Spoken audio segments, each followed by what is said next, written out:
ya está de vuelta a la competición más electrizante del año. Si te apasiona la robótica, Eurobot Spain te reta a participar en su competición internacional de robótica para jóvenes de todas las edades. Únete a nosotros y podrás llegar a la Luna,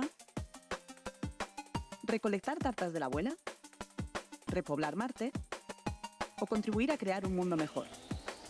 ¿A qué esperas? Equipos de toda España se reunirán aquí, en Alcalá de Henares, Ciudad Patrimonio de la Humanidad, para conocer al mejor robot y competir por el título nacional. Y recuerda, si quieres saber más, solo tienes que visitar eurobot.es o seguirnos en nuestras redes sociales. ¿Te apuntas? Ladies and gentlemen, welcome back to another fantastic day of Eurobot Junior Finals here in lovely Alcalá de Henares, Spain. 2026, we've got a fantastic day ahead of us, prepared with rounds 4, 5, and then the sorteo, or the tournament style, round of 16, all the way to the finals. We had a great day yesterday, Roberto. I'm super excited. What can we expect today? Well, I remember I have there all the papers, but for today we are going to see, I think, 3 rounds now, then we are going to go in half lunch. And finally, we are going to see the semifinals, quarterfinals, the third place, and finally the grand final.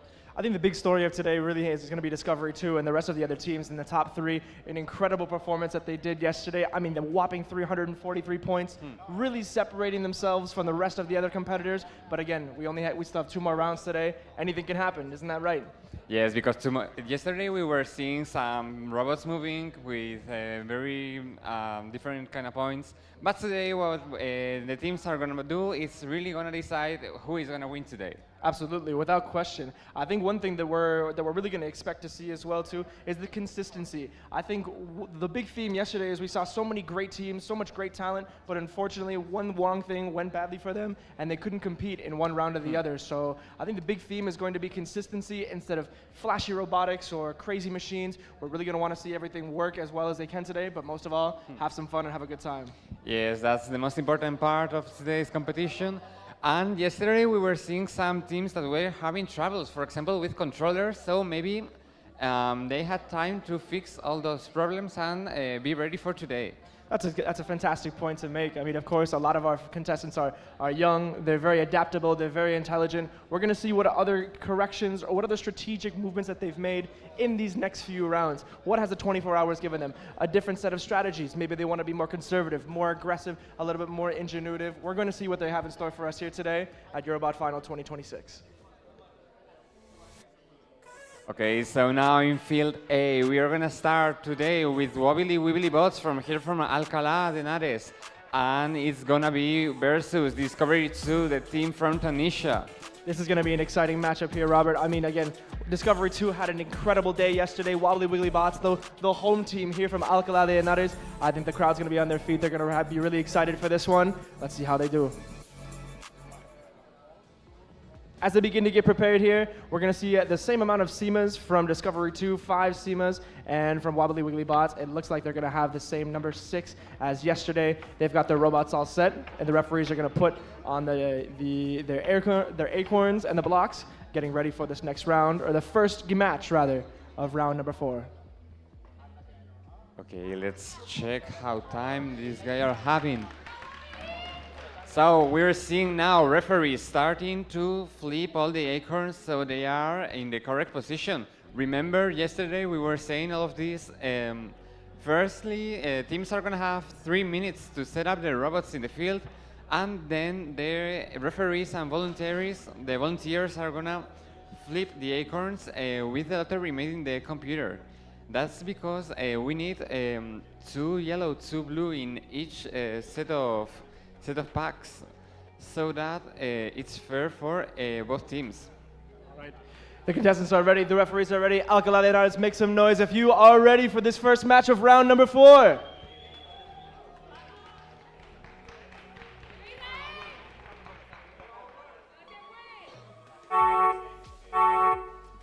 Okay, so this is the start of this first match of this grand final of Eurobot International Junior 2026.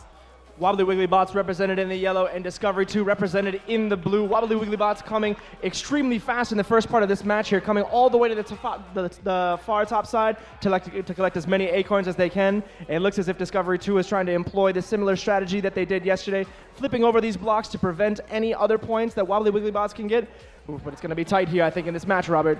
Yes, it's really straightforward. We are seeing this speed and agility from this Tunisian robot. And we also are having this Wobbly Wiggly Bot with that NeoPixel ring full of color, moving all the acorns all across the field. Again, beautiful points here from both sides. It's going to be really interesting to see. We're going to end up right here at the half point. I think from what I'm seeing here, I think Wobbly Wiggly Bots are going to have some of their work cut out for them. But again, we still got a full half match right here ahead of us. Yes, we've seen how they already move all their cursors to meet the temperature required. And now they are, I think, finally making the final movements so all the acorns are in the correct place. These movements look so simple, Robert, but at the same time, they're still so precise. This robot has pushed away all the blue acorns from the green area. It's incredible defense here. The Spanish crowd here on their feet, and the Seamas are getting ready to get deployed right now. Okay, so we are now seeing the Seamas moving all across the field. Last 10 seconds of this first match of today. 5 seconds to make it back into the nest. And that will be it, a strong showing from both teams here. Wobbly Wiggly Bots can certainly be happy with their performance. Discovery 2 looking to build on that momentum they created yesterday. Strong defense, like we said, shown from Wobbly Wiggly Bots, trying to throw Discovery 2 off their rhythm. Let's see if it'll be enough to give them the victory in this round number 4. I see a lot of blue in this field. Remember, guys, at 10:50, we are going to explain the rules of Eurobot 2027. So let's stay here in this court. As we prepare for the next match in round number 2, or the next match in round 4 here, let's ask some of our contestants from Wobbly Wiggly Bots. Tell us, guys, this is going to be a very important moment. What does it mean to represent Alcalá de Henares here at home? It's very important to represent Alcalá de Henares, and we are so nervous. Did you, I feel like you guys don't show any nerves at all. You guys had a lot of strong conviction, a lot of confidence coming out here. Did the strategy change from yesterday to today, or is it the same, do you think? We changed a little bit because the opponent can turn the pieces, and we changed a little bit yes. Absolutely fantastic. I think you guys did a great job. Ladies and gentlemen, make some noise for your home team, Wobbly Wiggly Bots here from Alcalá de Henares. Okay, and now in this other field, we are seeing Teclino Yaya from Serbia and Pasiego Bot from here, from Spain, from Cantabria. I think the time is ready for setup. They're saying they cannot touch the robots because once the 3-minute mark is passed, they cannot touch the robots. Technico is really going to look to redeem themselves after a showing yesterday that I think that they won't be too satisfied with. However, again, probably one of the most beautiful robots they've seen here today, but let's see if that beauty is going to be enough to get them the points that they need to climb up the rankings in this second match of round number 4 against Solares, Factor Sorpresa. Okay, so we are seeing Teclino Yaye in yellow, and Factor Sorpresa is going to be blue for this match, this second match of this first round of this Saturday, 13th of June, the grand final of Eurobot International 2026. Remember that you can make photos, videos, upload them to social media, Facebook, Instagram, Twitter, with hashtag Eurobot Spain 2026. Remember that the most active account with this hashtag is going to receive a special prize. I know a lot of you have your phones in your hands right now. Come on, get on Twitter, get on Facebook, get on Instagram, throw us a little hashtag. Had a chance to win a very incredible prize here from yours truly at the University of Alcalá de Henares. Okay, so we have the first results. Discovery 2 with 142 points and Wobbly Wiggly Bots with 75 points. We're seeing how this Tunisian team is also one of the best teams we are seeing this weekend. Yeah, I think, again, a lot of the same themes that we saw yesterday, Robert. Strong consistency from both Wobbly Wiggly Bots. Maybe not necessarily reaching 100 points in every round, but the consistency, I think, is going to take them far once we get into the tournament round. But we can certainly say the same for Discovery 2. 142 points, their lowest output of the 3 rounds that we've had so far, but still a large number that's going to be difficult to beat when we get into the tournament style. Yes, it's gonna be curious to see how these Discovery teams are gonna perform today. So, I think we are gonna be ready for this next match once the volunteers end setting up the acorns in the field.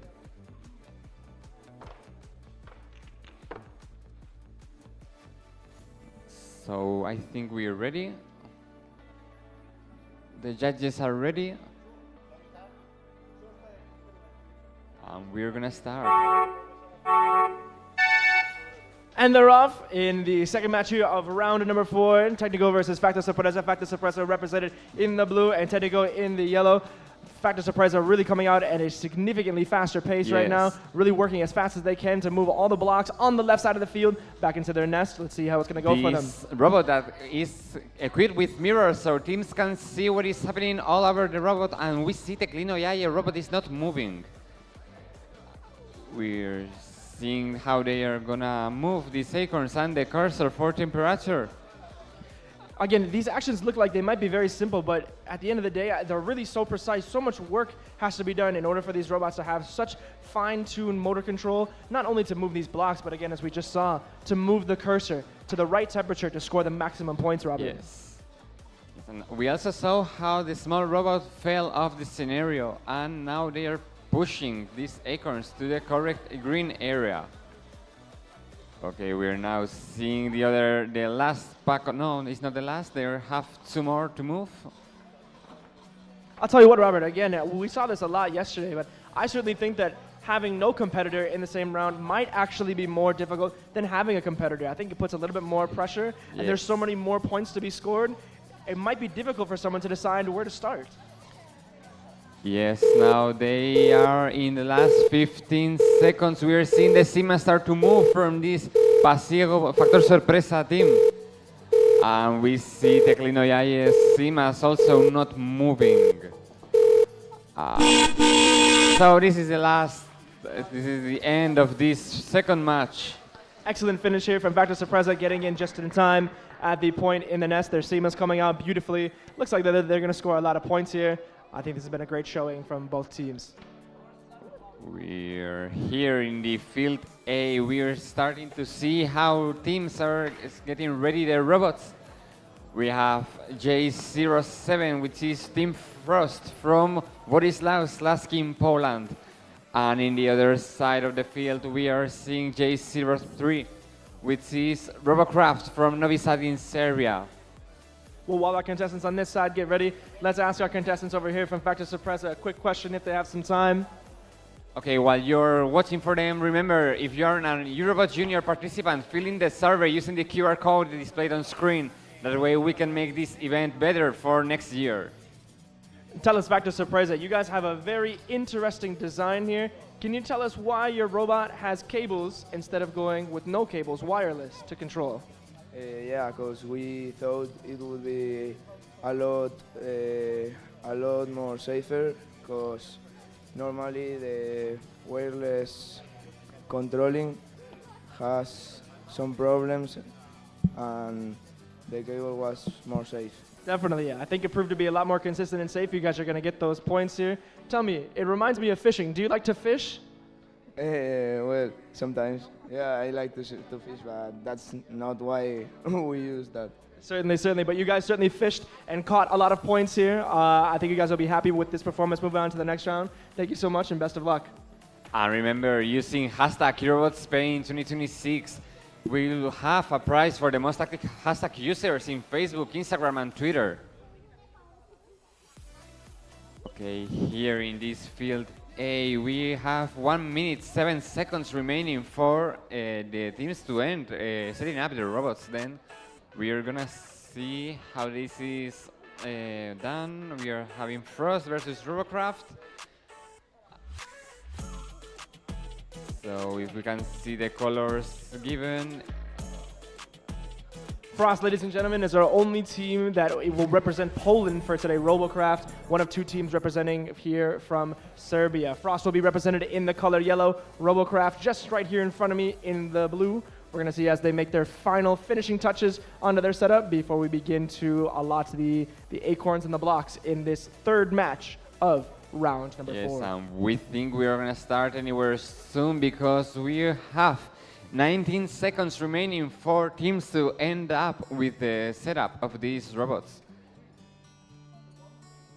Tell me again, Robert, I think it's very fascinating the different strategies some of these teams employ. Do you think it's better to have more SEMAs or less SEMAs in this competition? Well, if you have more SEMAs, it's going to have more time for you to build them, but you can score more points. If you have less SEMAs, you can make them better because you can spend more time in each of them.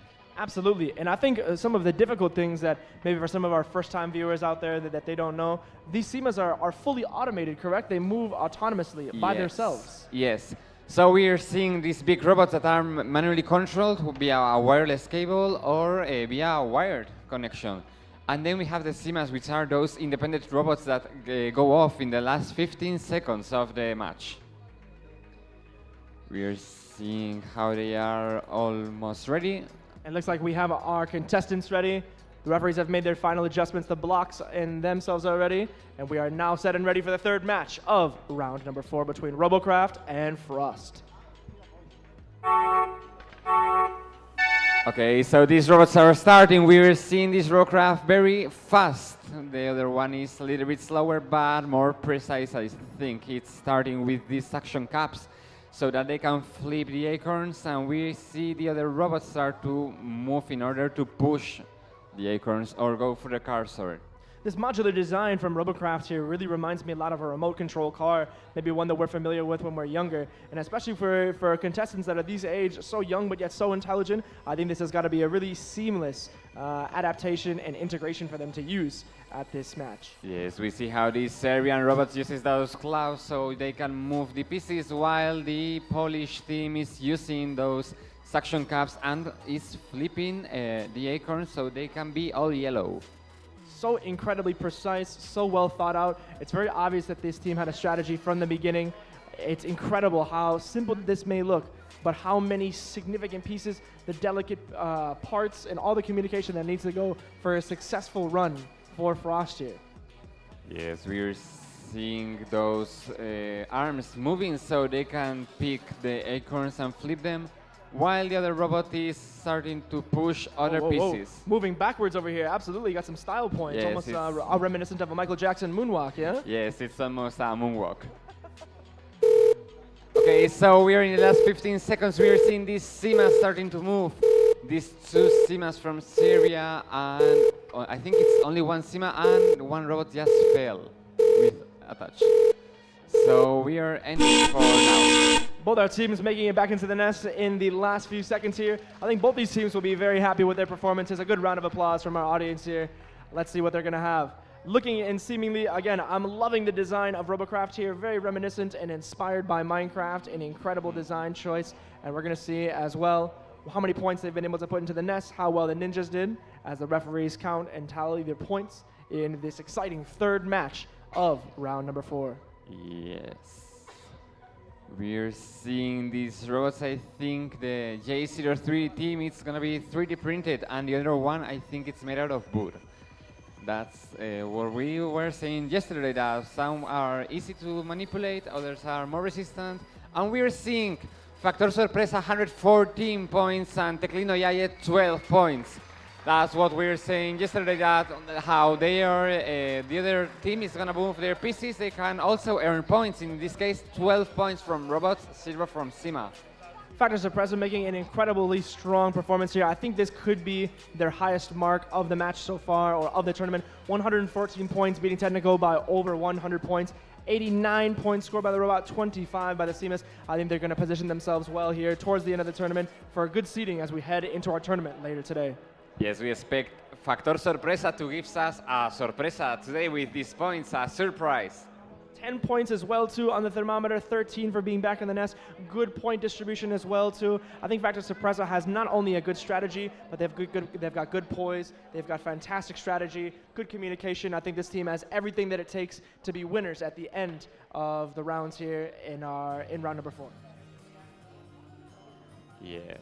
All right, Robert, tell me a little bit more about, I think, what we might be looking for in the tournament. Does the tournament, after taking so much information in the first 5 rounds of our tournament, is the strategy going to change that much more, or is the first portions of these tournaments going to be consistent with what you think we're going to see at the end of the tournament? Yes, so yesterday teams had the opportunity to look how other teams are going to make their strategy so they can make changes for today. But I think that they shouldn't make changes because that implies a lot more of nervousness. So they should not make big changes for today. Absolutely, absolutely. I think, again, like we said, consistency is going to be the key for these teams. A little bit of ingenuity. How much does the in-game, how would you say, reactionary measures or the ability to think quickly impacted their desire to win? Because we saw in the first match between the Discovery 2 and Wobbly Wiggly Bots, it seemed like Wobbly Wiggly Bots had a strategy coming out, but once they saw Discovery taking up some of the points in the middle, Wobbly Wiggly Bots just came into the middle and blocked them out of there. So how much does that factor into a team's performance as well? Yes, take into account that these are manually controlled, so they can change the strategy once they are seeing how the competition works. In the senior category, this cannot be done because they are autonomous robots, but here, if the teams see that they are losing points or the other team is doing a strategy, they can make changes. Absolutely, very much so. As we have our teams getting set up here in Field B for the next round, let's see if we have time to ask some of our Polish contestants about their performance here. Yes, remember to use this hashtag Eurobot Spain 2026. There will be a prize for the most active hashtag users in Facebook, Instagram, and Twitter.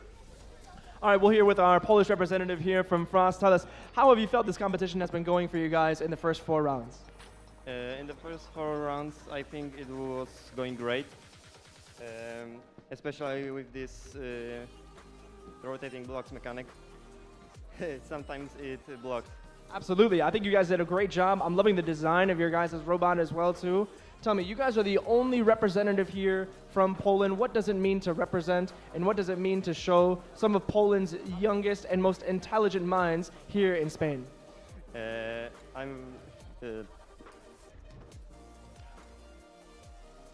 Is this important for you to represent Poland? Have you been having fun? Is it good? Yes, it's very important for us. It's very fun to participate as only one of our representatives from Poland. Awesome, fantastic. You guys have done a great job. Thank you so much, and best of luck in the next round. Okay, so now in this other field, we're going to see Eurobot from Cantabria in Spain. We are also going to see this Belgian team, this team that comes from Nivelles, from Collège Saint-Gertrude, this Gertrude Robotics. Okay, so we're seeing how they are starting setting up these robots. They have 3 minutes, 2 minutes 45 seconds remaining for these robots to be set up. In this round here, we'll have Eurobot, again here from Spain, represented in yellow, and Gertrude Robotics, represented in blue on the far side of Field B. I'll tell you what, Robert, again, I'm loving some of the designs, the creativity. One thing that's fantastic is so much great personality from some of these robots. I'm excited to see how they perform. Yes, and we have already the scores for Robocraft, 101 points. Frost is going to score 90 points. So we're seeing really high pointing in this match. I think, again, like we talked about earlier, Robert, we're seeing a lot of the quick thinking, some of the ingenuity, some of the sporadic changes that they've been able to make. Because Robocraft and Frost have both heightened their average scores from the last one, seemingly showing us that they've made improvements, they've made changes to the strategy, and it's paying off for them well with 2 great scores for them. Yes, let's see now here in this field. The robots, I think they are already set up. They have 1 minute 43 seconds to go, but I think they are already ready.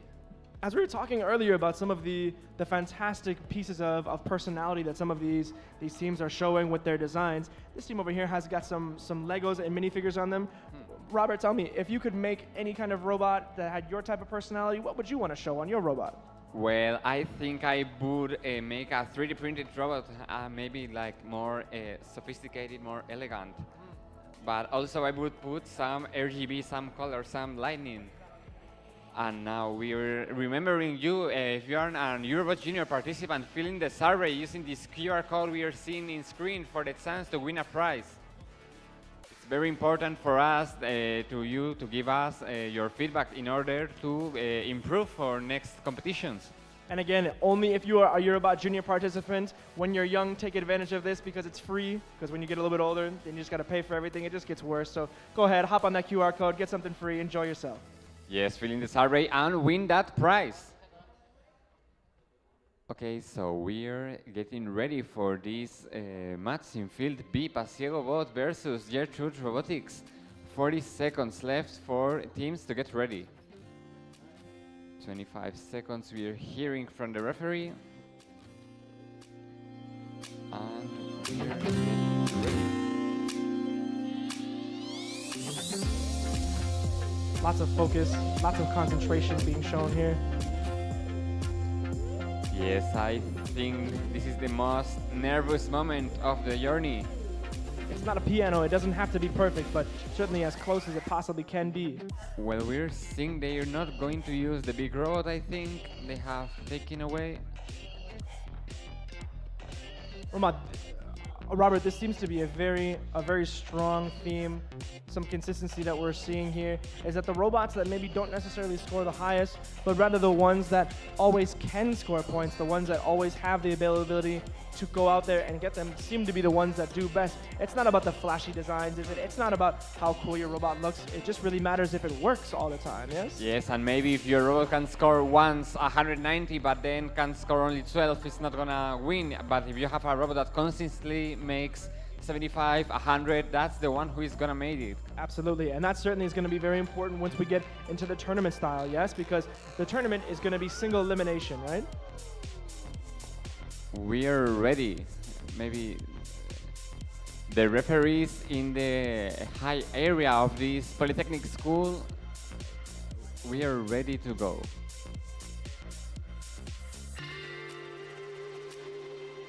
We are hearing that could be a penalty for this team, and they're finally going to use their robot, I think.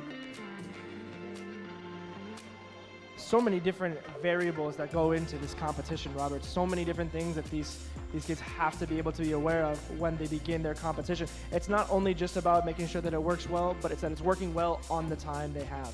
It looks like our contestants are ready, the referees are ready. We're gonna be getting ready for our 5th match here in round number 4.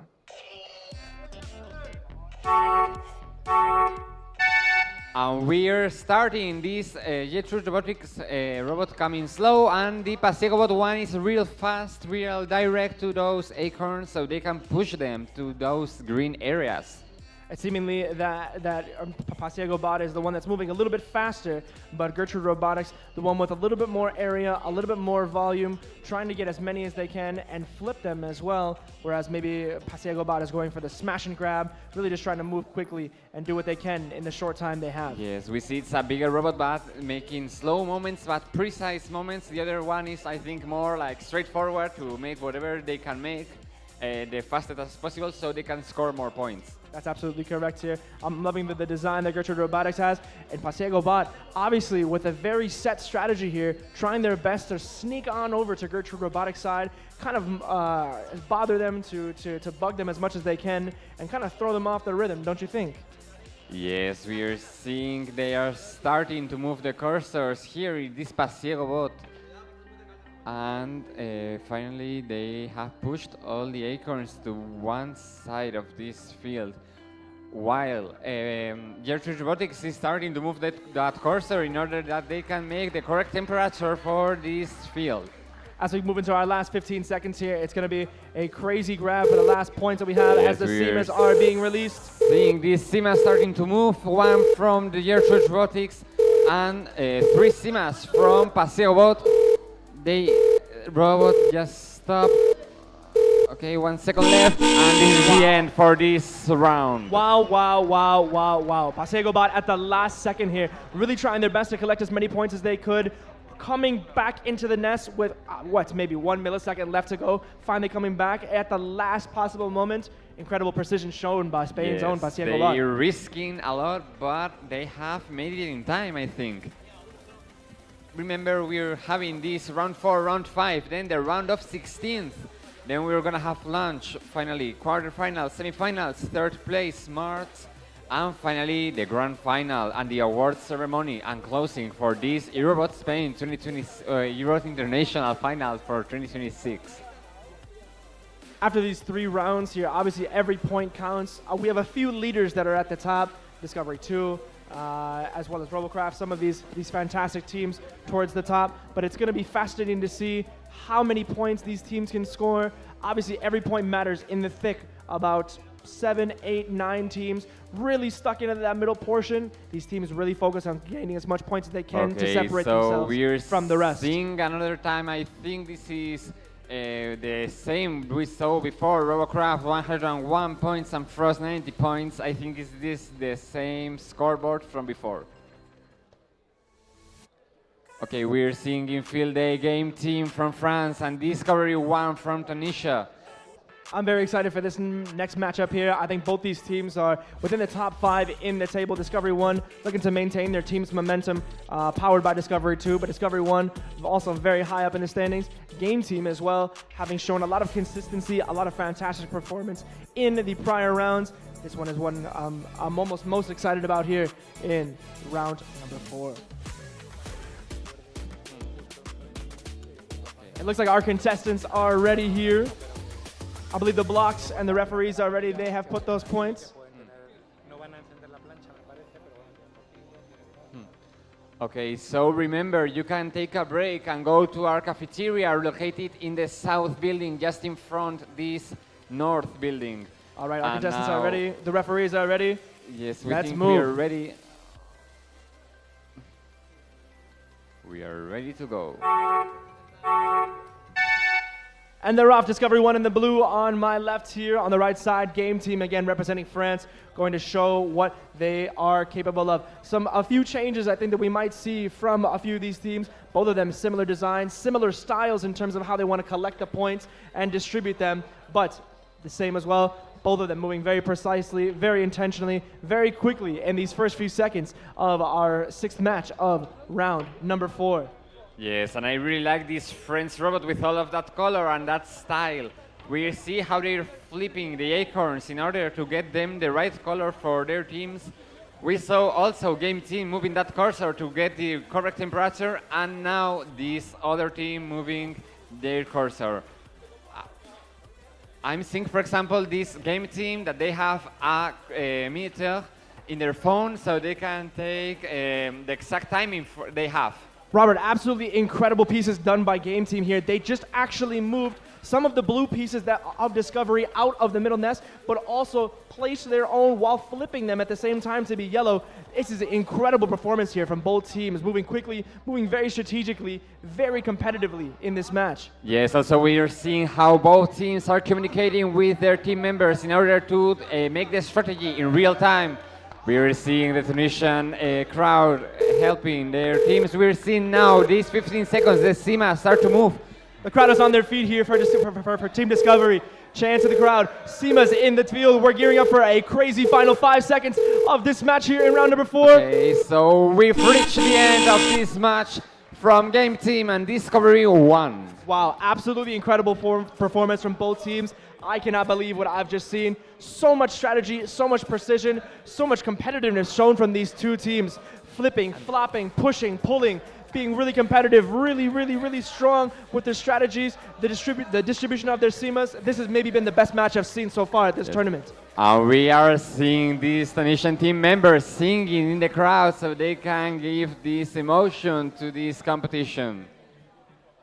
Okay, so I think that here there is no more people, so maybe we have ended this first round. Because 36. No, we are seeing Eurobot starting to get into the field. Eurobot, this team from Serbia.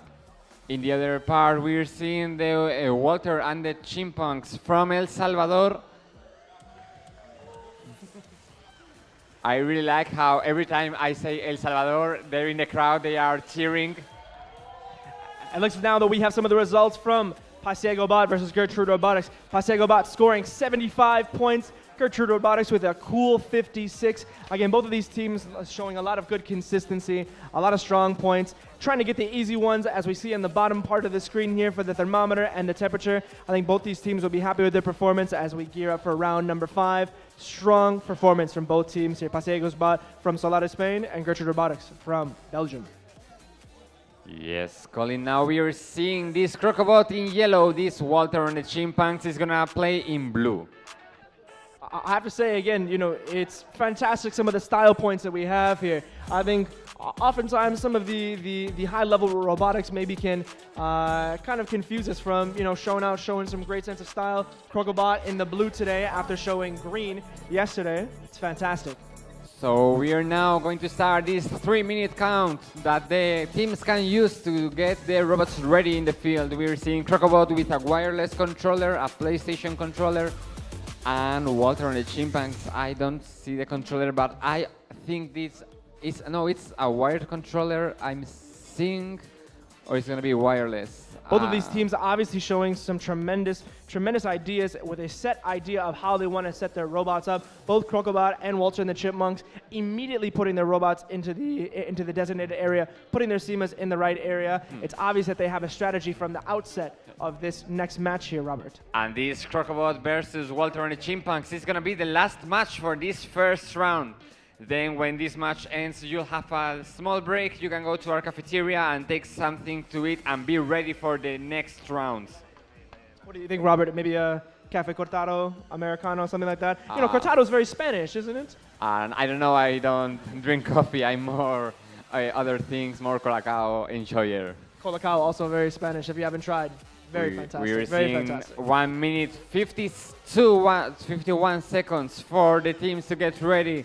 I think they're almost ready. I'm not seeing a lot of movement here in the field, so maybe we can start with the volunteers flipping the acorns. I think one thing that's been very interesting to see from some of the setup is that some robots are choosing to align their robots on the right side of the nest, some on the left side. Robert, why might some robots, like Crocobot here, align right on the right side as opposed to going more towards the middle? That's one thing I don't really know, because with autonomous robots, it makes sense they have a specific point so they can get a coordinate track. But here, manually controlled, I think it's just preference for the teams. Absolutely. Seemingly a set structure, a set strategy from both these teams here. It looks like both Crocobot and Walter and the Chipmunks are ready to begin here as the referees are very shortly going to place all their blocks and their acorns. And we're seeing here these judges making sure the full robot is inside the yellow area. We also see the families taking photos and videos they can upload with hashtag Eurobot Spain 2026. Okay, now the teams are ready, so we are going to start seeing the volunteers flipping the acorns to get them in the correct positions. Crocobot trying to get as much of an advantage as they possibly can, completely on the nest line. Walter and the Chipmunks obviously looking very focused with their custom-made handheld remote controller, and Crocobot as well too, looking to do their best. Again, some of our youngest contestants, but also some of our strongest. Crocobot finished, I believe, 5th at the end of round number 3. What are you expecting to see from them, Robert? I think this is going to be really equal. I'm seeing these Walter and the Chimpanzees using a cable so they can not run out of battery, because yesterday we saw some teams that they couldn't use their robot because the controller ran out of battery. That's very true. That's very true. Okay, I think we're almost ready to go for this last match of this first round. All right, our contestants are ready. Our referees are ready. Make some noise if you are ready for the last match of round number 4, ladies and gentlemen.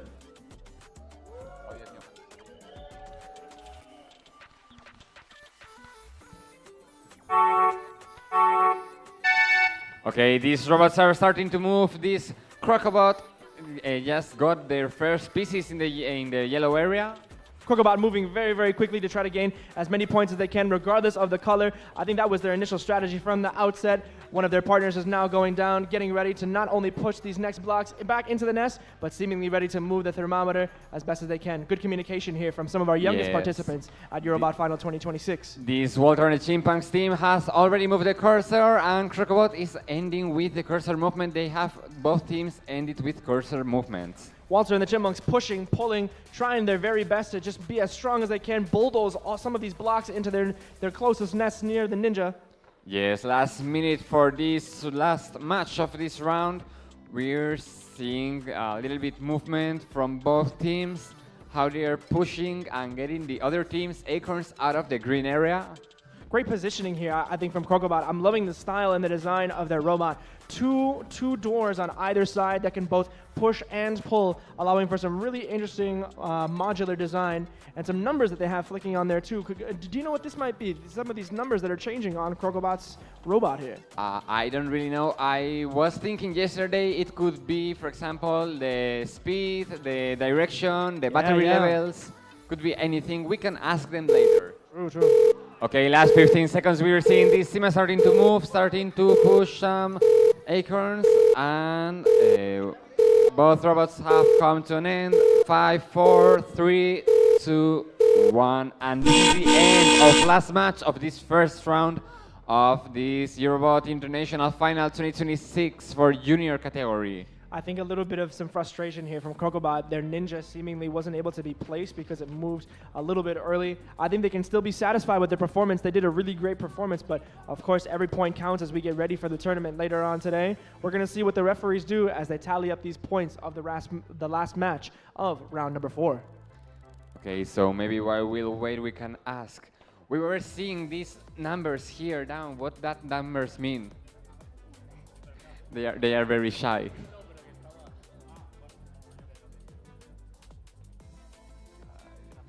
Some of these fantastic designs here. I'm loving the Walter and the Chipmunk has seemingly some Lego design, tried true. It could be 3D printed, but I mean, hey, if it's not broke, don't fix it. Lego is another legendary brand that we can see incorporated into some of these robotics here. Okay, so referees getting count of every point. Okay, we're seeing how this is performing. So tell me, Robert, as well, too, one thing that I'm really noticing that's very fascinating is that some of these blocks, they don't have to be fully inside the square. Only just a partial piece of the block needs to be in the square for them to count points, correct? Yes, yesterday we were talking about if a small piece of the acorn is inside, they can receive points. If the full piece is inside, more points. And if they have majority, that's a bonus. It's a very, very interesting piece here. I think the strategy that I would have would really just be to grab as many points as I can to push them. I mean, it's crazy. There's so many different ways you can score points in this game. There's so much strategy that's involved. It's very fascinating to see how each team deploys their given ideas. Remember, make photos, videos, hashtag Eurobot Spain 2026 in Facebook, Instagram, Twitter. Also, you can make some TikToks that we are very, very actual, very modern. Do we have any TikTok dances for this Eurobot 2026 Junior Final, or is that yet to be invented? That's one thing we need to invent for several Eurobot competitions. Okay, maybe we'll brainstorm that at lunchtime then, you and me. No. TikTok dance. Okay, we're seeing these teams getting clear the area, and this marks the end of round 1. Let me check the timings, the schedule for today. Next round is expected to start at 10, so in 15 minutes we are seeing this second round. As we wait for some of the points to be tallied up here, let's see if Walter and the Chipmunks have a quick second for a quick question. Walter and the Chipmunks, tell me, after round number 4, how have you guys felt about your performance in the tournament thus far? We felt proud because we did really well. Yeah, I think you guys have done a great job, a great design. Did you have a set strategy for this specific round or in general for the last rounds? We just pushed our own points, and if other teams pushed, we just pushed back our color. So a little bit of offense and defense, yeah? Yes. Awesome, fantastic. Well, we're really Okay. looking forward to your performance here in round number 5. Thank you guys so much and best of luck. Okay, and remember, we are having now a 10 minutes break until 9:55. We will continue with round 5, which will mark the last round for this Eurobot International Final. Let's wait for these results of this last match. When the referees are ready, we can tell you these results.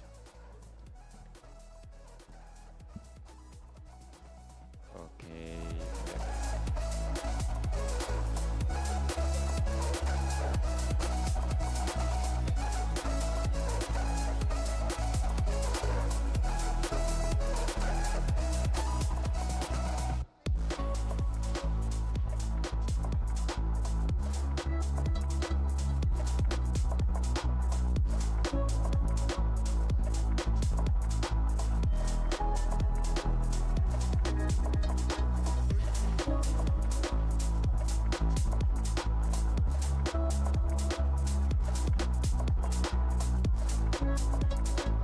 This one seems to be a Okay, messy result. so we have the it. results: 112 points from Crocobot and 89 points from Walter and the Chimpunks. Remember, we are having a 10-minute break until 9:55, then we'll see you. As we tally up these points here from the end of round number 4, we have one more to go in the next round, round number 5. Discovery 2, again, absolutely destroying the competition, leading by a whopping 96 points rather from the next best team, Game Team from France, followed by Factor Sorpresa with 396, Discovery 1, 366, and Crocobot with 352. In the last half of our table, we have a Robocraft, 339, Wobbly Wiggly Bots representing Alcala de Henares, with 329 points. Electrobot and Frost not too far behind with 328 and 315 respectively. Walter and the Chipmunks here in the 10th spot, 295 points. A lot of ground to be made up, but again, anything can happen. If there's one short malfunction, one robot that can't move, anything can happen in this next round, number 5. Yesterday we were seeing one of the Discovery teams having trouble with their controller. Maybe now Game Team can make 100 points more and be winning. I'm really going to be excited to see what happens with these 3 to 5 spots here, but stick around. We'll be back shortly in a 10-minute break, and we'll see you for round number 5. Rápidas transformaciones. El conocimiento científico es una herramienta muy valiosa que puede contribuir a la propuesta de soluciones, a la deliberación democrática, a una toma de decisiones con mayor probabilidad de éxito y a incrementar la confianza en las instituciones. Para maximizar este papel, la ciencia y la tecnología deben evolucionar hacia un modelo más abierto, conectado con la sociedad e implicado en la elaboración de políticas públicas. El nuevo Plan Estratégico 2025-2027 de FECIT nos da la oportunidad de proponer el papel de FECIT en esta apuesta porque el conocimiento científico esté todavía más en el corazón de nuestro abordaje de los retos globales. Nuestro recorrido trabajando por la confianza social en la ciencia y la tecnología, facilitando el acceso universal al conocimiento científico, fomentando la inclusión del conocimiento en la toma de decisiones y contribuyendo a una ciencia europea, nos posicionan en un lugar clave para ello. Este plan refuerza el papel de FECIT en la conexión entre ciencia, sociedad y políticas públicas. Además, posiciona el conocimiento científico como un elemento fundamental para las democracias. Para elaborar este nuevo plan, hemos seguido una metodología participativa, involucrando a toda la Fundación en diferentes fases del proceso. Ha colaborado todo el personal de la Fundación a través de grupos de trabajo transversales, utilizando la metodología Teoría del Cambio para articular una visión compartida y una estrategia clara. Nuestra meta es fomentar el valor público y social de la ciencia y la innovación, contribuyendo a la calidad democrática y al bienestar social. Nuestra misión es impulsar los cambios culturales necesarios para reforzar el diálogo y compromiso entre ciencia, sociedad y gestión pública. Lo hacemos a través de la ciencia abierta, la ciencia para las políticas públicas y la comunicación social de la ciencia. Y nuestra visión es una sociedad donde la ciencia y la innovación estén estrechamente relacionadas con la política pública y las personas. Una ciencia abierta, relevante, transparente y cooperativa. Para alcanzar esta visión, hemos definido 5 objetivos estratégicos clave que se complementan y refuerzan mutuamente. Con ellos, queremos fomentar un ecosistema científico vibrante y colaborativo que refuerce su impacto en la sociedad y, a su vez, aumente la confianza ciudadana en la ciencia. A estos objetivos estratégicos se añaden otras dimensiones de carácter transversal a las que FECID también dará respuesta a través de su actividad.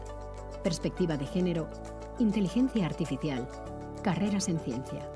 Cada objetivo estratégico se desglosa en líneas de actuación específicas, con un contenido claro, que contribuyen de manera directa a la consecución de nuestros objetivos estratégicos. Este nuevo Plan Estratégico 2025-2027 supone un esfuerzo colaborativo y un mayor compromiso con la gestión eficaz. Permitirá a FECID reforzar su papel como institución clave en la conexión entre ciencia, sociedad y gestión pública. Gracias por ser parte de este viaje.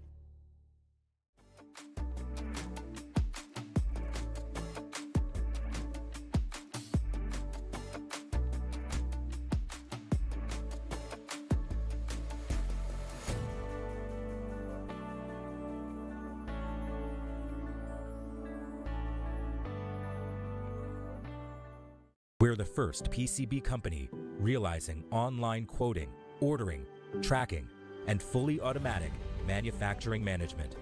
Customers take 3 minutes to order online. Then order data will be transmitted and changed into production instructions. From ordering, production to delivery, every step is visible and trackable. We finished all processes in the most efficient way. Now, we are building more SMT assembly production lines for larger assembly volume. We are trying to reduce delivery times, 2 to 3 days to USA, 3 to 4 days to Europe, to keep delivering PCBs to your door. Whatever may be happening around the world, we promise to stand with every engineer to help you accelerate your hardware development and more easily to turn your ideas into real, high-quality products.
That's what I'm talking about. Wait! Okay, now, from the beginning. Hit it, boys.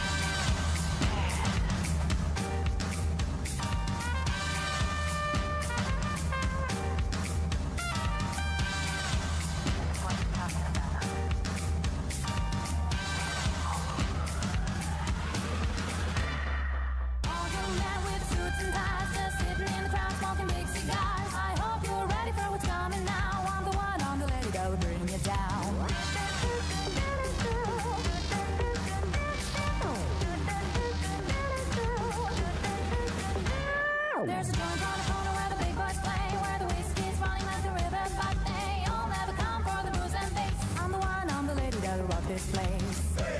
That'll rock this place. That'll rock this place. Rock this place. Rock this place. Rock this place.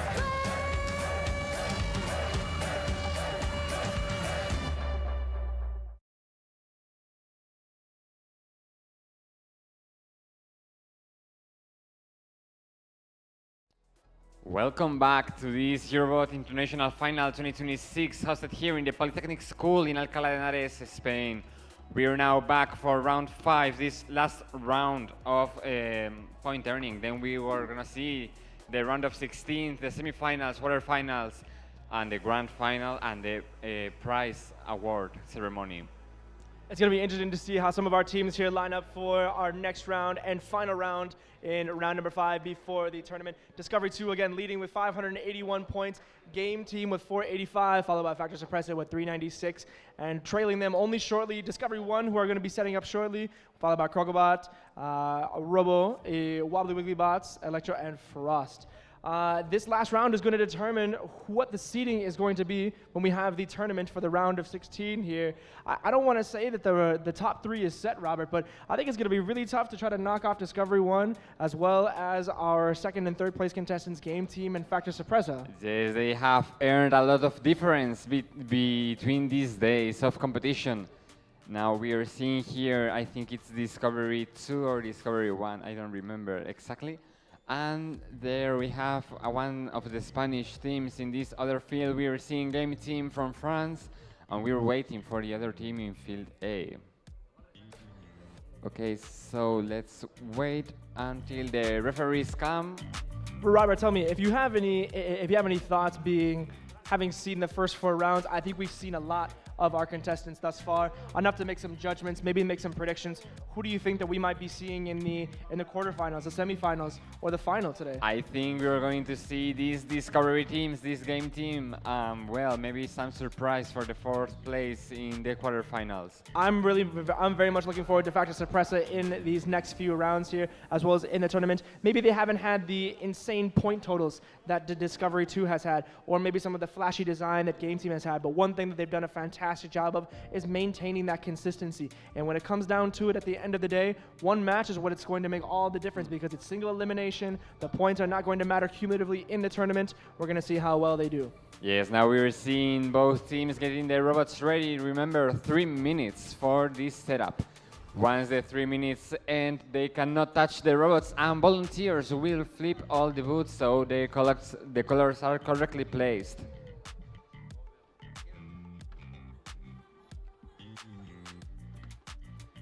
Discovery 1 here setting up for their robots. They will be represented in the blue, and Pasegobot in the yellow on the far side of Field A. Discovery 1 employing a robot that seems to have, again, this big sort of opening to suck in as many of the blocks that they possibly can, while Pasegobot also has something a little bit similar, a bot that's more designed for pushing than it is for pulling. Let's see if they can make a strong impression in the first match of round number 5. We're seeing now these Pasegobot starting to set up these Simas, and Discovery 1 is, I think they're ready. They are like a very straightforward team. They get ready quick, they score a lot, and they go quick. I'm certainly going to be looking for them to jump quickly out of the gate here, trying to maintain the lead that they have created early on in our competition. Pasegobot, I think, will be looking to redeem themselves after a few, maybe, I don't want to say lackluster, but a few rounds where I think they could have earned some more points here. I mean, if we see Pasegobot do very well and any sort of malfunction from Discovery 1, that could prove to be costly, and Pasegobot could absolutely shoot up the rankings. Yes, now let me check. We are 1 minute, 23 seconds left for this Pasegobot team and with the setup. Then we will continue with volunteers and finally the start of the match. Okay, so they're preparing the courts for the SIMA deployment. These final pieces, these final touches being made here by Pasegobot. Every single second counts. Every single moment matters when we're talking about that setup here, because again, Robert, they only have 90 seconds to perform on the pitch, on the field, but the 3 minutes that they have to set up is really what's going to set the tone for them to maximize whatever they can. Again, we talked about the strategy. We talked about how they're going to set up, whether it's on the right side or the left side of their respective nest. We talked about the placement of the SIMAs. Obviously, all the information that they've gathered from the first 4 rounds proving to be very important for Pasegobot as they do their very best meticulously, carefully, slowly, and thoughtfully to create the best setup that they can as they begin to get ready for again, this first match of an exciting round number 5. And this was something we were talking yesterday. We are seeing this 3-minute mark for preparation, but only 90 seconds for play. And all of the months for robot construction and deployment and development. I'm loving what is so fantastic about this is that they really want to utilize every single possible seconds. The final 3 ticking down here, doing their very, very, very best to maximize all the preparation they can. No second wasted, no opportunity put to rest. They really want to make sure that they can create the best impression and preparation for their next match. Yes, and then remember at 10:50 we are going to see the presentation of rules for Eurobot International 2027. And we think these teams are already set up. We are checking that the measurements are okay. No robot is outside the area. Again, for this first match of round number 5, Paseo Bot over on the far side of field number A will be represented in yellow Discovery 1, just right here to my right in blue for this match. Okay, so we are ready. The controller seems to be charged. It seems as if our contestants are ready. The referees are ready. Alcalá and Henares, make some noise if you are ready for the first match of round number 5.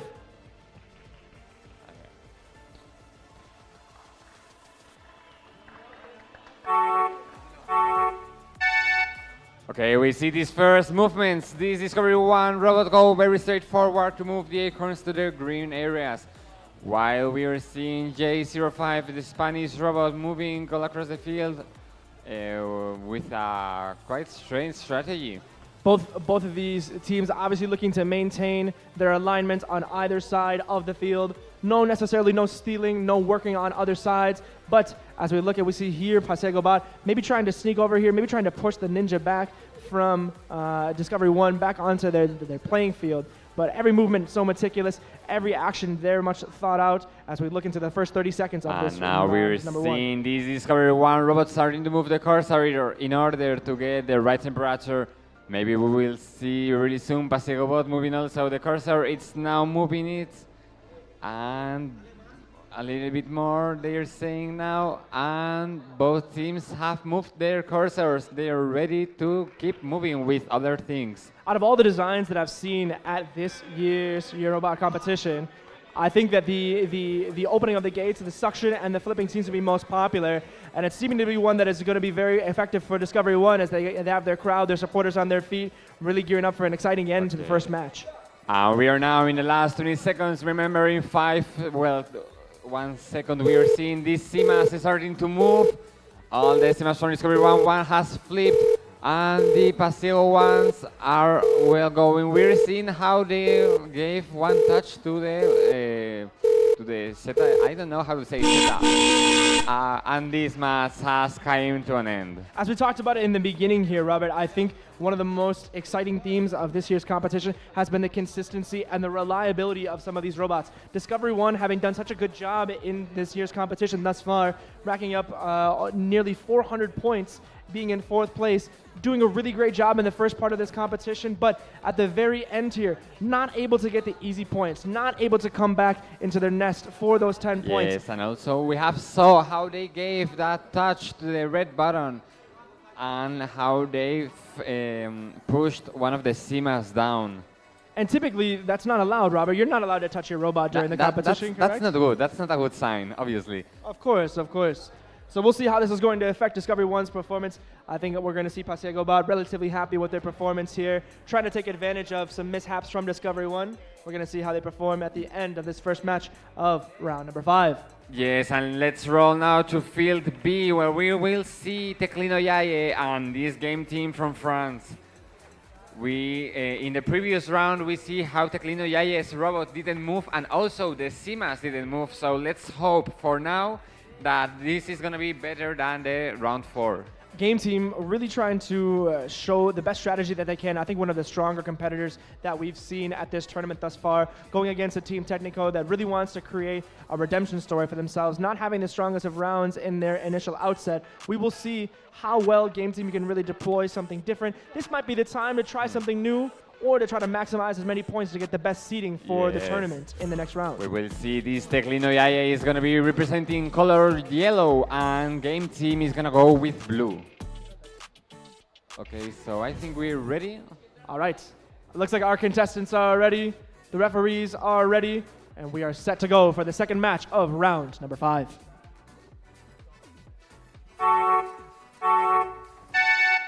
We start to see movement here in this field. Teclino IS Robots is moving this time, and this game team robot is starting to flip some acorns to make them yellow. Game team has shown that they have been able to set across the starting line so quickly, so fast at the beginning of every single round, obviously with a set strategy, obviously with a way in which they want to manipulate their robot, flipping, pushing, pulling some of the best available points that they can. Obviously Technical moving slowly, surely, a bit of a more defined strategy with a lot of strength that Technical's robot has, maybe trying to push all of these blocks on the left side of the field back into their nest.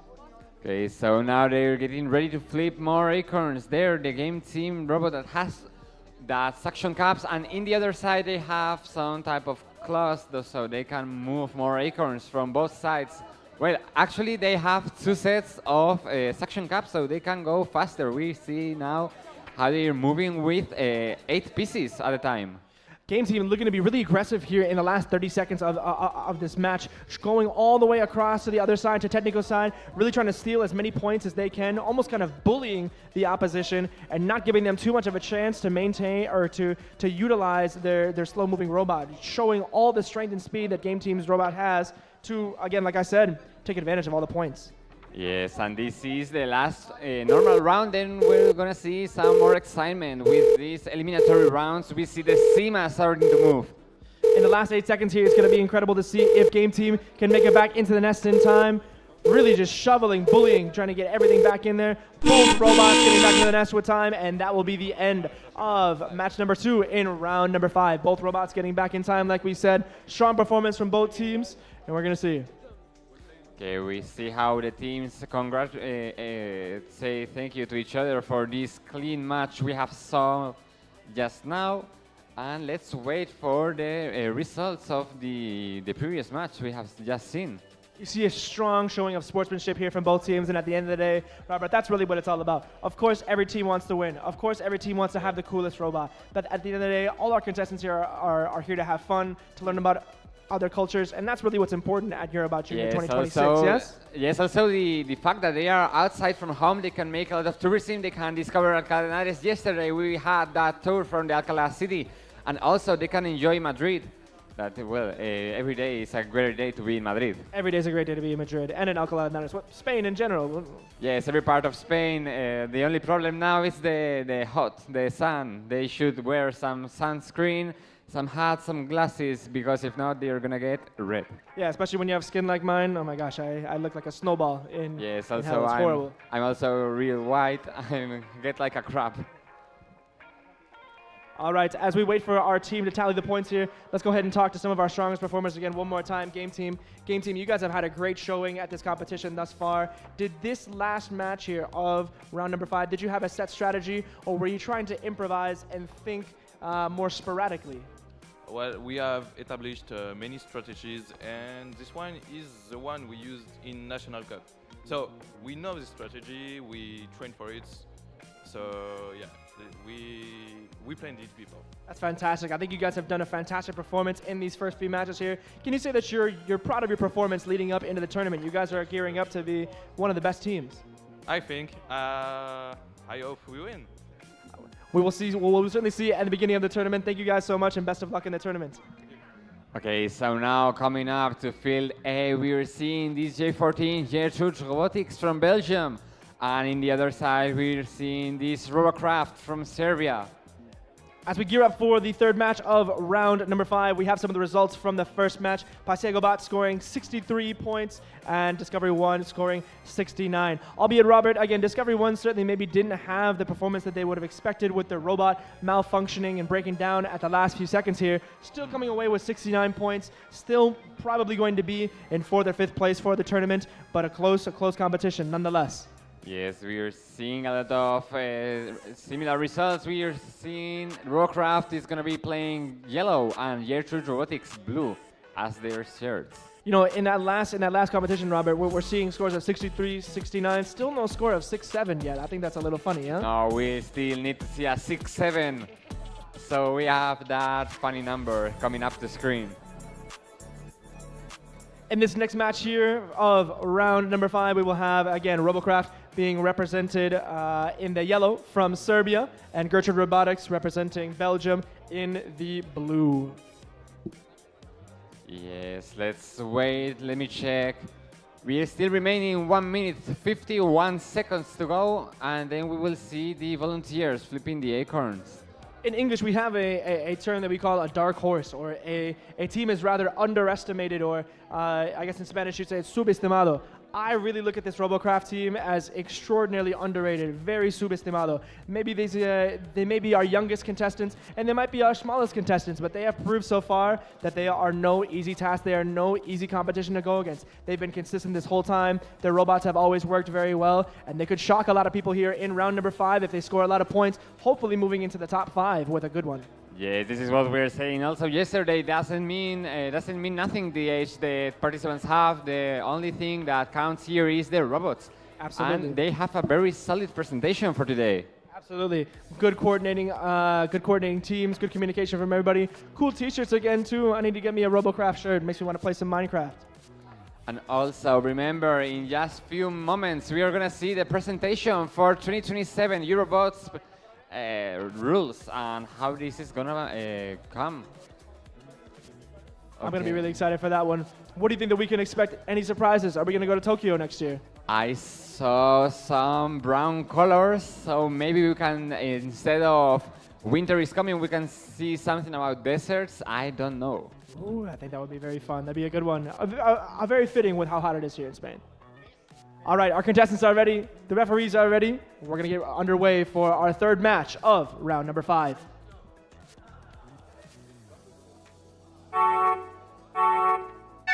Okay, and we see this jet robotics coming slow but precise, and the Robocraft robot is going more fast. Really meticulous idea, really meticulous strategy here, trying to be gentle, trying to be very precise and thoughtful from Gertrude Robotics. It's not always about how fast some of these robots are. It's really, again, like we talked about, the strategy, the precision, how well they have thought out their strategy and what they want to do. Gertrude Robotics showing that very early. Yes, for example, we just saw how this Robocraft had moved the cursor with, wow, it's like throwing pieces through the field. That's a kind of flow I didn't expect seeing today. Absolutely, like a child throwing their toys at the prom. Robocraft is throwing their blocks and their acorns all over the place, creating a little bit of chaos, maybe making it a little bit difficult and a little bit, how would you say, scary or distracting for Gertrude Robotics, maybe. I really like how this Robocraft is throwing pieces. They just gonna like make aura farming. Absolutely, absolutely. I mean, this is a lot of aura farming right now. I'll tell you what.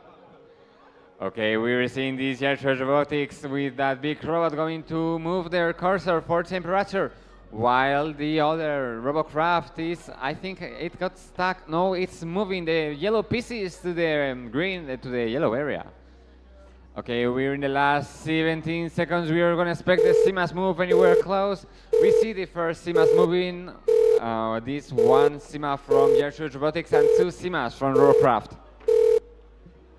Gertrude Robotics very meticulous once again. Both Robocraft and Gertrude Robotics getting back into the net as we finish our third match of round number 5. Strong showing from both of our teams here. Okay, so while the time goes through, we are seeing less and less matches are needed for getting to the grand final. We're always every minute close because that's one thing of time that always goes forward. So we are closer and closer to this grand final. I can't wait. I certainly cannot wait, Robert. I think we're going to have a fantastic end to our tournament here today. It's going to be amazing. So many close competitions, some great stories, some great representations. Anything can happen. Again, like we talked about, so many variables that are included in robotics. Look here, we're seeing that every millimeter counts, because if not, they can receive less points. Like you talked about, Robert, again, maybe it's not necessarily, of course, the way that these robots are designed, the way that they're made is very precise, but when it comes to scoring points, the blocks only need to be partially inside there. Robocraft really just kind of throwing them and messing them about as much as they can to gain as many points. That has so far has been a successful strategy for them. Let's see how many points that they're going to score and if that pays off well for them at the end of our preliminary rounds. Okay, so tell me, how have you seen your robot performing today? Better than yesterday? Would you like to change something for next round?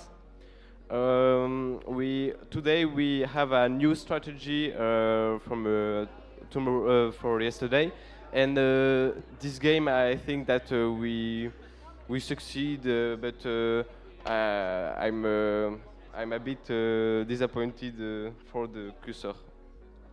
Okay, so Colin, we just hear how they have changed their strategy for today. It's an incredible piece, again, when we see so many young, bright, talented minds from all over Europe here. The ability to change on the fly, to be proactive, to really think on the spot is really helpful. They've taken in so much information to help build these robots, but also taking in information on how to improve them is just as important. I think Gertrude Robotics should be very, very happy with their performance as well as the changes that they've made to their strategy. We'll see how well it pays off for them when it comes to the points as well as their placement in the tournament at the end of round number 5. Yes, we are seeing now how they only have 2 minutes, 10 seconds left to get these robots ready for competition. Then when both teams are ready, we will see these volunteers flipping acorns. And one of the last matches for today. That won't be even, so we will see Walter and the Chimpanks playing alone. Absolutely, absolutely.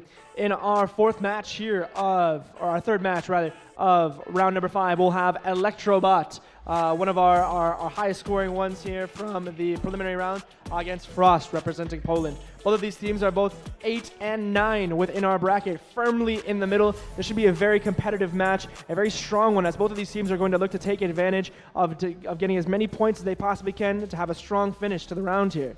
Yes, we have this Electrobot coming directly from France and this Frost team coming from Poland. So let's wait for them to get ready and we will see. Okay, we have results. We have Robocraft with 93 points and Gertrude Robotics with 79 points. Robocraft, again, I think doing a really good job of maintaining their consistency. Being in 6th place, we're going to see if that's going to be enough for them to leapfrog Crocobot as well as Discovery 1 to get into those coveted 4th and 5th spots to be one of the higher seeds as we get into the tournament. Gertrude Robotics, again, showing strong consistency as well. A good 79 points should be enough for them. I think they'll be a feared opponent and a feared competitor when we head into the tournament at the end of round number 5.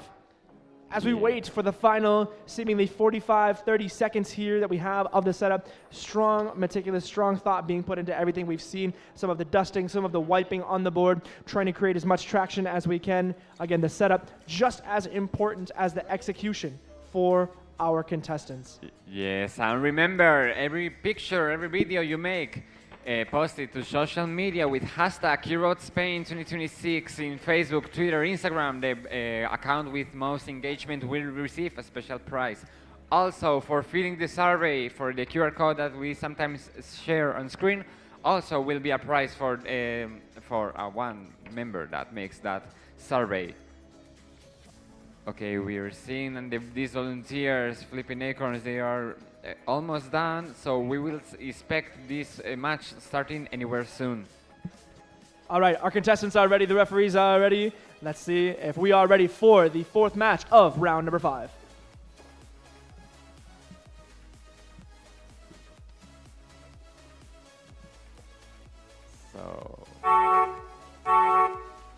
So we were seeing these robots start moving.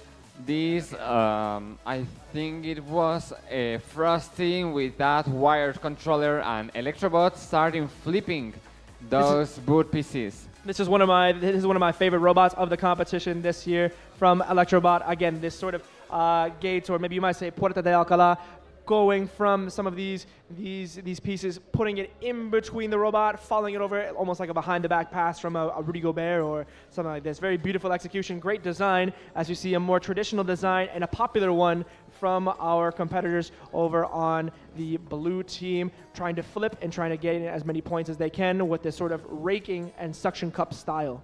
And I really like this Frost robot taking pieces and rotating them in the same arm. Absolutely. That's something that we are not used to see. Absolutely not. I think that's very fascinating. As well as the design from Electrobot 2, one thing that is also very interesting is that I think that they have they have allowed for a little bit more flexibility and a little bit more of a slim design, not necessarily as chunky or not as wide as other ones, maybe allowing them to be able to move a little bit better than some of their competitors. We move into the last 30 seconds here of the fourth match of round number 5, pushing, pulling, really trying their best to gain as many points as possible. Again, ladies and gentlemen, these two teams are in 8th and 9th place, trying to do as best they can to rack up the final points. We are now in the last seconds. We are seeing those Simas moving. Only one Sima is outside the yellow area for this French team. Okay, so last 2 seconds, 1 second, and this is ended for now. Strong performance from both teams here. Maybe some of the Simas didn't move as well as they would like. The first one coming out of the gate slowly, looking a little bit lost, like when my phone has no battery and I'm trying to look for the closest bus stop. But I think both these teams will be very happy with their performance. I'm seeing a little bit more yellow than I am blue. We will see how well Eurobot does against Frost in this fourth match of round number 5 as they prepare for the tournament just in the next portion of Eurobot 2026. And here now in field A, we're seeing this Crocobot team coming from Serbia and this Wobbly boat coming here from Alcala de Henares. They are getting their robots ready. Wobbly boat is gonna go with yellow and Crocobot is gonna go with blue. Crocobot, again, another one of these teams that has been very much a subestimado. Again, it doesn't matter how old, how big, how small some of these competitors are. Crocobot with a strong performance in the first 4 rounds, coming in at 5th place. However, Wobbly Bots will surely feel the confidence. They will feel the support that they have from their home crowd at the Universidad of Alcalá de Henares, their friends, their family showing out, waving some beautiful Spanish flags or banderas in the crowd. We'll see how that energy is going to affect them and give them some needed confidence to climb up the rankings in our exciting 5th match of round number 5. Yes, we're seeing these volunteers getting ready, the PCs, so they have the correct color made. This color is selected randomly with this application in the laptop. Okay, so the last PCs are going to be set up and robots will be ready to compete. Crocobot ready and raring to go, as well as Wobbly Bots. This one means everything to their friends and family. It looks like our contestants are ready, our referees are ready. Let's rock and roll for this 5th match of round number 5.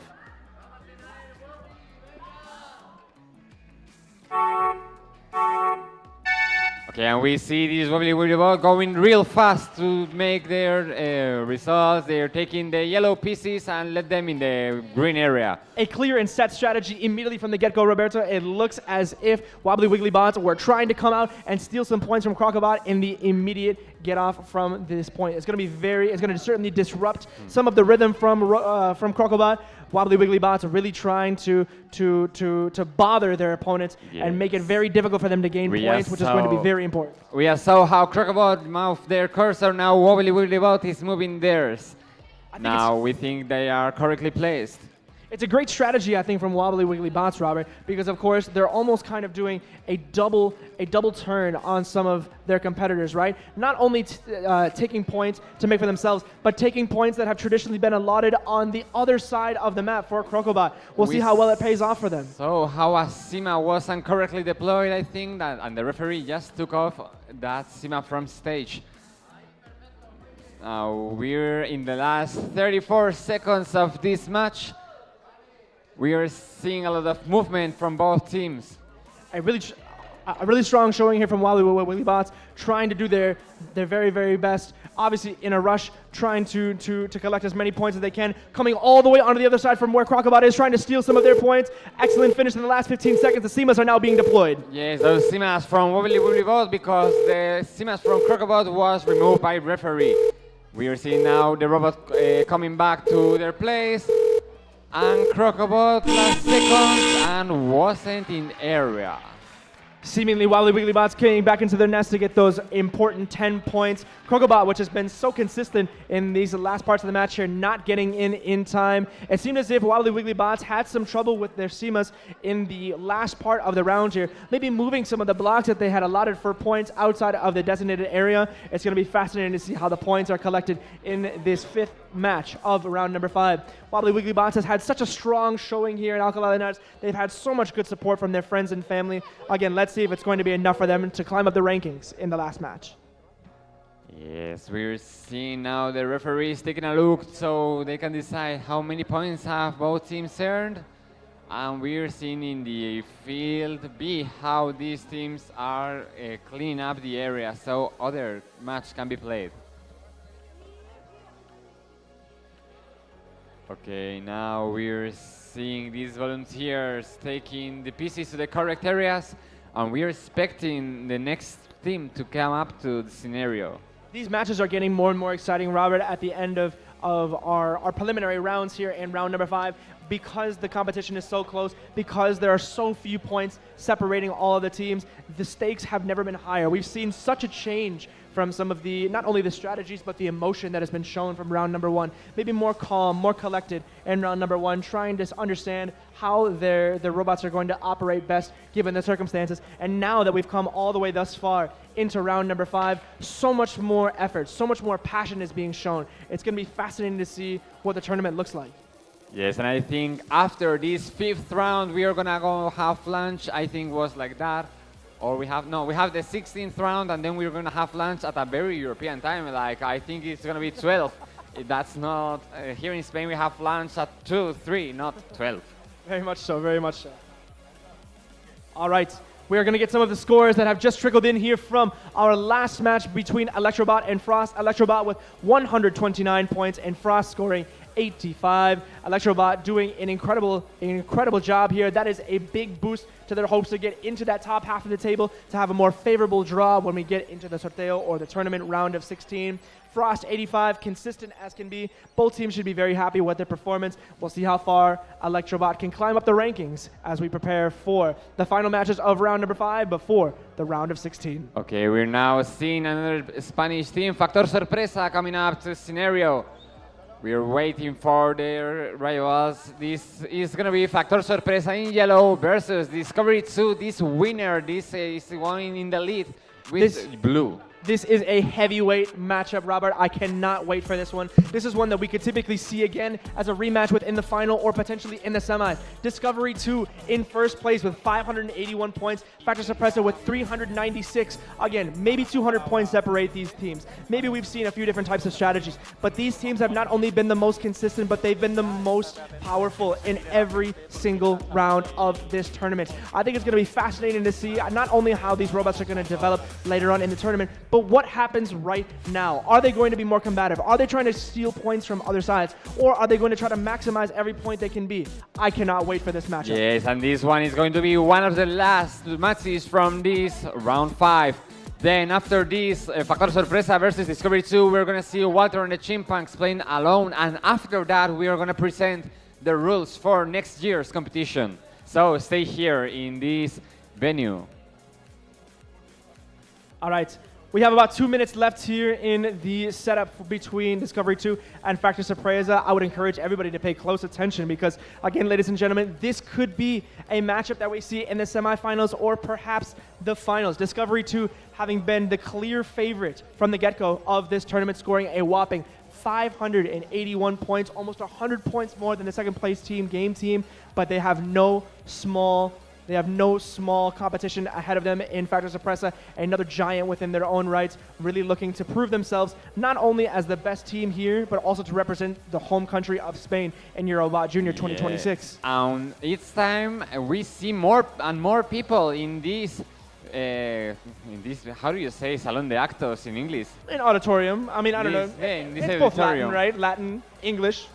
It's the same. Okay, we are now remembering you that the most active hashtag users in Facebook, Instagram, and Twitter will receive a special prize, hashtag Eurobot Spain 2026.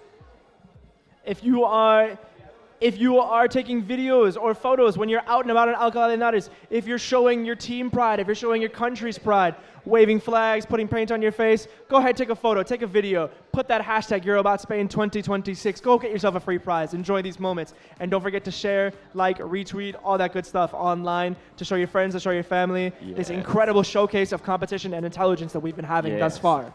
And I remember, for example, yesterday, this Polytechnic School Instagram account and the official account of the University of Alcalá was reposting your stories. So just publish a story and hashtag a mention at UACS, which is the official university account. So maybe you get featured in it. That would be pretty cool. I'd love to be featured. I mean, I've been working here for 2 days. They still haven't featured me yet. I don't know. Okay, we're seeing these Wobbly Willy Bots with 69 points and Crocobot with 42. Wobbly Wiggly Bots with 69 points. Not quite the illustrious 6-7 that we wanted, but again, strong consistency from Wobbly Wiggly Bots. I think they will be a tough out when they get to the tournament, not only just because of their strong consistency in points, but their ability to have good strategy, their ability to work to the level of the competition of the other opponent. We saw them stealing points in the last game. That will certainly serve to prove them very well and very successful in the next round of 16. Okay, so we're seeing robots almost ready to start here. Let me check. They are now, the volunteers, setting up the pieces in the correct order. As we wait for the referees to get everything set here, I think I'm going to be really interested to see where Crocobot falls into the last piece of the competition, preparing for the round of 16. Crocobot has done so well, being a 5th out of 13 teams at this year's tournament, but those 42 points could prove to be costly and put them in the second half of the table.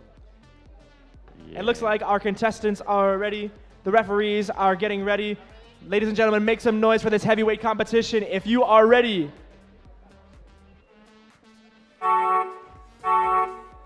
Okay, so now we're starting this one of the final matches for this round 5. We see this Factor Sorpresa robot covered with mirrors so they can see a lot of what is happening around the robot. We're also seeing Discovery 2 going slow but steady. Very much. Slow, steady. They have a set strategy that it looks like they want to deploy. Immediately trying to come over to the other side of the field where Factor Sorpresa wants to score their points and flipping those blocks. The biggest thing that Discovery 2 has done this entire tournament is being quickly and being proactive, not only in trying to gain those points, but preventing the other team from scoring those fantastic points. And they are feeling this energy from their supporters in the crowd right now, Robert. We see how the crowd is singing to give power to this Discovery 2 team. Factor Sorpresa looking like they're trying to make a comeback, moving some of those blue points that the Discovery 2 had out of the initial aspect, and also flipping one as well, using their very well-designed mirror to see where they're moving, to see what else is behind them. My oh my, this is an exciting match in just under 60 seconds here between these two heavyweight contestants. Yes, we are seeing all the field covered in blue. We are in the last 25 seconds, so we are expecting Simas go off in just 10 seconds. Robert, my oh my, these guys are mano y mano. They are going band for band. They're going M for M, moving as fast and as hard as they can as they release the Simas. This last part could be crucial here in the final seconds of this match in round number 5. Yes, we are seeing the Simas moving. Only 5 seconds left. And now the both robots are in the place, and this match has reached an end. Absolutely incredible performance from both teams, not only showing the complexity and the strong strategy from both teams, but also showing their ability to adapt and think on the fly. We saw very early on Discovery 2 wanting to come over and flip some of these blocks to blue. We saw Factor Sorpresa not having any of that, coming over, being a bully, pushing their blocks out of the zone, showing how quickly that these teams have not only designed their robots, but how well they've prepared to move and to adapt to their other team's strategy. Oof, I think this is going to be a very close match in the onset and the last match for them in round number 5. We'll see where this lands. Again, ladies and gentlemen, Discovery 2 in first place, Factor Sorpresa in third. Whoever wins this one could prove to be costly in a potential rematch later on down the road. Okay, so now here in field A, this is the last match for round number 5. We are seeing this Walter and the Chimpanks playing alone. They come from, remember, from San Salvador in El Salvador. This is going to be the last match. And they are playing alone because we are not even. We have an odd number of teams, and again, like we had said, Walter and the Chipmunks, I think this would be a fantastic way to showcase some of their skills. Again, Robert, what is it going to be like for them playing alone versus playing competitively against another robot? Is it going to be easier? Is it going to be harder? What can we expect from them? That's something we were discussing yesterday, that they have all the field for them, so they have to do a lot.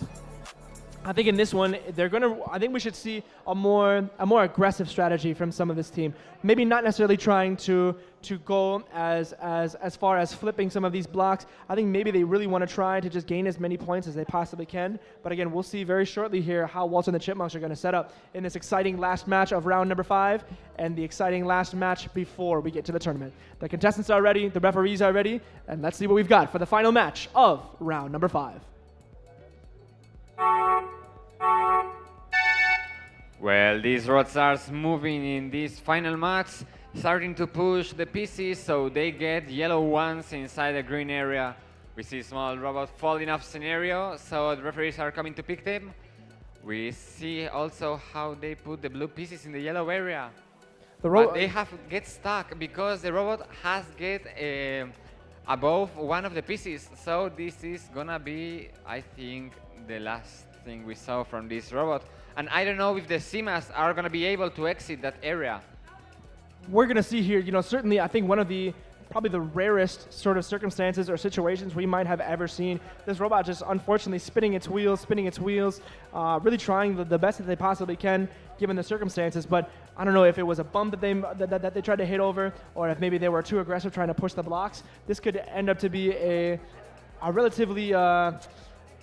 Yes, around that is going to be difficult to talk about because we're not seeing a lot of movement. I think that is that they just dropped the piece and I don't know how, but it got above the robot.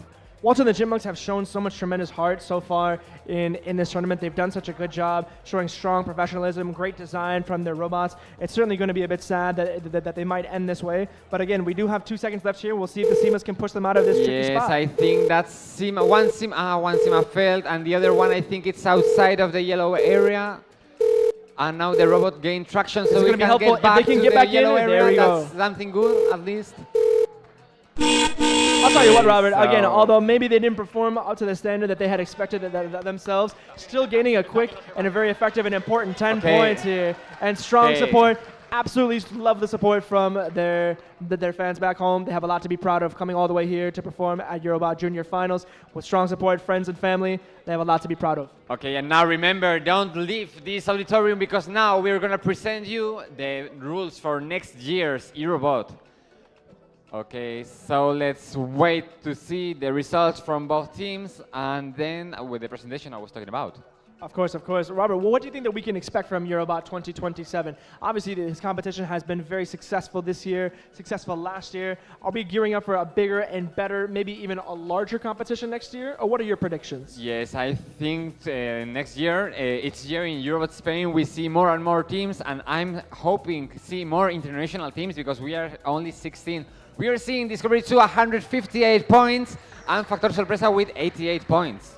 Ladies and gentlemen, that is a new record for Discovery 2, a whopping 158 points. When we talk about consistency, Discovery 2 in this round, or rather in this competition, has shown points of 145, 155, 152, and whopping points from both teams, showing great strategy, great ability from both sides. Factor Sorpresa, again, a lot to be proud of. A good point total. We could absolutely see these two teams in the final, in the semifinals, once we get into the round of 16. It's going to be absolutely fantastic to see how they might adjust their strategy once we get into our final matches of Eurobot Junior 2026. Robert, as I was saying before, it would be fantastic to see a larger selection of teams next year, making an even larger tournament. And that's, again, is much accustomed to the growth that we've seen from robotics, the accessibility, the affordability, making it so much more exciting for young people all over the world to study robotics. Yes, so here, people that are watching us from home, from all over Europe, come next year here to Eurobot International. We're seeing Walter and the Chipmunks with that 39 points. And that marks the end for round 5. Albeit, again, only 39 points, but still a lot to be proud of, a lot to show, showing a lot of consistency, a lot of strong competition, and as well a lot of heart from both these teams. We are seeing the scoreboard, but that just disappeared. We just saw how Discovery 2 is also in the lead. We are waiting for scoreboard to appear. Here we have it. No, here we don't have it. Here is another camera. So let's wait if we can see the scoreboard. I think we are certainly going to see a lot of strong movement. I think more so in the middle of the table. I think the top three might maintain the same. Again, Discovery 2, Game Team, and Factor Suppressa holding on to those coveted top three spots. In the middle, I think we're going to see a lot of movement. I think we're going to see Electrobot move up. We might see Crocobot move down. And we're going to wait for an update as we continue in our last round of round number 5. Remember to scan this QR code to fill the survey and win a prize for that. Robert, what do you think this prize could be? Because, I mean, I'll tell you what, I would love to get a car. I mean, it took me about 45 minutes to get here today. I would love to have that prize be a new car, right? I think a car is too much, but I saw a lot of boxes in our fulfillment area. Well, they certainly do say that big things come in small packages, so we'll wait to see on that. It weren't small packages, it were mid-size, so it could be something great inside. And remember, talking about prices, a prize for the most active hashtag user, hashtag Eurobot Spain 2026 in Facebook, Instagram, and Twitter. Ooh, maybe a big pan for paella, don't you think? That'd be a good prize. Yes, very Spanish. Yes, like Thursday we had coffee break. We also could have a paella today, but I think that that isn't happening. Qué rico, qué rico. One can wish, ojalá. Okay, let's wait for this scoreboard to appear on screen. We saw like Discovery 2 was in the lead, and I didn't saw who was after them. I think that we're going to see, again, Discovery 2 holding on to that lead, probably looking at somewhere within the 730-point range. Game Team, I think, will also be staying at number 3, Factor Suppressa, probably in 3rd as well. I think the most interesting thing that we're going to see is how the middle of that table moves. Again, we saw Electrobot having a fantastic performance, but unfortunately, Crocobot as well, not doing as well as they typically had. Crocobot came in 5th place after 4 rounds. They only got 49 points, I believe, in this round number 5. That could prove to be costly because, again, in that middle part, the first round, that round of 16, is really what's going to be important to get those coveted matchups in the round of 8 and thus the semifinals. Yes, because remember, now we have ended round 5, so we're going to start with round of 16. We are starting to get rid of some teams so that only one could win today. For single elimination, Robert, tell me, I think this is where the strategy might change most for some of our contestants, for some of our competitors. Obviously, in the first 5 rounds, it's really just about gaining as much points as they possibly can to be in the highest point. Of course, there are different types of strategies that they want to employ, maybe some more attacking styles, some more defensive styles to try to test their capabilities. But when it comes to single elimination, it's just really what team does better on that specific match, right? Yes, but it's also going to be measured with points. And as before, we saw Gertrude Robotics was telling us that they have changed their strategy for today. So maybe now in this round of 16th, we are going to see some changes. We are absolutely, I think, going to expect a lot of changes. It's going to be exciting to see in the round of 16. Coming up just very shortly here at Eurobot Junior Final 2026. Yes, remember, use hashtag Eurobot Spain 2026 in social media to earn a prize. Maybe while we're waiting, we can go to the crowd to ask some things. But yesterday, we maybe have the scoreboard. So Discovery 2 with 739 points. Then Game Team with 641. Factor Sorpresa with 484. Electrobot 457. Discovery 1 435. Robocraft 432. Frost with 401. Wibbly Bots with 398, Crocobot 394, and Gertrude Robotics 346. I think as we saw here, we're going to be really geared up for a fantastic round of 16. We don't have these last 3 teams on here, but again, Discovery 2 holding on that lead. Game Team, Factor Suppressa, the top 3 have not changed. But however, Electrobot moving up to that coveted 4th spot. We're really going to see how this plays out in the round of 16. We'll have that table for you shortly, but before any of that, we'd like to welcome. And now let's introduce, I think, Julio Pastor, who can tell us, or who is going to tell us, he's going to tell us the rules for next year's competition. So, Hendrik, do you want to start talking to us about this competition? I would love to start talking to you. So, as always, the Rules Commission is working very hardly on the rules for next year. So we want to give you a small sneak peek into them. And I think we first want to start with a big thanks to all teams and all people who give inputs for the next year's rules. So if you have ideas for maybe themes or anything else, please submit them to us. But we also want to thank all the NOCs and all the Rule Commission people who help writing the rules, translating them. That's a lot of work we do during the summers. And it's really important that you guys have nice rules in the end. So for this year, for the year which we are starting in, I would say, September, October, we got a nice new theme for you. And we're gonna do the Legend of Camelot.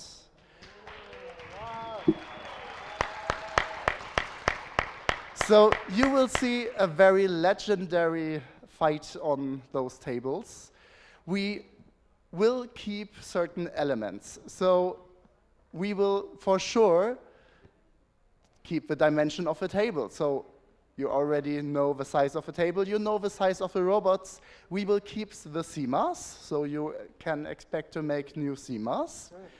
There will be side beacons, but that's not really important for Junior. For Junior, it's again good to know that we allow both the wired and the wireless command.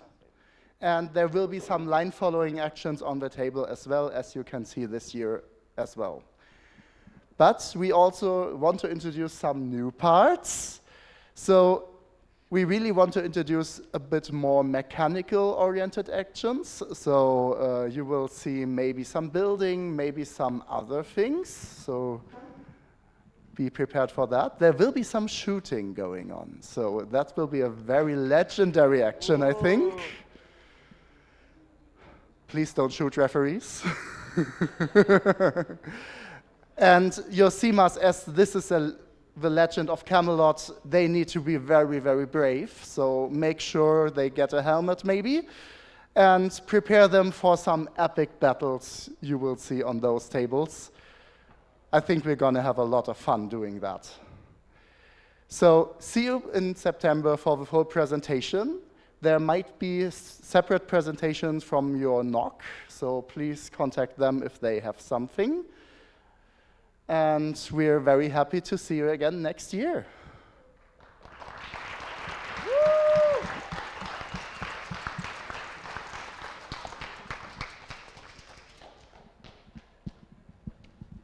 Thank you very much, Hendrik. I think that's going to be a fantastic event that we're going to have next year. The Legend of Camelot, some exciting new pieces, shooting, some epic battles at the end, the brave CMAs. We're going to break here just really, really quickly to head on to lunch, but we are going to have our tournament showed up very quickly. Please come back here in just about an hour's time or so for the round of 16. Thank you so much for your attention and a lot of your fantastic support. We'll see you in just about an hour back here at Eurobot Junior 2026 final. Thank you. Very good. Excellent. Right?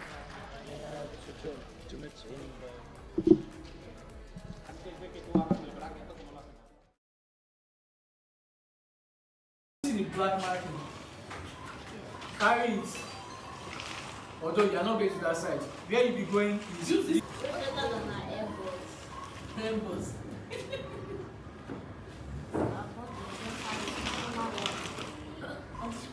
The control may not be very, very easy. That's why I also need to practice. You understand? There are special tires which move in the angle you want. This is the emergency stop button, which you press if your robot is doing haywire. This is the power button. Okay. This is a breadboard used to connect wires from. That's why we have 4 of these. Okay. Over here to connect the wires on the breadboard.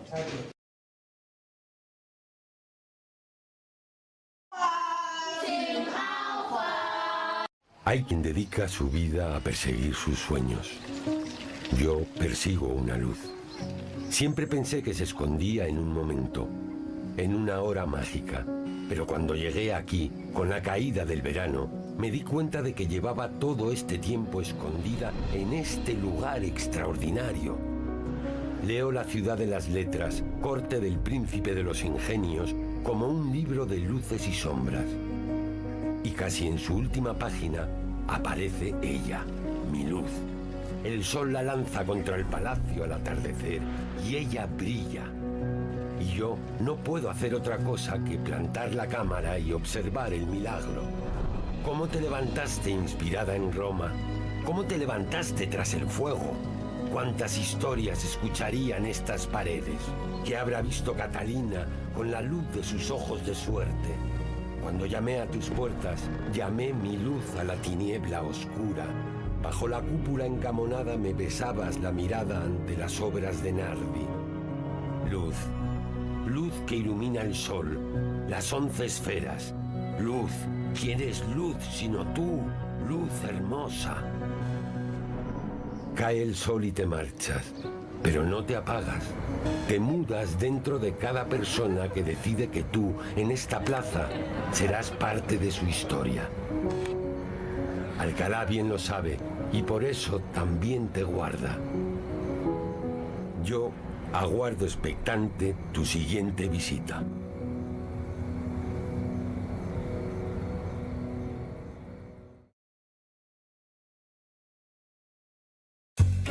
De Móstoles. De Alcobendas. De Coslada. De Rivas. De Madrid.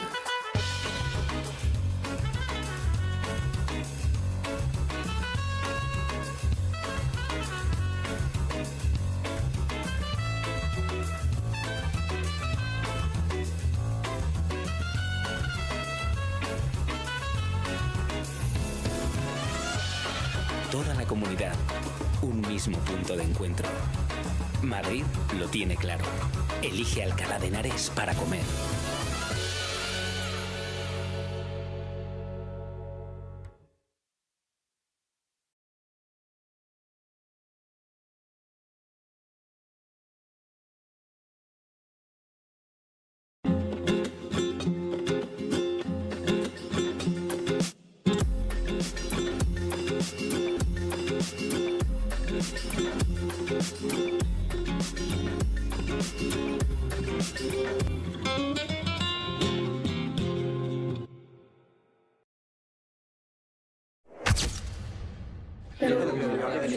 We are a group of 7 teenagers fond of robotics and technology, aged between 12 and 17. It's our first time here in Madrid to compete in the Eurobot Cup, and it's amazing to take part of this adventure.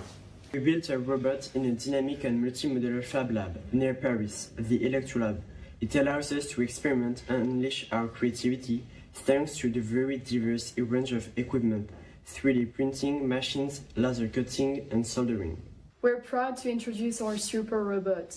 Composed of 4 vacuum pumps, it catches nut crates and flips them thanks to the conveyor belts situated inside the arc of the robot. We are Electrobot and will show you what we're capable of. Situada en la histórica ciudad de Alcalá de Henares, a 30 kilómetros de Madrid, la Universidad de Alcalá es una de las universidades más antiguas de Europa. En 1499, el cardenal Cisneros funda el Colegio de San Ildefonso, con el objetivo de crear un modelo de ciudad universitaria.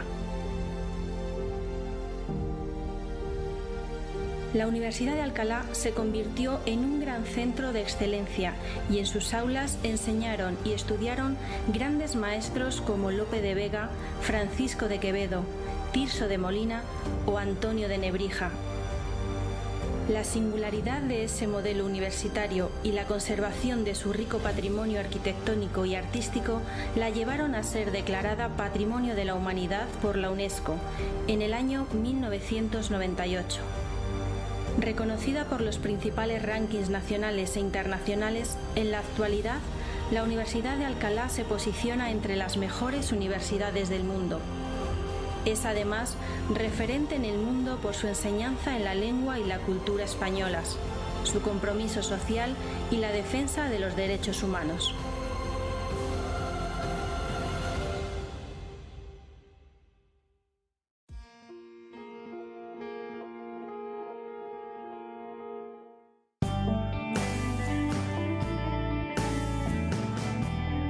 La Universidad de Alcalá consigue, por segundo año consecutivo, posicionarse entre las 650 mejores universidades del mundo según el QS World University Ranking.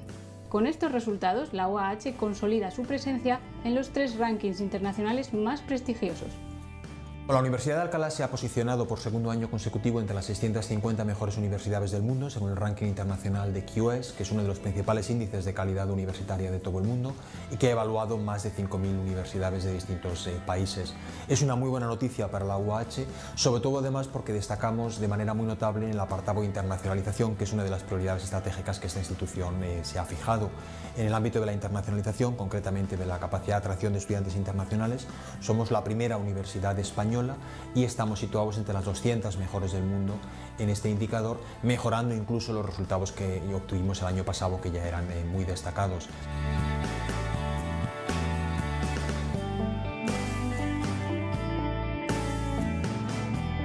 Pues vi otras universidades y Alcalá fue una de las ciudades que me gustó mucho porque es muy bonita, me gusta mucho la arquitectura y todo.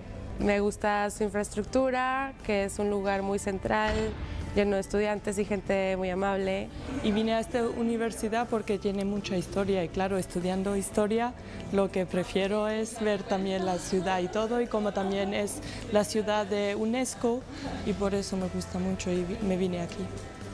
Solo nos queda congratularnos por esta buena noticia, que pone de manifiesto el excelente trabajo que realizan nuestros profesores, nuestro personal de administración y servicios y nuestros estudiantes, y a todos ellos querría una vez más agradecerles su esfuerzo y agradecer también sobre todo el trabajo pues muy importante que han realizado para recopilar toda la información necesaria para ser sometidos a esta evaluación.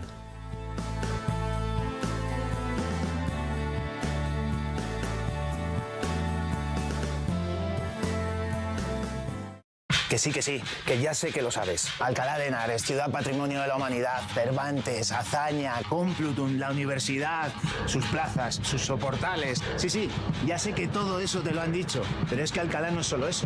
De hecho, Alcalá es mucho más. ¿Y si te contase que también es Kubrick en Espartaco, Delón en El Tulipán Negro, son las 13 Rosas, los Alcántara, las chicas de la última fila, son los miedos de camino, las alegrías de Paquita Salas, lo hacemos y ya vemos, son reencuentros, adrenalina, arte sobre arte, lugares mágicos donde crear el presente, reconstruir el pasado, imaginar el futuro, donde cada una de sus calles, sus rincones, su historia, siempre tienen algo nuevo que contar. Porque sí, Alcalá es todo lo que ya sabes, pero puede ser todo lo que llegues a imaginar. Ser parte de su historia.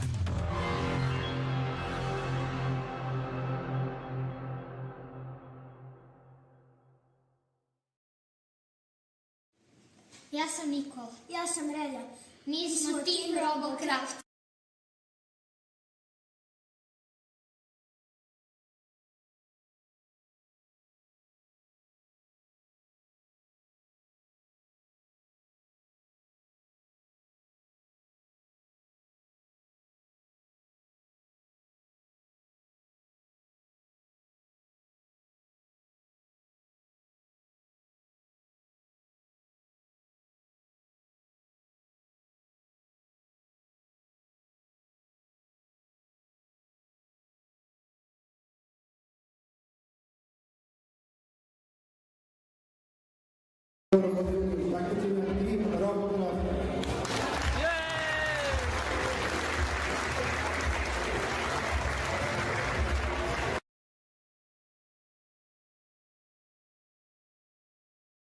Hace más de 500 años, uno de los hombres de Estado más relevantes de su tiempo tuvo una visión.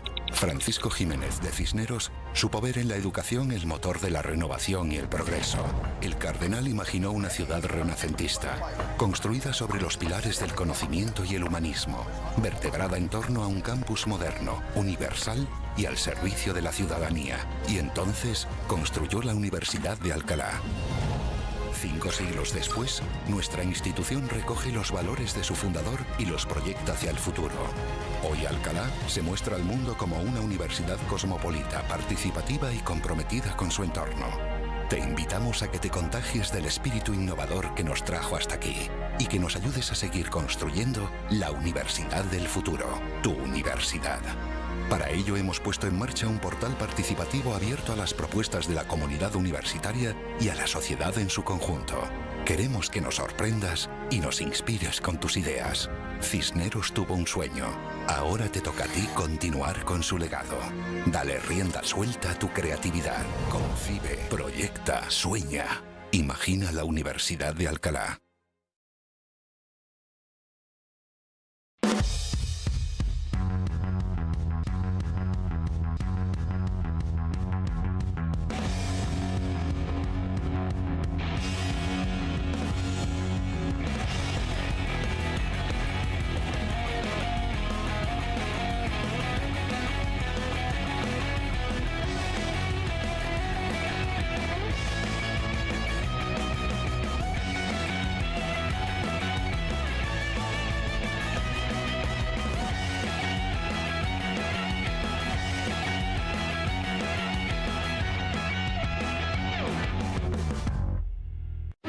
Welcome back to this Eurobot International Final 2026 here in Spain.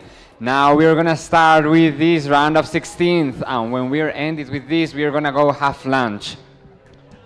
Absolutely fantastic first 5 rounds. Ladies and gentlemen, again, this is really where the competition heats up. This is where contestants take all the strategy, all the information that they have learned in the first few rounds and implement it into this very important round of 16. Again, like we said, Robert, all of the information, all the strategy that they've had thus far is important for the round of 16, but it's single elimination this time. It's not just to gain points. They have to do everything they can in these rounds to ensure they survive and move on to the next round. Yes, of course. Now we're seeing Eurobot here, and the other team is Wobbly Wibbly Bot from Alcalá de Henares. This is going to be a fantastic matchup here again between the home team of Wobbly Wiggly Bots representing proudly Alcalá de Henares and Eurobot. I think again our dark horses here. One of the few teams representing Serbia. This match is going to be fantastic. Yes, and remember when we end with this round of 16, only 3 teams will walk over to the quarterfinals. So it's going to be really exciting. This is going to be fantastic. As we see here, the first 3 minutes have begun to set up our robots. More important than ever is going to be the strategy. More important than ever is going to be the allotment, the assignment, where they are going to put their robots, their strategy for this time. Maybe they've watched some film, as we've seen in our live stream. If you are watching the live stream, make sure that you use hashtag EurobotSpain 2026. But maybe they've watched the live stream, they've watched the film from yesterday to see how best to prepare for this very crucial first match in the round of 16 between Eurobot from Serbia and Wobbly Wiggly Bots from Alcalá de Henares. Okay. So I have an announcement to make. We already know which are the teams classified for quarterfinals. These are going to be Discovery 2, Game Team, and Factor Sorpresa. We are now going to see these other teams playing. Because we unfortunately had 3 teams that weren't able to participate in this year's edition of Eurobot 2026 Junior Final, we have 3 byes, or in English we say a bye, or basically they skipped the first round because they did so well. Again, Discovery 2, one of our 2 teams from Tunisia, Game Team, one of our 2 teams representing France, and Factor Sorpresa representing Spain will have a bye. They will skip the first round because of their strong performance. And like we said earlier, that's why that competition was really fierce in the first 5 rounds, to get those coveted 3 spots, to make sure that they automatically qualify for that round of 8, but we're going to see some fierce competition here in the round of 16. Everybody else wants to be there with them. We'll see who's going to join them between Wobbly Wiggly Bots in the yellow and Eurobot in the blue. In the last minute 15 they have to set up their robots. Okay, let's see how many time they have left. They have 1 minute and 10 seconds left to get the robots ready. We see this Eurobot team already have set up the robot, and we see these Wobbly Wiggly Bots getting ready, their CMAs. I'll imagine that Wobbly Wiggly Bots must feel relatively confident here, having some fantastic home-time supporters, having some people waving their beautiful flags, having some fantastic friends and family come to support so quick and so closely. Eurobot will not go down easily, though. They did so well in the first preliminary rounds. They showed a great performance, not only from round 1, round 2 to round 3, but also in 4 and 5 in the 2 days of this competition. It's going to be a fierce competition to see who will advance. We see now how these volunteers are getting ready the acorns so they can match the colors provided by screen. Eurobot lining up on the left side here, hoping to probably show the similar strategy that they had in the last round of trying to collect all these blocks that they can on the left side, regardless of flipping them. Look for them to maintain and to suck in all these points on the left side of the board before moving closer inward to flip and battle against factors or wobbly wiggly bots. Excuse me. So I think we are ready to go. All right, ladies and gentlemen, the contestants are ready, the referees are ready. Let's get underway for the first match in the round of 16. Come on, let's make. Okay, so here we start. This wobbly wiggly bot going real fast to get those yellow pieces. They only achieved one. They going to the green area. This Crocobot is going slower but steadier. Seemingly a similar strategy that we saw in the last round, Robert, where wobbly wiggly bots are trying their best to come all the way to the other side and disrupt any rhythm or flow, any possible or potential points they can score from the left side of the field or your right for those watching at home. Crocobot as well, though, maintaining the same strategy they also had in round number 5 yesterday and today, trying to get as many points as they can from these first portions here and then thus use the remaining time that they have to flip as many as they can and push the ones on the further sides of the table back into the nest. Yes, we are now in the last minute of this match, of this round of 16. We are seeing a lot of movement, and I think the Spanish team needs to move their cursor, yet they haven't moved it. Wobbly wiggly bots still trying to move some of those blocks that they had on the right side to the front portion of the table. I don't believe that they've yet to move their thermometer, and this piece of communication coming now, where they're going to speak with their teammates and see if they've had it selected well. Seemingly well. Crocobot moving well. Wiggly wobbly bots moving well in these last 20 seconds here. My oh my, it's going to be very close at the end, Robert. We're seeing a lot of nervousness and how these robots are performing so well, getting that yellow piece. We are now seeing the CMAs moving, so we are almost in the end of this match. These CMAs can make all the difference in these last 10 seconds here, Robert. Again, every single point counts. Every single point counts. We have a few seconds left. Okay, so both robots are come to an end, and we end this first match. Both teams getting back into the nest at the last time. Crocobot seemingly feeling very well about their chances. We still have to wait for the referees to create an official tally, but it seems as if Crocobot's very confident in how they performed in the first match in the round of 16. Yes, because now we are deciding who goes to this quarterfinal round that we're gonna have after lunch. Now we go to field B. We see this Electrobot from France and this Teklinoyaye from Serbia. Strong deliberation, strong focus here from both the teams as they collect to tally these points. We'll see who goes on to the next round. As Robert has just mentioned, in field B, just to my left over here, for the right, if you're watching at home, we will have Electrobot versus Technico from Serbia. Electrobot, our #1 ranked team in this round of 16. Not #1 overall, but #1 ranked in the round of 16. Could we see an underdog Cinderella story happen here between Technico and Electrobot? Let's wait to find out. They've had a lot of rounds to make changes. They've had a lot of opportunity to create new strategy. We'll see how that pays off for them if David can defeat Goliath. We see volunteers ending with the setup of the stage. And we are ready, I think. All right, our contestants are ready. Our referees are ready. Make some noise if you are ready for match number 2 in the round of 16, ladies and gentlemen. Yes.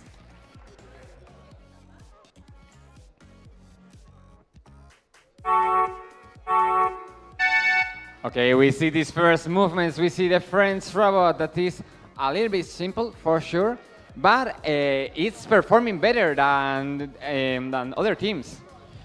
Electrobot seemingly trying to employ the same strategy that they had in the beginning in a very similar style of robot that we've seen time and time again in this competition, using those suction cups, but again, one of my favorite designs, this through the gate sort of style that they have, maybe throwing them through and behind the back, if you will, while Technico is going to try to move onto the top side of their board to move as many points as they can into the corner and ultimately back into the allotted areas. Here we see how they have flipped that yellow brick. And now they are moving, I think, to get more pieces so they can flip. What are they doing?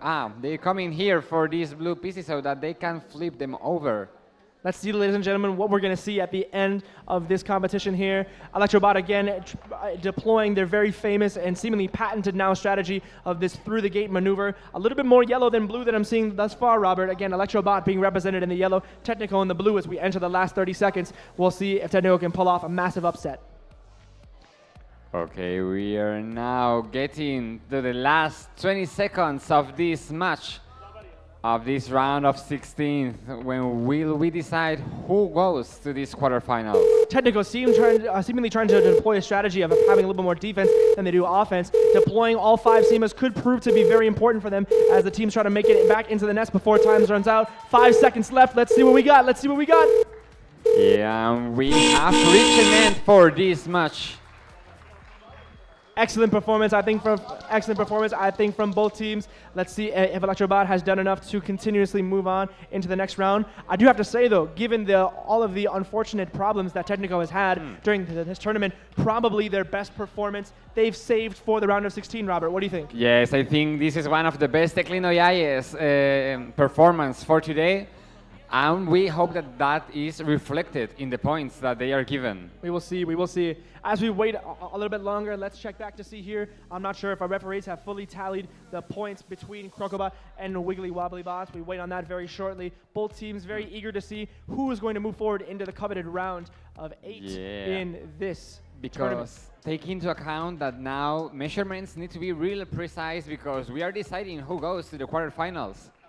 And as we have points coming out, finally, Crocobot with 89 points, moving on to the round of 8 against the defending champions, Wobbly Wiggly Bots, with 69 points. My oh my, a bit of a heartbreak for the home team here, Wiggly Wobbly Bots. But again, at the same time, all the credit in the world to Crocobot. They not only have done a fantastic job in total in this tournament, but they've also just beat the defending champions. They have been the lineal champion. They've been the one to take the names. Let's see if they can maintain the momentum and become the next champion. But remember, for example, Wobbly Willy Bots haven't scored as much, but we are going to take into account the global score. So maybe this match hasn't go as well as it could be, but maybe they can go to the quarterfinals. That's 100% true. That's 100% true. We'll have to stay tuned to find out. Good point distribution all around, seemingly very even amongst the both teams. The lion's share of the points really coming from Crocobot's top right corner, where they had 17 points in one of the nests for the baby squirrels. Absolutely incredible pieces and absolutely incredible movement there. I mean, oof. It's gonna be a crazy final few rounds here. We're gonna see who's gonna walk away with the title of champion for Eurobot Junior 2026. Yes, we are seeing now how these volunteers are coming here to clean up the stage to get it ready for the next round. And in the other field, we are seeing how referees are getting the scores ready. That's right, that's indeed right. I think we will see as well in some of the next rounds here. I think we will probably see Discovery 1 versus Gertrude Robotics. That's certainly a matchup that I'm going to be looking forward to. I think we will also see Frost potentially versus another one. I mean, there's so many good matchups that we're going to see here. I cannot wait to see them as the points are going to be dialed up for this one over here between Technico and their competitor. We're seeing here in the stage our favorites for today. Discovery 2 just came into stage. Because we are having Discovery 1 versus Eurobot in this field A. Okay, so let's wait for Eurobot to come here to stage while Discovery 1 are getting their pieces ready. Is there something exciting in store for Eurobot? Maybe they're making a dramatic entrance, but here they come now. What do you think we can expect to see in this tournament? Discovery 1, I think, has certainly been one of the teams during this competition that has shown some very high highs, but also some low lows. They started off really strong in rounds 1, 2, and 3. However, they also had, this was the team that had a malfunction with their controller and did not compete for one entire round. This team could have very easily been in the top 3, Robert, but we're going to see if they're going to have a little bit of magic or a little bit of a curse in this round of 16. Yes, obviously this is going to be one of the most exciting matches we are going to see in this round of 16 being played here. Discovery 1 is going to go with yellow and Eurobot is going to go with blue.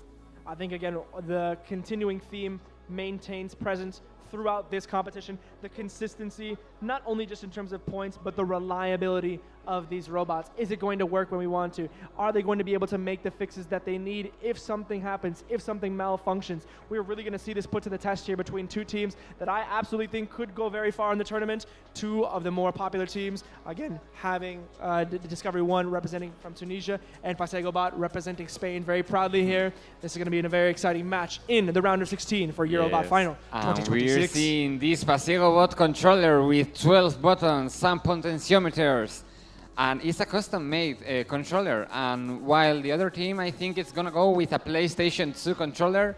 So let's see if that makes the difference in this match. I really can't tell if one is better than the other after all the competitions that we've seen thus far at the tournament here, Robert. I mean, we've seen a team like Discovery 2 absolutely smash the competition with a PlayStation controller, seemingly handheld, very easy to use. But we've also seen other teams not use a PlayStation controller, also have some similar luck. And it looks as if Discovery 1 is making some final adjustments here in the last minute 30 that they have to the robot, making sure everything is precise, everything is tight, everything is well oiled. These last 70 seconds are going to be absolutely crucial to make sure that they can do what they need to do. We see this team with the screwdriver getting a fine tune for the robot, but they only got 1 minute 5 seconds left for making that fine tune to the robot. Eurobot very smooth, very calm, very collected as they get ready for their match in the round of 16 here.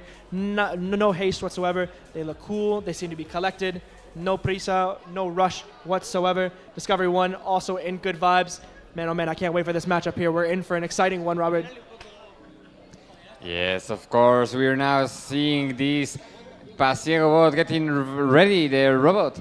And Discovery 1 just finished setting up the robot. We are 30 seconds left for this setup. And they are asking for some lightning issues with the robot. Both of these teams have deployed some very consistent strategies during this round. Again, we're going to see a very traditional style robot from Discovery 1 looking to suck in some of those, suck and push some of the acorns. 5 seconds for this robot setup. And I think they are ready, so we are going to see these volunteers getting the stage ready with the correct colors for the acorns. Remember, after this, we're gonna go have lunch. You can have and enjoy your meal here at the Polytechnic School. Remember, at the other side of the building, we have our cafeteria. Robert, do you think that there are any nerves in the building? Do you think that there's any nervousness going on here? I mean, again, everything must be precise. Everything has to be as they've wanted. They've worked so hard. They've worked so many months on this, so many late nights, so many early mornings. I mean, this is really where it really all comes into play. Yes, for example, I'm seeing you taking video. Use hashtag Eurobot Spain 2026 for Instagram, Twitter, and Facebook. Remember that the most active hashtag user is going to receive a special prize, and I'm seeing a lot of prizes at this side of the stage. All right, ladies and gentlemen, it looks like the contestants are ready. The referees are ready. Make some noise if you are ready for this third match in the round of 16, ladies and gentlemen.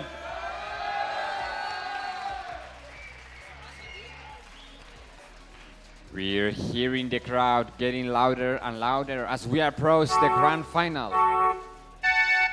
And they're off. Discovery 1 in the yellow, Eurobot in the blue. This round is going to be certainly one of the more exciting ones that we've seen thus far. Discovery 1 wasting no time at all, having the hope and the support of their home teams, their compatriots, their friends, their family here at Alcalá Henares. However, Eurobot looking to be aggressive, trying to go to the other side of the match, trying to go to the other side of the board and steal as many points as they can, being aggressive, bothering Discovery 1. We'll see how that strategy is going to pay off for them in the first 15 seconds of the exciting match in round 16. Robert. We are so quite near. We see a collision between the both robots. We are now expecting this Eurobot to start moving the temperature controller. One thing that is so exciting and so fascinating to watch about these matches, Robert, is that precision and calm is such an important piece that we continue to talk about during this tournament. The emotion is high, the adrenaline is high, all the work that they've done comes down to this, but maintaining their cool, maintaining their composure, allowing the precision of the robots to do the work is really going to prove to be what's important. We're going to see if that maintains the case for them in the last 35 seconds of this match between Discovery 1 and I really like how these teams are communicating between each other so they can make the most points in this match. We are near 25 seconds to go, so we are expecting Simas go off in 10 seconds from now. Ladies and gentlemen, these guys are mano y mano right now. Discovery 1 trying to bother Pasegobot as much as they possibly can, spinning and moving as many points as they so can. last seconds we are seeing these Simas starting to move. We are seeing 2 Simas from Pasegobot. 1 Sima has been pulled into the area, and from Discovery 1 is getting now to their yellow area. We have finished this match. Wow, wow, wow. Again, both teams coming in, trying to collect those crucial and very, very, very consequential 10 points in the last seconds. They're coming back into the nest is super helpful. Again, 5 points if they are partially in, 10 points if they are fully in, and in the round of 16 where every point is the most important it has ever been, incredibly helpful. This is a mess of a field right now, Robert. The points are strewn everywhere. The blocks are everywhere. The Simas are everywhere. I would certainly not want to be a referee counting these points. I think this one is going to be very, very close. Yes, and now let's head to the other stage of this scenario. We're seeing, the results. Electrobot, 102 points, and with only 1 point more, Teclino Yaye, which is the greatest score that they have made for today. Ladies and gentlemen, as we talked about, we will see if David can beat Goliath. This has just happened. Technico proudly representing Serbia, their best performance of the entire tournament. We saw this team open the initial rounds with something like 25 points, an extremely low score. Today they saved the best performance possible for when it mattered most. They just took down the #1 seed in the round of 16. Yes, and by 1 point, and now we're here in Field B. We're seeing in yellow Team Frost from Poland, and in blue Gertrude Robotics from La Belgique. I think these have been 2 of the nicest teams that we've had so far, Robert. I mean, we talk about sportsmanship and professionalism. Everybody has shown that thus far, but I mean, oh my goodness, Frost and Gertrude Robotics, they seem like family already. Just fantastically lovely people. We're seeing how these volunteers are getting now ready, the acorn, so that we can start the match anywhere soon. We see the last pieces are being set it up.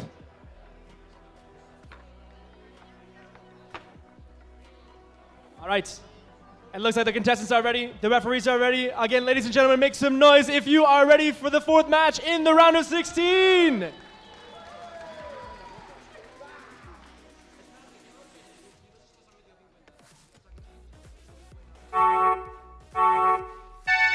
Okay, so we start these robots moving. The Gertrude Robotics one, as always, slow but steady. The other one is the one I was saying before that uses that suction cups to take the pieces, and then with motors they can rotate some of them to get them blue. The Ninja Robot from Frost over here seemingly doing a fantastic job of getting the allotted points that they can from their side back onto the field. That's certainly a part of their strategy, trying to utilize these maybe in the later part of the rounds or maybe faster than we might imagine. While Gertrude Robotics, again, quickly, calmly, very collectively maintaining the same strategy as they did before. This might be the calmest team in the entire tournament, regardless of the fact that their teammate's name or their competitor's team name is Frost. Yes, and I don't know if in the live stream is noticeable, but here the nervousness, the tension can be cut with a knife, because we see the teams very nervous, the judges and referees are also very nervous, because this is very important for take the measurements real well, real precise.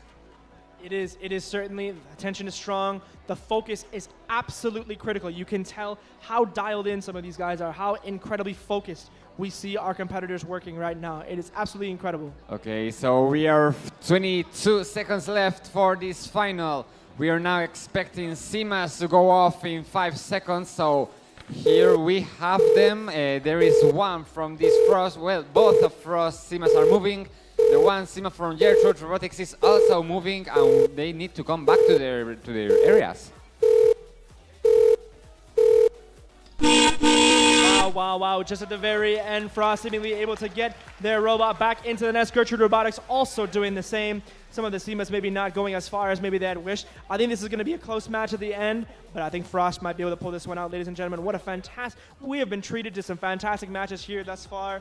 Again, the referees have a very difficult job counting all these points. Wow. So now get ready for, I think, the last match from this round of 16 that is going to be played in this field A.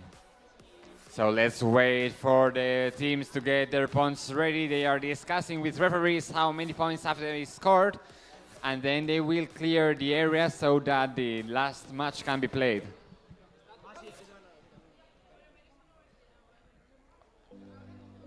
Okay, we are now seeing that we have both fields occupied by referees deciding the final points.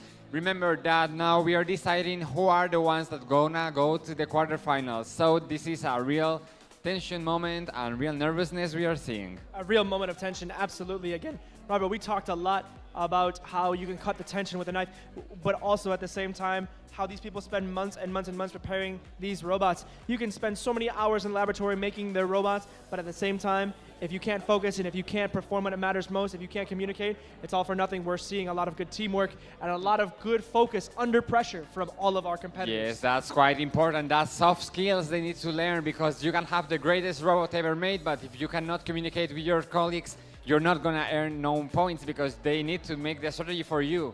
That's absolutely correct. We are going to have some points come out here very quickly, but while we wait for those, make sure that you use Eurobot Spain 2026 on all the photos, videos, TikTok dances, whatever you're doing. We have a prize for the most active hashtag user. What will it be? What is it? I don't even know. If you want to find out yourself, even if curiosity is the thing that's driving you, go ahead, go on Facebook, Twitter, Instagram, TikTok, all that good stuff. Post Eurobot Spain 2020 with that hashtag and see what's in store for you. And also remember, we are also having prize for those who make the survey. We are gonna choose the winner for the survey that we are passing through the Eurobot Junior participants. That's right, that's right. I know all of our contestants are very young, majority of them probably using technology a lot. If you have the technology in your hand, if you got the phone in your hand, you might as well go to the QR code, you might as well post a photo, you might as well use the hashtag, you might as well win yourself a nice little prize to take home to Serbia, Salvador, wherever you're from, and we hope that you'll enjoy it very much. Yes, we are seeing the referees getting the scores ready. I think they called another referee so they can have the score perfectly given to those teams. This has been, I think, again, this match between Discovery 1 as well as Pasego Bot was absolutely incredible. Discovery 1 and Pasego Bot, absolutely incredible. The match was so close, so much chaos happening. A far cry from what we saw over here between Gertrude Robotics and Frost. So much more cool, calm, and collected, no pun intended. This one, absolutely fire ablazing. So much movement, so much strategy, so much chaos happening. We're gonna see how these points are tallied. Like I said, I would hate to be a referee having to count these points. It's gonna be very close as the referees are doing the best they very can. It seems as if some of the referees are having an instant replay being shown to make sure that they can count and collect the points appropriately. I don't know if we've ever had a match this close. Yes, here we have a lot of, we have the results. We have Gertrude Robotics with 82 points and Frost team from Poland with 77 points.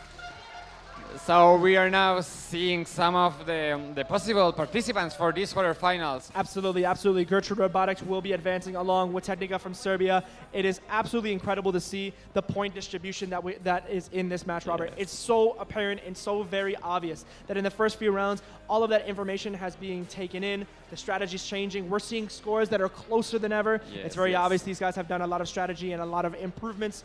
Wow. Yes, now so we're exciting, seeing so exciting. The Discovery team discussing with the referees. Remember that we have a bar with a lot of cameras here, so we can instant replay all of the match so that we can decide what had happened. Almost like VAR in football these days. I think the installation of the cameras is going to prove to be a very beneficial thing for collecting and counting these points. Yes, look, we have a camera there, in the roof, in the other roof. One here, we have a lot of cameras going on. Absolutely. Speaking of cameras, I know you guys are taking photos and videos at home. Do I need to remind you again? Go ahead and throw hashtag Eurobot Spain 2026. What are you guys waiting for? Throw those numbers up. Absolutely get involved in the conversation. Tag your friends, tag your family, tag your grandma. If your grandma's got Facebook, absolutely we want to see as many people as we possibly can online sharing their fun and great experiences here at Eurobot Junior Final 2026 in beautiful Alcalá de Henares. And obviously tag Alcabot and UACS so you can be featured in our social media. Okay, we are now ending with this discussion between the Discovery team and referees. I don't know what they're saying. I think they are talking about some boot placement that can be very precision. I don't know what's happening. They are talking, I think, about the boot placement. You know, Robert, when I first came here on my first day, there are posters that are outside the Salón de Actos, or the auditorium that's outside, that shows a massive poster of how we score the points. There's at least 8 or 9 different ways these teams can score points here. Yes. It is incredibly complex for the referees to try to make sure that they allot all the points. The margins are so small. The robots are so complex. Every second of chaos ends up resulting in a completely different result, or could absolutely have a different outcome. Yes, it's crazy to see. I have here the points. So, for example, moving acorns inside boxes can give 2, 3, or 5 points. Also, empty the refrigerator, 2 points. Refrigerator containing an empty black box, it's 5 points. Then we also have the temperature cursor. Robot parsley, the starting nest at the end of the match, also gives points. And finally, the points given by the CIMAs are also taken into account. Like I said, such a difficult job for the referees to try to collect and allot these points. And with all the chaos that we saw between Discovery 1 and Eurobot, it's totally understandable that these guys are taking the needed time to collect the points, to make sure that it's fair and just like it's always been. But I mean, my oh my. I mean, we're talking about some high-level competitions in the first round. Again, we saw Discovery 2 versus Factor Sorpresa. That was an incredible match. But even just now, between Discovery 1 and Eurobot, we're also seeing some high-level competition. It almost looks like a battlefield. It is going to be incredible. If this is what we have for the round of 16, imagine what we're in store for the round of 8, as well as the semifinal. Yes. It's going to be insane, insane. And also, we need to take into account our cafeteria is closing in 1 hour. So if you want to take some coffee, some donuts, something, you have only 1 hour to take them. So go now that you have a break. We'll have now a last match, and then we're going to have a small break. So go to our cafeteria, and as we were saying before, use this QR code to fulfill a survey so that we can improve these Eurobot events for the future. One thing that I can say for sure, as we continue to tally these points between Discovery 1 and Eurobot, is that whoever comes out victorious in this match is going to be an absolute threat, is going to probably be the least desired competitor in the quarterfinals. I mean, if we see how fiercely they're competing right now, trying to make sure that they can get those points, imagine what that's going to be like for the quarterfinals. We're getting ready for this last match. We are seeing this Serbian Robocraft team and Walter and the Chimpanks from El Salvador. So, Walter and the Chipmunks finished in the 11th place spot out of 11 in the round of 16. And our other competitor, Robocraft, had finished very, very closely alongside them in 6th place. So, again, we saw that anything can happen in the earlier rounds here. We saw anything can happen. We saw, again, the massive upset between Technica Serbia against Electrobot. We'll see if Walter and the Chipmunks can do the exact same. Anything can happen here. The 3 minutes have begun for the robots to set up. What can we expect in the last match in the round of 16, Robert? I think it's going to be a very exciting match. This is one of the last we are going to have. This is also the last we are going to have before going to have lunch. So we're 2 minutes and a half from getting ready. There's now the last things that these teams can do, but when the time is ended, they cannot touch their robots. I think it should certainly be noted. We saw a video during our most recent break in between round 5 and the round of 16. We saw our competitors, Robocraft, the champions of Serbia, in a competition that had so many older members. These guys, again, maybe our youngest and smallest competitors, but probably with the biggest hearts, maybe even the biggest brains. It's going to be fantastic to see how they compete against Walter and the Chipmunks. So we are seeing both teams are already ready. So any moment soon we are going to see these volunteers setting up the stage for the next round.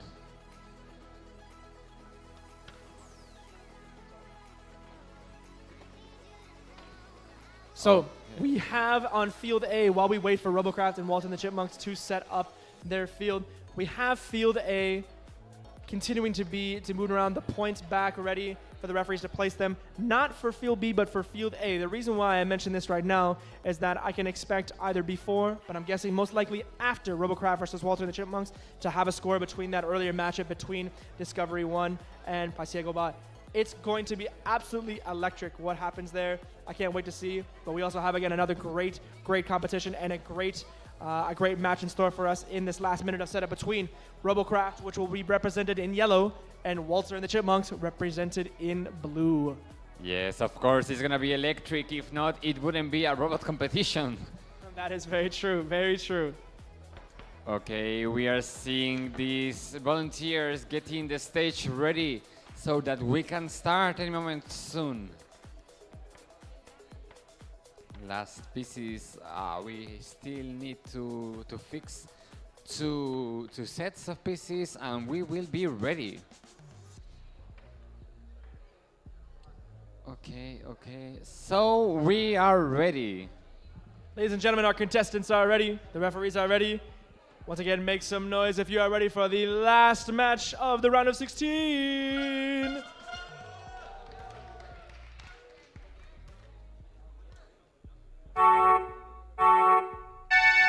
And they're off. Robocraft again in the yellow, Walter and the Chipmunks represented in the blue. Walter and the Chipmunks on the far side. That's on the right side if you're watching at home. And Robocraft in the yellow on the left side if you're watching at home. Let's see how they get started. Both of them moving very quickly and off to a good start. I think Walter and the Chipmunks already doing much better than their last showing. They're not stuck. Yes, we are seeing now how this Robocraft is moving their temperature cursor. We're waiting for this Walter and the Chipmunks robot to go for the cursor. It's now moving. Remember that this robot was stuck in the before, so now we expect them to perform better. And this team is already doing much better than they were before. Again, I think that they might feel that the stakes are high, albeit Walter and the Chipmunks ultimately came out as the 11th seed. I think that they feel like that they deserve to be much higher given a bit of an unlucky performance in the last one, and it seems like they're doing a good job pushing some of these blocks into place over here. Robocraft, on the other hand, moving very quickly, very precisely. This team as two people, but it's like they have one brain. The synchronization and the chemistry is unbelievable. Yes, and I really like this Walter and the Chipmunks name, like Alvin and the Chipmunks movie. Exactly.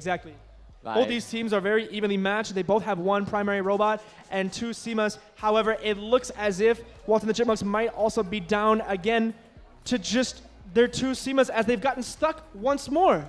Oh, it's happened again. The roads from Walter and Chipmunks got stuck again. We are now in the last 10 seconds of this final round. I cannot believe that, Robert. I absolutely cannot believe that. That is going to prove to be costly. They're not going to get those 10 points, but Robocraft and Walter and the Chipmunks, and very strongly both teams, both of them can be very proud of their performance. Let's see how the points are going to be stacked up. Unfortunate for Walter and the Chipmunks. Have they done enough? Have they done enough to make it into the quarterfinals? We will see very quickly, very shortly.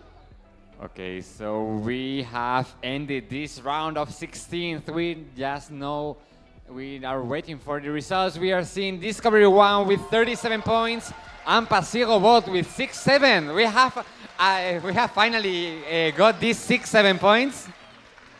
Absolutely incredible results here at the end. Eurobot representing Spain. Insulares getting the coveted, not only the victory, but the coveted mythical 6-7 amount of points. Discovery 1, I think that they have to feel a little bit disappointed, Robert. They've only got 37 points. It's their lowest outcome that they've had in the tournament. I think they certainly feel like they could have done better. I think that I know why they were discussing so much. We're seeing a 50-point penalization in this Discovery 1 team. That might be the biggest that we've seen thus far in the tournament, Robert. 50 points of penalization is an insane amount. I know we've seen maybe a few points taken here and there. I'd love to hear a little bit more from our rules expert when we can, maybe before or after the break, why they had so many points. 50 points extra for 37 would have been 87. I mean, that still would have given them a 20-point cushion to at least tie a fascinating end and a fascinating result. Everything can change until last moment. We are seeing a team that could have won that match, but hasn't won because of that penalization. Yes, and again, Eurobot probably feeling very confident. Also, probably the vibes are high. Again, getting the coveted 6-7 amount of points, 67 points. Yes, I hope that team had got a screenshot of that point. And wait, Robert, I have a question. If they have a screenshot of that and they want to post it somewhere, what should they... I mean, should they post it on a special social media? What else should they use when they post it? They should use #Eurobot Spain 2026. Okay, we are seeing now the referees taking the last measurements and the last point assignment. so that we can know which teams go to this quarterfinal that is going to be hosted after lunch. Remember, our cafeteria is closing in 45 minutes, so you want to have lunch, just wait for know the results and then go have lunch. We're going to see again if the inability of Walter and the Chipmunks to get back to their nest proves to be costly for them. Again, both teams did an excellent job, but in a competition and in a round of 16 where every point matters, we're really going to see how fine these margins are, what it comes down to when the scores come out. Yes, this is one of the most nervous moments of this morning. This is the moment in which we will decide which teams go to the quarterfinals. Remember, we had 3 teams already classified, and I think we are gonna select other 3, or maybe more, I don't know. Let's wait for a scoreboard to show. That's correct. When we get some of these scores to come back out, we will see the full tournament and what we can expect for the matchups in the quarterfinals. We know for sure Discovery 2, Game Team, Factor Sorpresa will be there. We saw Technico Serbia have an absolute upset. They're going to be there. We're also going to see Gertrude Robotics there after a very close victory against Frost. We'll see, we'll see. That Teclinoyae match was a real sorpresa for us. Absolutely, absolutely. Okay. Serbia being proudly represented here from Robocraft, but also in another team as well. These guys have got to feel good about their chances for the youngest participants to advance into the round of 8, the quarterfinals. Okay, so we are almost going to know these results from this round of 16.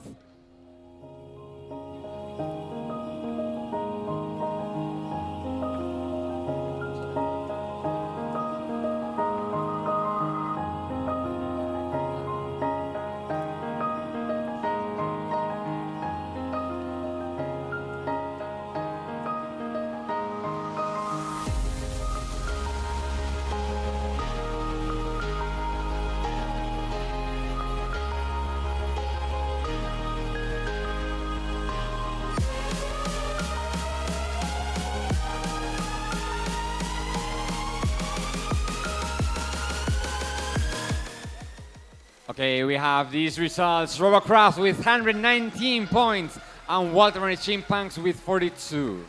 Absolute masterclass here from Robocraft. 119 points, no penalties, 99 points of the robot, just one shy of getting 120 points in the CMAS.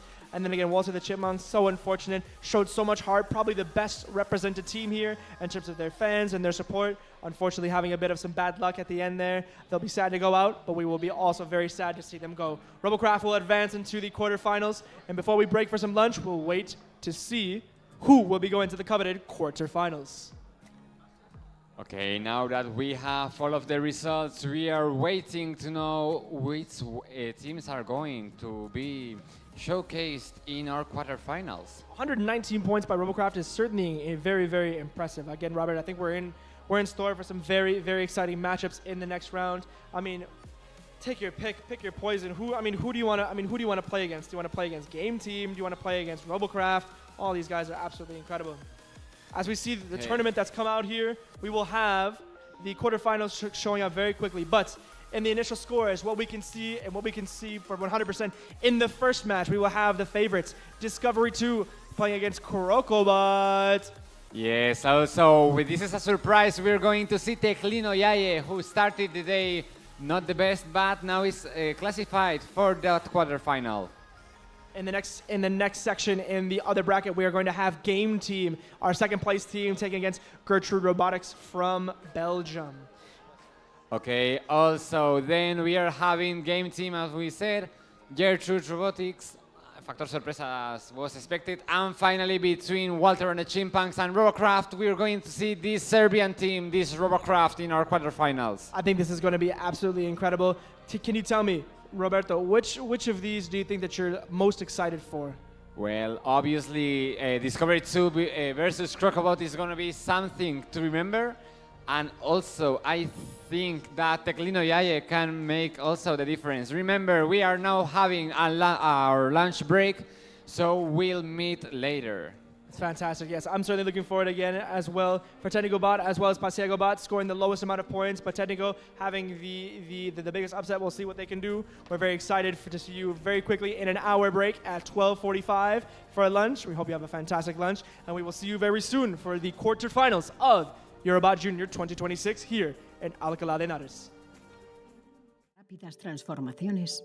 El conocimiento científico es una herramienta muy valiosa que puede contribuir a la propuesta de soluciones, a la deliberación democrática, a una toma de decisiones con mayor probabilidad de éxito y a incrementar la confianza en las instituciones. Para maximizar este papel, la ciencia y la tecnología deben evolucionar hacia un modelo más abierto, conectado con la sociedad e implicado en la elaboración de políticas públicas. El nuevo Plan Estratégico 2025-2027 de FECIT nos da la oportunidad de proponer el papel de FECIT en esta apuesta porque el conocimiento científico esté todavía más en el corazón de nuestro abordaje de los retos globales. Nuestro recorrido trabajando por la confianza social en la ciencia y la tecnología, facilitando el acceso universal al conocimiento científico, fomentando la inclusión del conocimiento en la toma de decisiones y contribuyendo a una ciencia europea, nos posicionan en un lugar clave para ello. Este plan refuerza el papel de FECIT en la conexión entre ciencia, sociedad y políticas públicas. Además, posiciona el conocimiento científico como un elemento fundamental para las democracias. Para elaborar este nuevo plan, hemos seguido una metodología participativa, involucrando a toda la Fundación en diferentes fases del proceso. Ha colaborado todo el personal de la Fundación a través de grupos de trabajo transversales, utilizando la metodología Teoría del Cambio para articular una visión compartida y una estrategia clara. Nuestra meta es fomentar el valor público y social de la ciencia y la innovación, contribuyendo a la calidad democrática y al bienestar social. Nuestra misión es impulsar los cambios culturales necesarios para reforzar el diálogo y compromiso entre ciencia, sociedad y gestión pública. Lo hacemos a través de la ciencia abierta, la ciencia para las políticas públicas y la comunicación social de la ciencia. Y nuestra visión es una sociedad donde la ciencia y la innovación estén estrechamente relacionadas con la política pública y las personas. Una ciencia abierta, relevante, transparente y cooperativa. Para alcanzar esta visión, hemos definido 5 objetivos estratégicos clave que se complementan y refuerzan mutuamente. Con ellos, queremos fomentar un ecosistema científico vibrante y colaborativo que refuerce su impacto en la sociedad y, a su vez, aumente la confianza ciudadana en la ciencia. A estos objetivos estratégicos se añaden otras dimensiones de carácter transversal a las que FECIT también dará respuesta a través de su actividad: perspectiva de género, inteligencia artificial, carreras en ciencia. Cada objetivo estratégico se desglosa en líneas de actuación específicas, con un contenido claro, que contribuyen de manera directa a la consecución de nuestros objetivos estratégicos. Este nuevo Plan Estratégico 2025-2027 supone un esfuerzo colaborativo y un mayor compromiso con la gestión eficaz. Permitirá a FECIT reforzar su papel como institución clave en la conexión entre ciencia, sociedad y gestión pública. Gracias por ser parte de este viaje.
We're the first PCB company realizing online quoting, ordering, tracking, and fully automatic manufacturing management. Customers take 3 minutes to order online Then order data will be transmitted and changed into production instructions. From ordering, production to delivery, every step is visible and trackable. We finished all processes in the most efficient way. Now, we are building more SMT assembly production lines for larger assembly volume. We are trying to reduce delivery times, 2 to 3 days to USA, 3 to 4 days to Europe, to keep delivering PCBs to your door. Whatever may be happening around the world, we promise to stand with every engineer to help you accelerate your hardware development and more easily to turn your ideas into real, high-quality products.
Our team has been participating in robotics cups for several years now. With both experienced and newer members, we all love different aspects of robotics, and that's what makes it exciting and fun to build a robot. Everyone can show their talents and contribute in their own way. For example, some like to 3D modeling or coding, whereas others prefer soldering or piloting. Building a robot means unity, coordination, and motivation. Finally, it is an incredible opportunity for us to compete against the best European teams in the competition.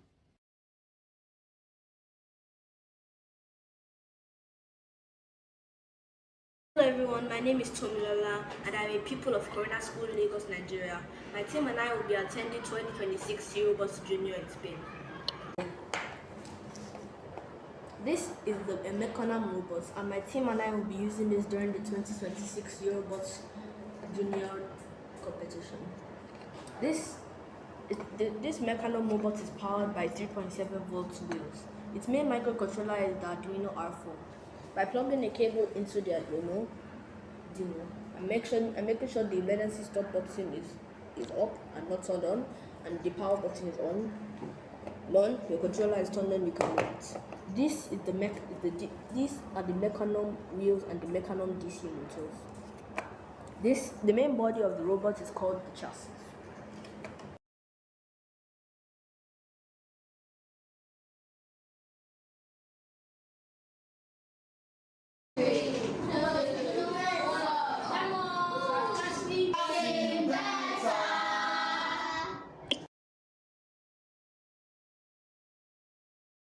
Hola, somos Aleix y Luis y somos parte del grupo del Factor Sorpresa de Robótica y llevamos desde principio de curso trabajando en un robot para el torneo en Madrid. Nuestro desempeño ha sido crear los simas y las conexiones del mando, y estamos muy emocionados porque es nuestra primera vez haciendo un robot para un torneo. Hola, somos Álvaro y Eric y somos parte del grupo Factor Sorpresa. Nuestro trabajo en el grupo ha sido la creación del robot grande y su respectiva programación y la del mando. Y yo soy Javier. Aunque no vaya a Madrid, me he encargado de la programación y el diseño del robot grande. Hi, we are Walter and the Chipmunks, and we are here to represent our country, El Salvador, and our school, Colegio Highlands, El Salvador. I'm Alejandra, and our coach is called Mr. Walter. That's why we're called Walter and the Chipmunks. My name is Juliana Riaza. And I am Jose Angel, and this is our main goal.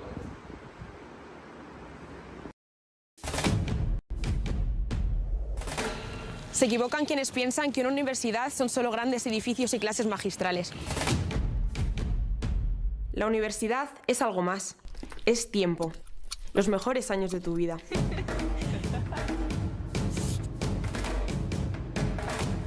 Una experiencia que te marcará para siempre. Una etapa donde harás amigos increíbles que te durarán toda la vida. Aprendes a pensar y adquieres valores que te ayuden a construir la persona que siempre has soñado ser. ¿Y quién mejor para moldear tu tiempo que una institución como la Universidad de Alcalá, que lleva más de 5 siglos formando no solo a profesionales, sino sobre todo a personas? Ese es el modelo de universidad que tenía en la cabeza el cardenal Cisneros cuando fundó en Alcalá la primera ciudad universitaria planificada de la historia. Era 1499, apenas 7 años después del descubrimiento de América. En estos claustros centenarios estudiaron algunos de los nombres más ilustres del siglo de oro, como Lope de Vega, Quevedo o Calderón de la Barca. También se doctoró por primera vez una mujer en la historia de España, María Isidra de Guzmán. Los mismos claustros en los que hoy transcurre el día a día de los alumnos de Humanidades, Ciencias Sociales y Arquitectura de la Universidad de Alcalá. Como nosotros hoy día, aquellos grandes nombres del siglo XVII y XVIII querían formarse y convertirse en profesionales de Derecho, las Letras o de Medicina. Pero también celebrar su juventud y protagonizar todo tipo de aventuras en una ciudad bulliciosa y llena de vida. En este Paraninfo, los estudiantes se examinaban para ser doctores ya en 1520 y en él, desde 1977, entrega el rey cada año el premio de literatura más importante de la lengua castellana, el Cervantes.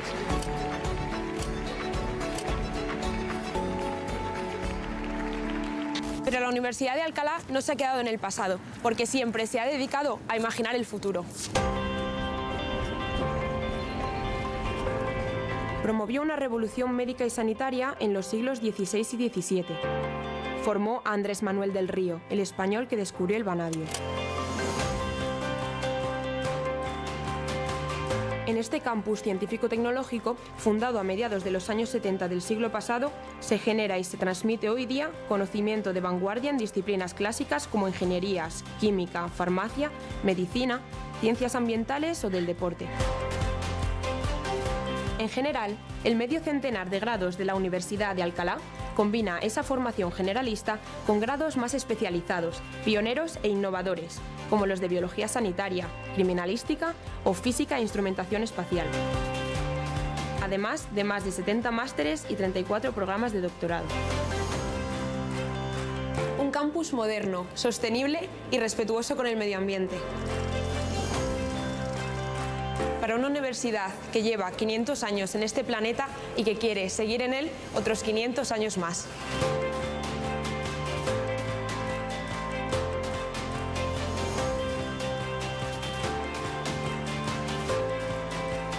Además, la Universidad de Alcalá es la única cuyos campus están repartidos en 2 comunidades autónomas, el del Centro Histórico y el Científico-Tecnológico, ambos en Alcalá de Henares, y el de Guadalajara. En todos ellos te sentirás siempre muy cerca de todo y todos estarán siempre muy cerca de ti. Porque la Universidad de Alcalá es una universidad empática, cercana, con un ratio de 8 alumnos por profesor, lo que le permite ofrecer formación de calidad y atención personalizada. Una comunidad de personas que fomenta la igualdad y la diversidad, tanto como la excelencia académica. Pero en la Universidad de Alcalá que fue declarada Patrimonio de la Humanidad por la UNESCO hace más de 25 años, la vida de las calles es tan importante como lo que ocurre en sus 9 escuelas y facultades. Lo es en los campus de Alcalá de Henares, pero también en el de Guadalajara. Porque en todos se respira cultura y ocio. Y hay tanta oferta de restauración como puntos de encuentro y oportunidades para celebrar la vida. Eso lo saben bien los más de 6.000 estudiantes internacionales que llegan cada año a la Universidad de Alcalá, convirtiéndola en la segunda más importante de España en este apartado. ¿Entiendes ahora por qué digo que elegir una universidad es algo más que elegir un lugar donde estudiar? Si quieres vivir en la Universidad de Alcalá la mejor época de tu vida, aquí te espero.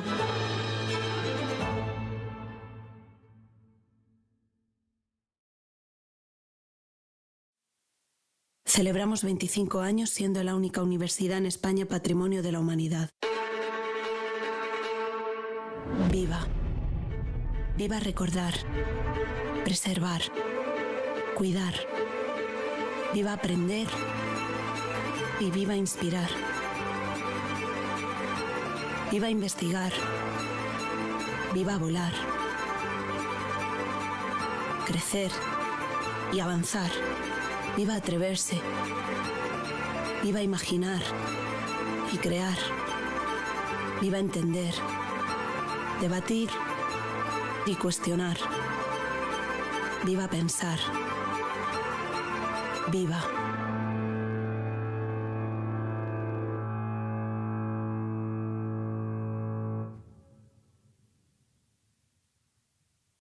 Hola, yo soy Alejandro y me encargo del mando, del sima del granero y de hacer la presentación. Hola, soy Rodrigo y yo hago las tareas prácticas que me encomiendan. Yo soy Fran y soy el encargado de los simas, los robots autónomos que juegan al final de la partida y son los encargados de llegar a las despensas. Hola, yo soy Jorge y me encargo del robot grande. Bueno, yo soy Miguel y yo en este trabajo he ido haciendo las tareas prácticas que me han ido encomendando. This is the Frost team, 5 tech enthusiasts united by a single goal to create something extraordinary. Hi, I am Pavel, leader of the Frost team. Pavo, the one who controls everything, real leader. I'm the one who teaches it to think. Miłosz, the programmer who gives the robot its intelligence. I make sure it can see and react. Oleg, the electronics and sensors specialist. I design what powers the whole thing. Maciek, mechanical engineer. I check if everything works as it should. Kamil, integration and testing. Their robot is the result of many hours of work, testing and constant improvements, designed to operate quickly, precisely and autonomously. But it's not just about technology, it's about collaboration, creativity and determination. For them, Eurobot Junior is more than just a competition. It's an opportunity for growth, gaining experience and pushing their own limits. Frost, we're shaping the future.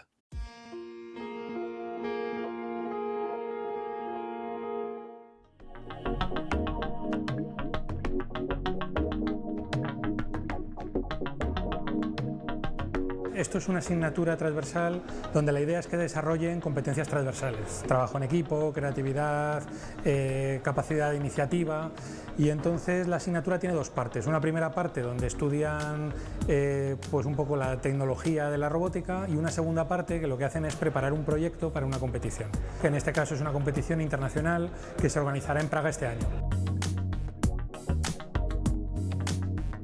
Soy estudiante de Ingeniería Informática, mi papel dentro del equipo ha sido de Scrum Master. Básicamente he tenido que organizar un poco pues, qué robots íbamos a implementar, las tareas y llevar un control y seguimiento a lo largo del mes de cómo íbamos haciendo las actividades.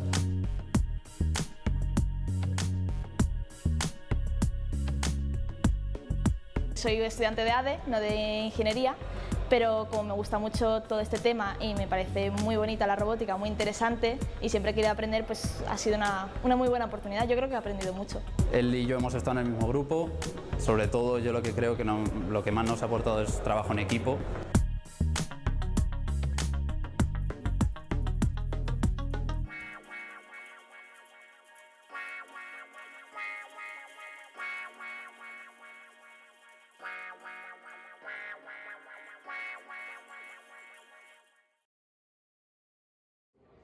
Hello, I'm Zach.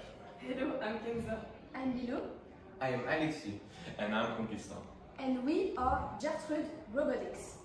We are students from Belgium, the French-speaking part of Belgium.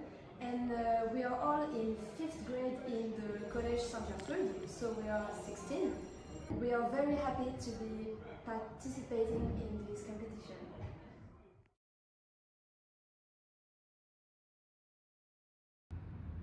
Encima de la placa Docume tenemos una placa Mega,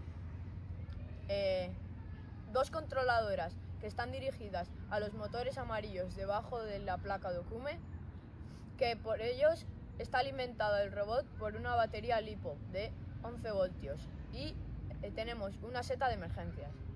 Luego, en cuanto a la programación, me he encargado de hacerla con Arduino por código, para una Arduino Mega, en la que los joysticks de un lado van dirigidos a los motores de la derecha y los del otro lado se encargan de los de la izquierda.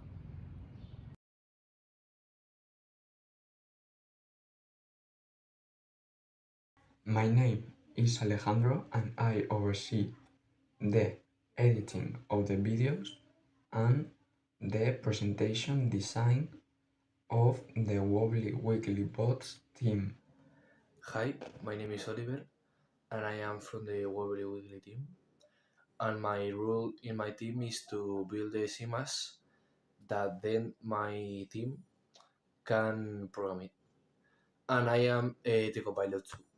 Hello, I'm Roberto and I'm the designer of the CMAS and some of the pieces we are using in the tournament.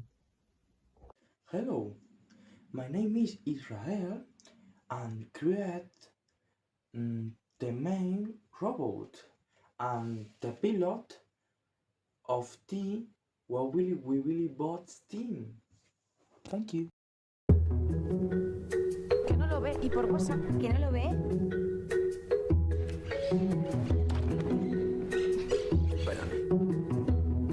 ¿Qué te parece si este fin de semana hacemos todo lo contrario? ¿Cómo? Tú solo tienes que dejarte llevar.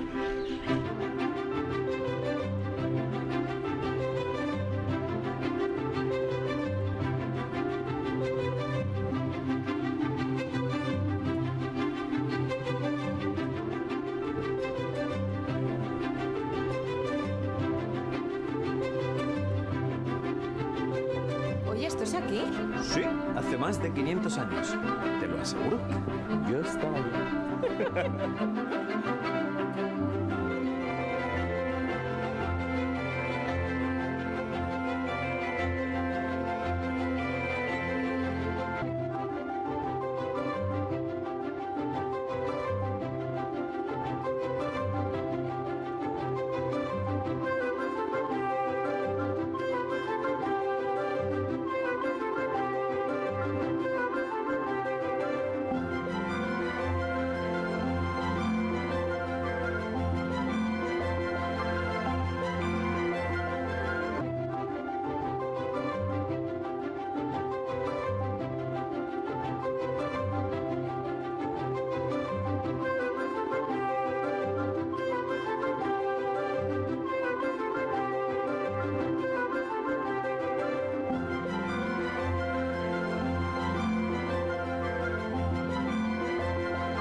El deseo mío sería de que la universidad sea muchísimo más permeable a la sociedad, de que esté muchísimo más abierta y más basada en la práctica en diaria, en el contacto directo también con las empresas, que colaboren muchísimo más con la universidad y que eso permita que los alumnos de alguna forma vayan ya experimentando la vida real desde que están en sus estudios, en su época de estudio. Ese sería el deseo por mi parte, porque lo he visto en práctica y funciona. Se equivocan quienes piensan que una universidad son solo grandes edificios y lecciones magistrales. La universidad es algo más. Es tiempo. Los mejores años de tu vida.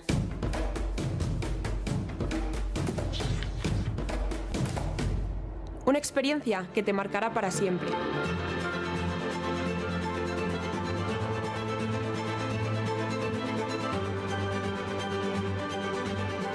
¿Entiendes ahora por qué digo que elegir una universidad es algo más que elegir un lugar donde estudiar?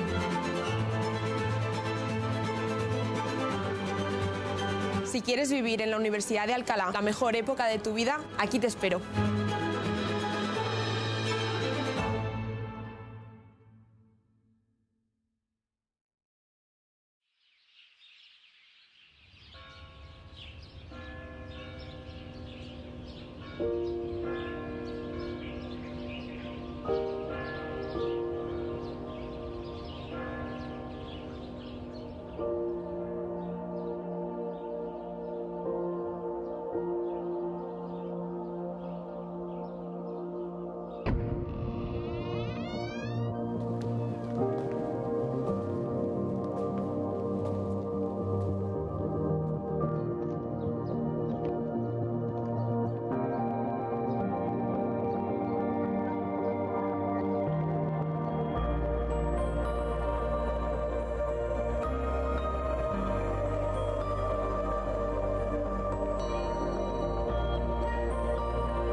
Alcalá de Henares, ciudad patrimonio de la humanidad.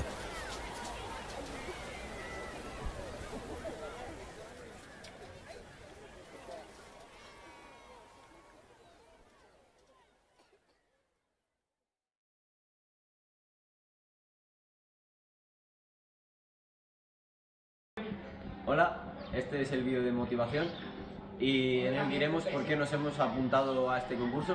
En mi caso es porque lo hice el año pasado y me gustó mucho la experiencia y me gustaría volver a repetir. Bueno, yo me he apuntado porque he vivido la experiencia ya otro año y la verdad que no nos fue lo suficientemente bien, así que este año volvemos para hacerlo lo mejor posible e intentar llevarnos el premio gordo. Bueno, somos Miguel y Rodrigo. Este año nos hemos apuntado porque, bueno, los demás integrantes del grupo son amigos nuestros y hemos visto que necesitaban un poquito de ayuda para este año porque se ha desapuntado mucha gente y bueno, pues para ver la experiencia y probar. Hola, yo me he apuntado porque me gusta el ámbito y creo que es una buena experiencia. Atento, continúa.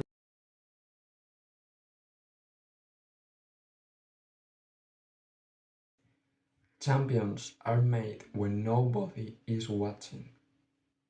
We are here for one reason, and that reason is we are going to win. Guys, we are here because we are the best. And we just have to prove it. Well. My friends, it's time to win. Participating in Eurobot Junior is something truly special for us. This is our first time competing in an international contest, so it's a big challenge, but also a great opportunity for growth. We're a little nervous, but above all, we're very excited. Thanks to the Erasmus project, we can gain new experiences, learn to work together, and meet people from other countries. This is important to us because it develops not only technical knowledge, but also teamwork skills, responsibility, and leadership qualities. Each of us brings something different to the team, and together, we form a group that can achieve a common goal. We simply want to give it our all and make the most of this opportunity. We believe these skills will serve us well in our future studies, careers, and adult lives. For us, this isn't just a competition, it's an important step in our development. Frost, we're shaping the future.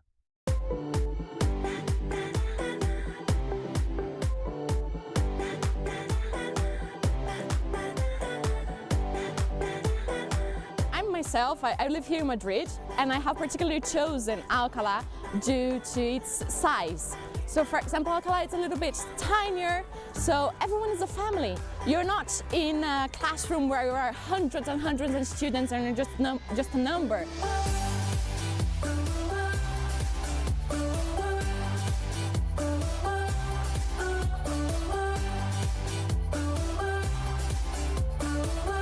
So distances are very small. I can go to university in 5 minutes, and then I can go to Madrid by bus in 30 minutes or by train in 35 minutes. So it's very nice because everything is quite close.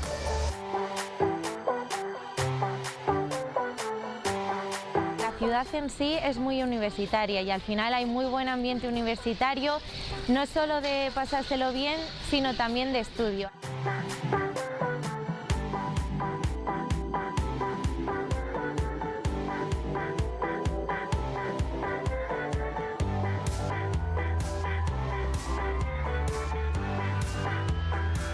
So the touch and the relationship between the university and yourself, it is as a family. Everybody gets to know everyone.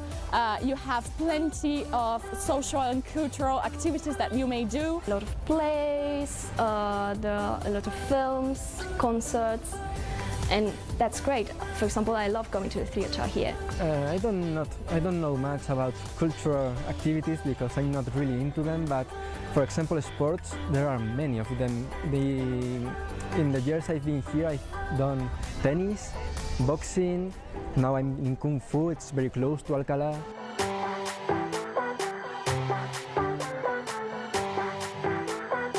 Los recursos que utilizamos, al menos la carrera que yo he estudiado, son muy buenos, tanto a nivel de material como el profesorado, las clases que imparte.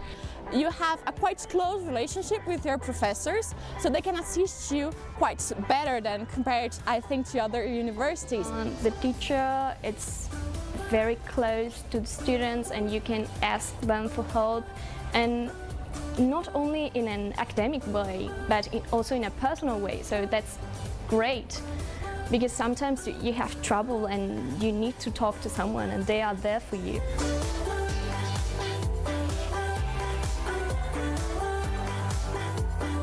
La residencia te da la oportunidad de convivir con gente internacional y para mí esa es una experiencia inolvidable que nunca puedo olvidar en mi vida.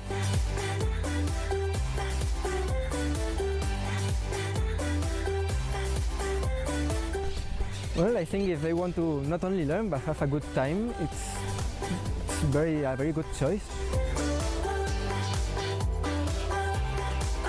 Bienvenidos a la Universidad de Alcalá. Welcome to the University of Alcalá, a university open to the world.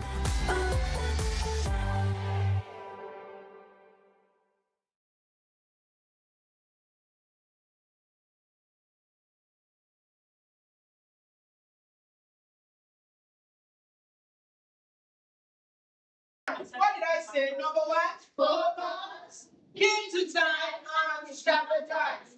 All right. Say it again. What are we doing? We are going to focus. We are going to win. What are we going to do? Win. We are going to what? Win. Okay, so how do we achieve that? Number one, focus. Number two, keep to time. Number three, strategize. Can you say it down like you mean it? Number one, focus. Number two, keep to time. Number three, strategize. Thank you. Please tell me the strategy that you're going to use to keep your hazelnut, and this will have minimum of 5 in your pantry. Minimum of 5. What? I put my hazelnut so that my opponent does. Okay, so that your opponent doesn't take them. My name is Bella Ojibo, and I'm representing Team Better from Corona School. The competition helps me think creatively and helps me solve problems with technology. Thank you. My name is Sarah. I am representing Team Alpha. I am from Corona School. I enjoy learning new things and testing my ability in exciting process. Thank you. Hi, we are Walter and the Chipmunks, and I'm Alejandro Dada. I'm Jose Angel Cortez. And I'm Julian Arriaza. And this is each one of us motivations. My motivation is that last year, it was our first year in the Eurobot. So we didn't have experience, we didn't know how good teams were, so we were obviously confused. So for this year, my motivation is that I want to do better than last year. I want to qualify for the bracket, for the quarterfinals and all that. My motivation is after participating last year, which I found interesting, and I managed to learn a lot. I want to apply what I learned here and go and be even better this year. My motivation is God, because He has given the three of us different skills that we can use to better the world and our school for everyone else.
Se equivocan quienes piensan que una universidad son solo grandes edificios y lecciones magistrales.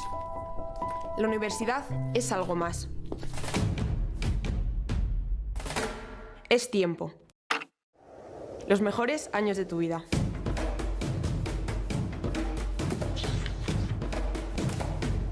Una experiencia que te marcará para siempre.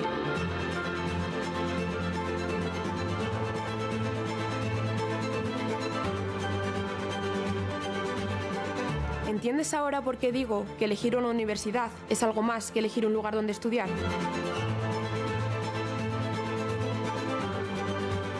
Si quieres vivir en la Universidad de Alcalá la mejor época de tu vida, aquí te espero.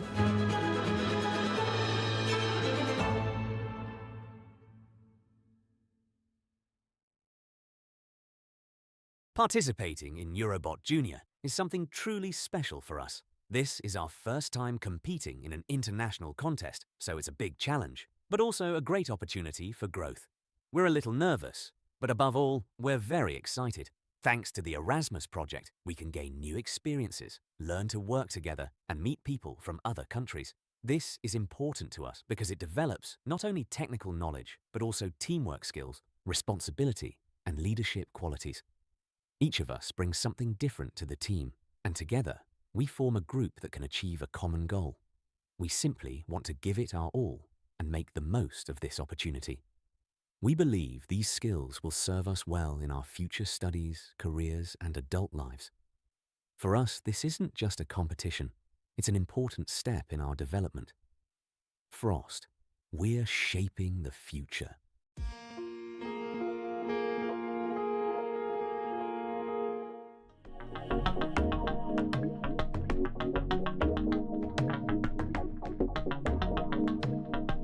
Esto es una asignatura transversal donde la idea es que desarrollen competencias transversales, trabajo en equipo, creatividad, capacidad de iniciativa, y entonces la asignatura tiene dos partes. Una primera parte donde estudian pues un poco la tecnología de la robótica, y una segunda parte que lo que hacen es preparar un proyecto para una competición, que en este caso es una competición internacional que se organizará en Praga este año.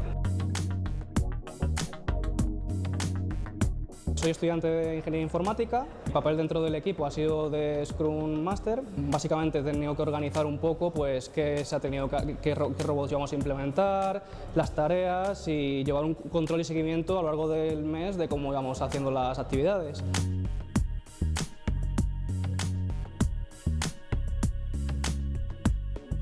Soy estudiante de ADE, no de Ingeniería, pero como me gusta mucho todo este tema y me parece muy bonita la robótica, muy interesante y siempre he querido aprender, pues ha sido una muy buena oportunidad. Yo creo que he aprendido mucho. Él y yo hemos estado en el mismo grupo, sobre todo yo lo que creo que lo que más nos ha aportado es trabajo en equipo.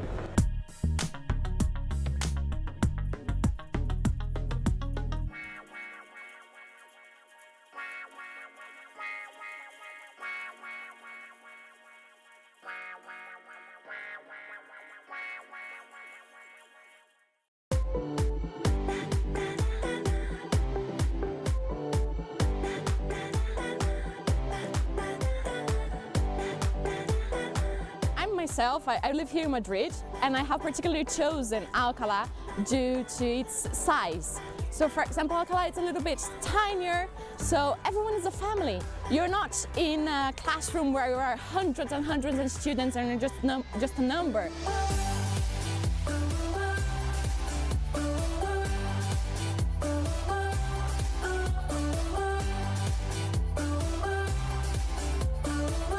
So distances are very small. I can go to university in 5 minutes and then I can go to Madrid by bus in 30 minutes or by train in 35 minutes. So it's very nice because everything is quite close.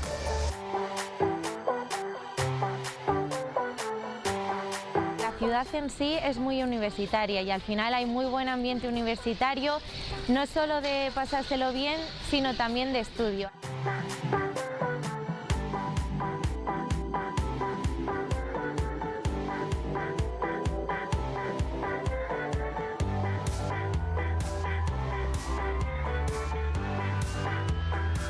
So the touch and the relationship between the university and yourself it is as a family. Everybody gets to know everyone. You have plenty of social and cultural activities that you may do. A lot of plays, there are a lot of films, concerts, and that's great. For example, I love going to the theatre here. I don't know much about cultural activities because I'm not really into them, but for example sports, there are many of them. In the years I've been here, I've done tennis, boxing, now I'm in Kung Fu, it's very close to Alcalá.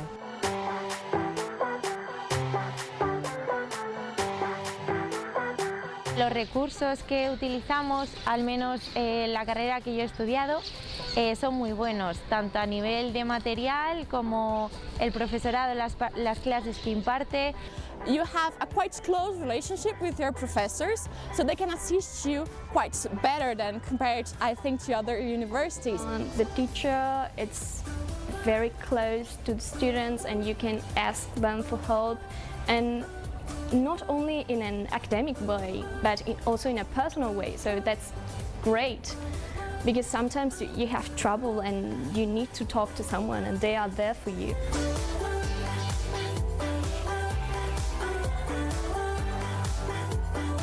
La residencia te da la oportunidad de convivir con gente internacional y para mí esa es una experiencia inolvidable que nunca puedo olvidar en mi vida.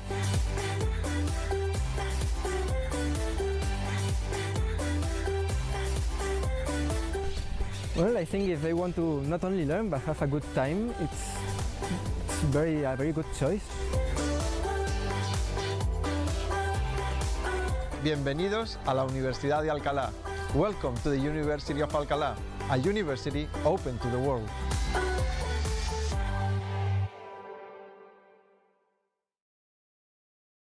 Hi, we are Walter and the Chipmunks, and we are here to represent our country, El Salvador, and our school, Colegio Highlands El Salvador. I'm Alejandra, and our coach is called Mr. Walter. That's why we're called Walter and the Chipmunks. My name is Juliana Diaz, and I am Jose Angel, and this is our main goal.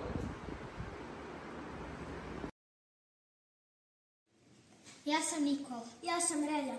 Mi smo tim Robocraft.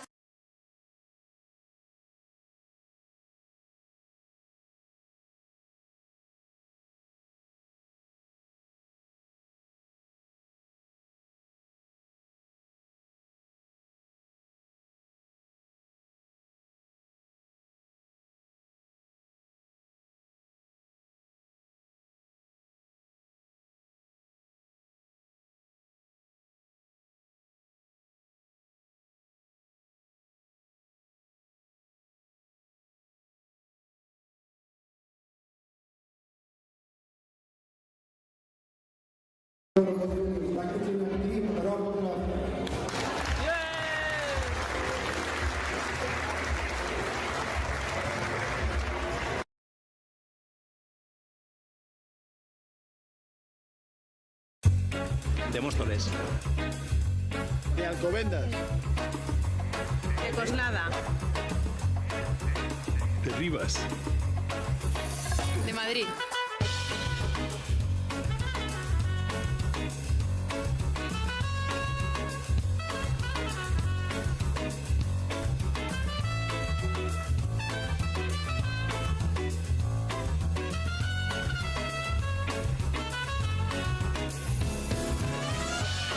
Toda la comunidad, un mismo punto de encuentro. Madrid lo tiene claro. Elige Alcalá de Henares para comer.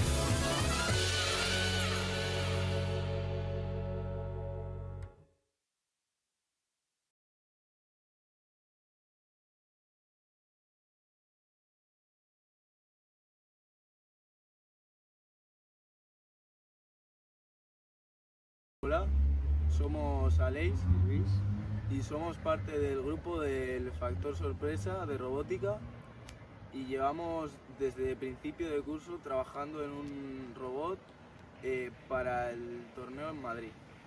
Nuestro desempeño ha sido crear los simas y las conexiones del mando y estamos muy emocionados porque es nuestra primera vez haciendo un robot para un torneo. Hola, somos Álvaro y Eric y somos parte del grupo Factor Sorpresa. Nuestro trabajo en el grupo ha sido la creación del robot grande y su respectiva programación y la del mando.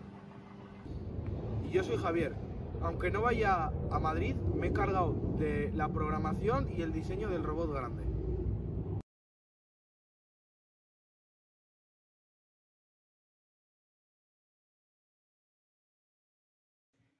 Champions are made when nobody is watching.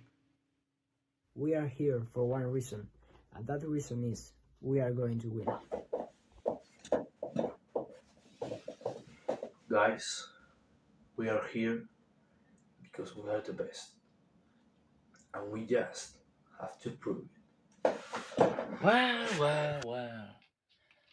My friends, it's time to win.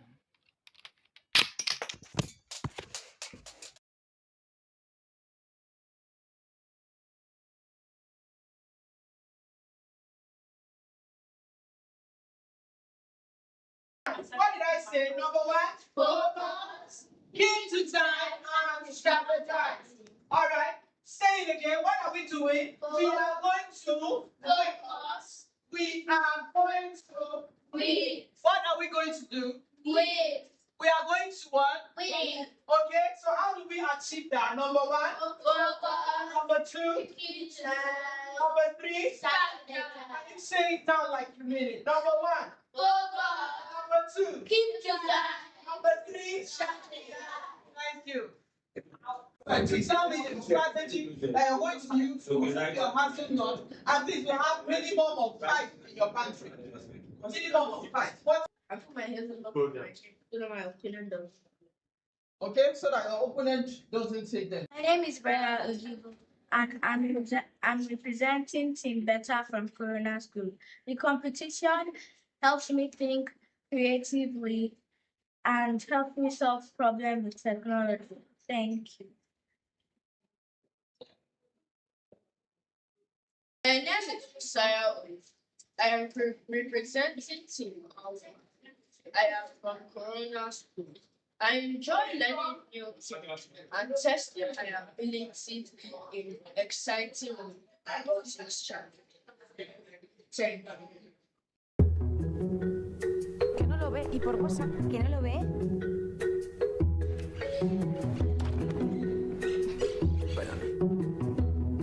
¿Qué te parece si este fin de semana hacemos todo lo contrario?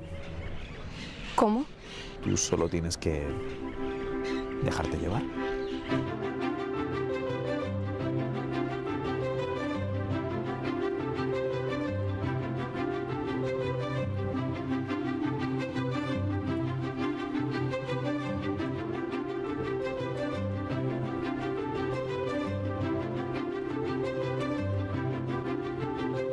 Oye, ¿esto es aquí? Sí, hace más de 500 años. Te lo aseguro. Yo estaba allí.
Our team has been participating in robotics cups for several years now, with both experienced and newer members. We all love different aspects of robotics, and that's what makes it exciting and fun to build a robot. Everyone can show their talents and contribute in their own way. For example, some like to 3D modeling or coding, whereas others prefer soldering or piloting. Building a robot means unity, coordination and motivation. Finally, it is an incredible opportunity for us to compete against the best European teams in the competition.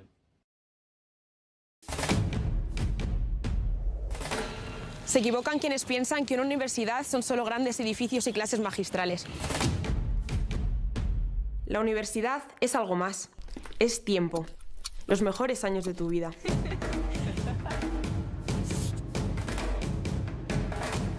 Una experiencia que te marcará para siempre. Una etapa donde harás amigos increíbles que te durarán toda la vida. Aprendes a pensar y adquieres valores que te ayuden a construir la persona que siempre has soñado ser. ¿Y quién mejor para moldear tu tiempo que una institución como la Universidad de Alcalá, que lleva más de 5 siglos formando no solo a profesionales, sino sobre todo a personas? Ese es el modelo de universidad que tenía en la cabeza el cardenal Cisneros cuando fundó en Alcalá la primera ciudad universitaria planificada de la historia. Era 1499, apenas 7 años después del descubrimiento de América. En estos claustros centenarios estudiaron algunos de los nombres más ilustres del siglo de oro, como Lope de Vega, Quevedo o Calderón de la Barca. También se doctoró por primera vez una mujer en la historia de España, María Isidra de Guzmán. Los mismos claustros en los que hoy transcurre el día a día de los alumnos de Humanidades, Ciencias Sociales y Arquitectura de la Universidad de Alcalá. Como nosotros hoy día, aquellos grandes nombres del siglo XVII y XVIII querían formarse y convertirse en profesionales de Derecho, las Letras o de Medicina. Pero también celebrar su juventud y protagonizar todo tipo de aventuras en una ciudad bulliciosa y llena de vida. En este Paraninfo, los estudiantes se examinaban para ser doctores ya en 1520 y en él, desde 1977, entrega el rey cada año el premio de literatura más importante de la lengua castellana, el Cervantes.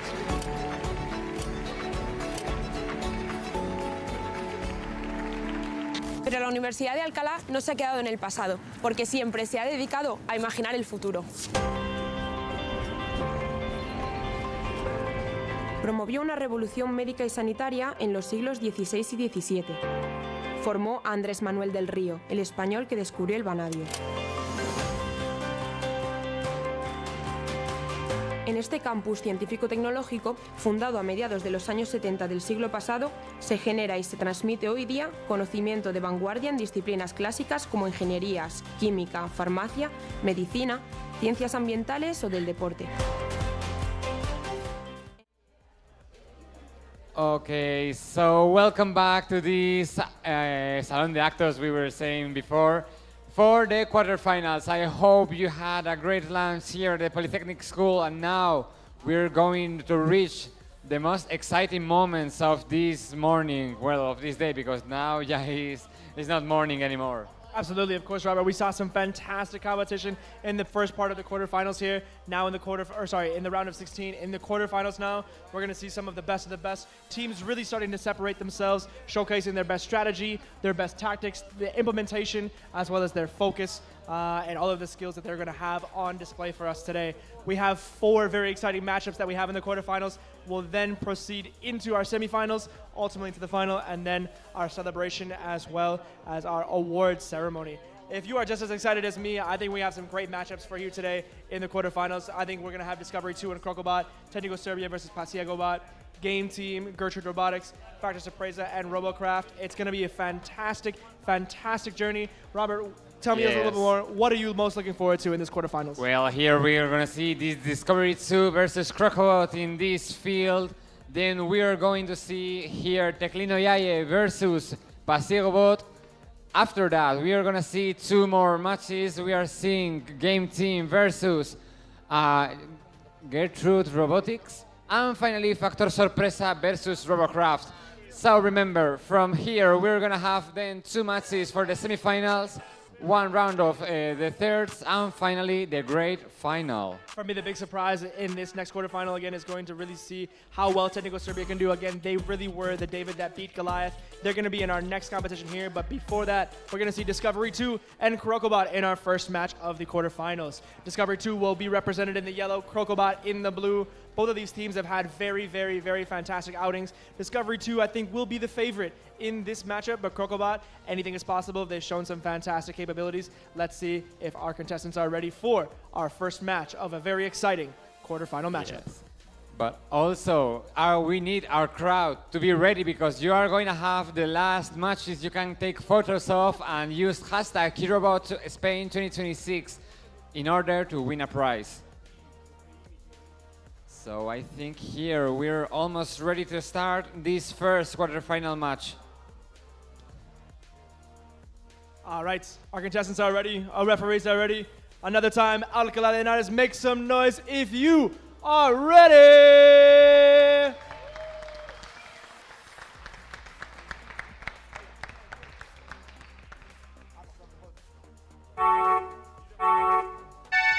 Okay. And they're off. Discovery 2 in the yellow, Crocobot in the blue. We're going to see if Discovery 2, and they do indeed maintain their patented strategy of doing their best to steal the middle section block on the left side of Crocobot, trying to steal and flip and prevent Crocobot from getting any possible points early on in this match. But again, Crocobot doing well, maintaining all their points that they had on the left side. Robert? Yes, we're seeing how the Crocobot team is moving the temperature cursor while the Discovery 2 team is flipping some acorns. And they have put the 4 yellow acorns in the green area. Now we are seeing this Crocobot coming for, I think they're going to take some more pieces of wood. I think I've been most surprised currently really with the Discovery 2. They are using the most popular style of robot at this competition, the one that has 4 separate panels that can flip and that can push all of their blocks into a selected area. But really, it's the speed and the precision that Discovery 2 operates with that has been the difference maker for them. We're going to see if it stays that way against a fearsome competitor in Crocobot with 40 seconds remaining in this first round. Obviously, this is going to be one of the most exciting moments of this journey. We're seeing this Crocobot coming through to the blue area they have assigned. They have the last 24 seconds in order to get it to the end of this match. Discovery 2 calm, composed. It seems that there's been no stress for them whatsoever as we head in the last 15 seconds. We see the first Simas coming out. We see a lot of applause from the Tunisian team. Now we see Crocobot Sima also has failed in the most... 3 seconds remaining, both of their we have teams. found an end for this first match of this quarterfinal for Eurobot International Finals. 3 seconds left remaining. Discovery 2 and Crocobot coming back into their nest with plenty of time to spare. It seems as if neither of these teams broke a sweat. Crocobot being cheered on by their fellow compatriots from Serbia and Technica, as well as Discovery 2 being cheered on by their fellow compatriots that lost in the first round. Discovery 1. I mean, Robert, what an exciting first match. It seems as if this will be a little bit easier to count the points in this match than we did in the last one, yeah? Yes, so now remember, we will have only one winner, maybe Crocobot or maybe Discovery team. If we flip now to field B, we're gonna see Teclino Yaye in yellow and Pasiego Bot in blue. This team from Spain and the other team also from Serbia. As we wait for these teams to finish their final pieces of setting up here, let's see if we can go over to Discovery 2 and ask them a quick question as the points are being tallied. You guys have come so far in this competition. You guys, again, are the favorites with a whopping 730 points that you had in the first round. How are you feeling? How has the competition been thus far, now in the tournament stage? It's getting a bit intense, but everything is good, everything is okay, like usual. How do you maintain your calm and your composure? You guys have done such a good job of staying level-headed, being very calm and very, very okay considering everything. How do you do it? Well, it's by training. If you train a lot, you'll get better and everything is gonna get good. Absolutely, absolutely. That persistence wears down resistance. Thank you very much. We're excited to see the points here. Best of luck in the rest of the way. Yes, while we're waiting for the points, I think we are ready in field B to see the next match for these quarterfinals. All right, our contestants are ready. The referees are ready for Technico versus Pasiego Bot. Make some noise if you are ready for this next contest.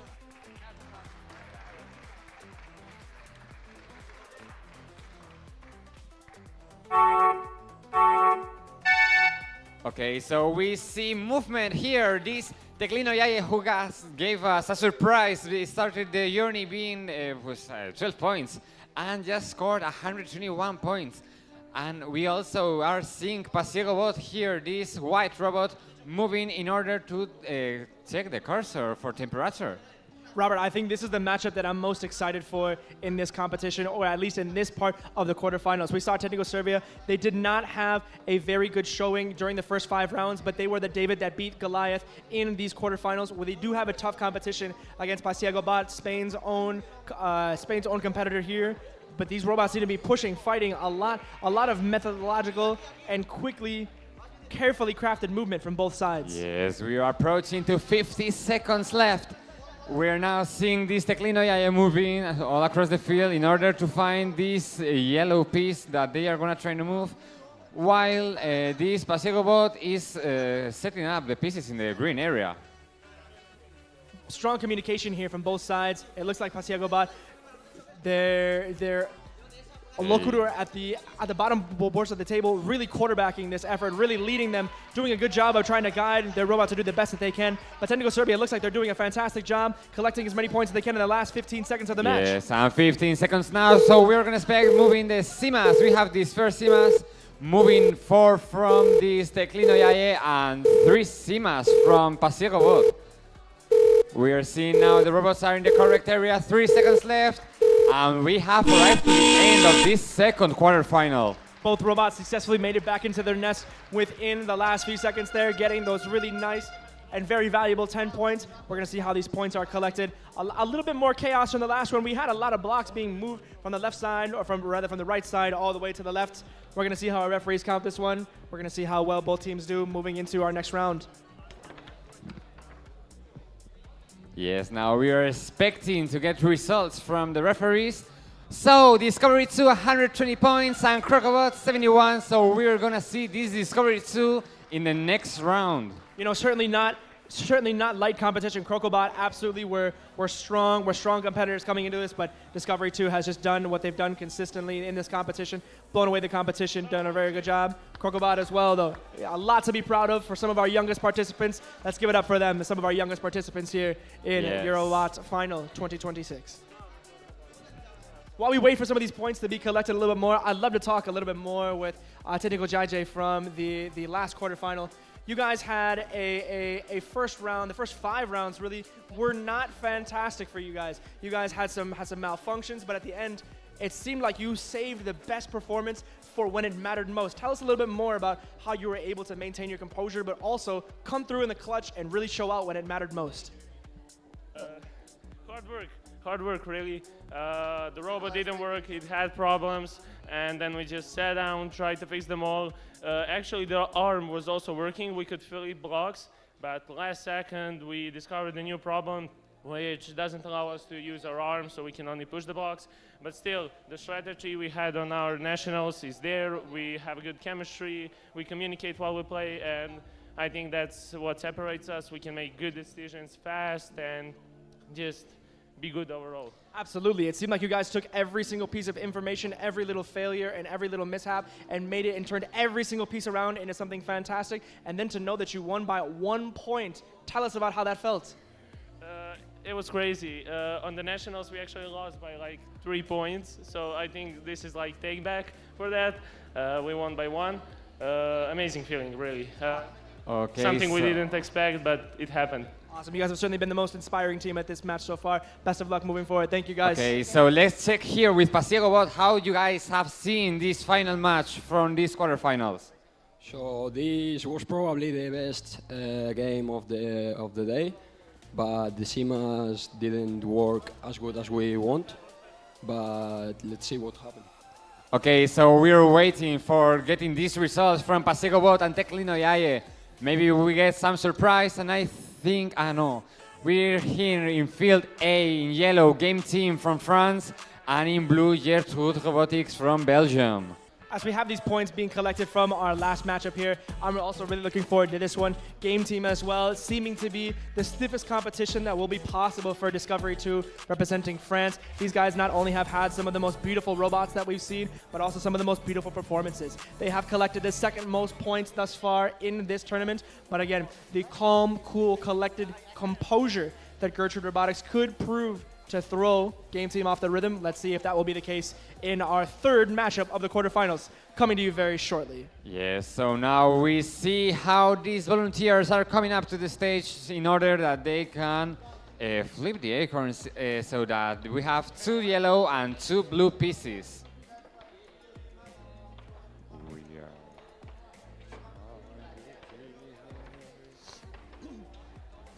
Okay, we're seeing these final movements from the volunteers, and we're expecting this match to start anywhere soon. Robert, I have to say, I think Game Team has possessed some of the best strategy that they've had out of all the teams in this tournament so far. They've been consistent, they've been strong, they've been dialed in, locked in every time. We're going to see if anything changes here in this quarterfinal matchup. I certainly don't think so, but we're going to see. Okay. Ladies and gentlemen, it seems as if our contestants are ready. The referees are ready. Make some noise if you are ready for this third matchup of the quarterfinals.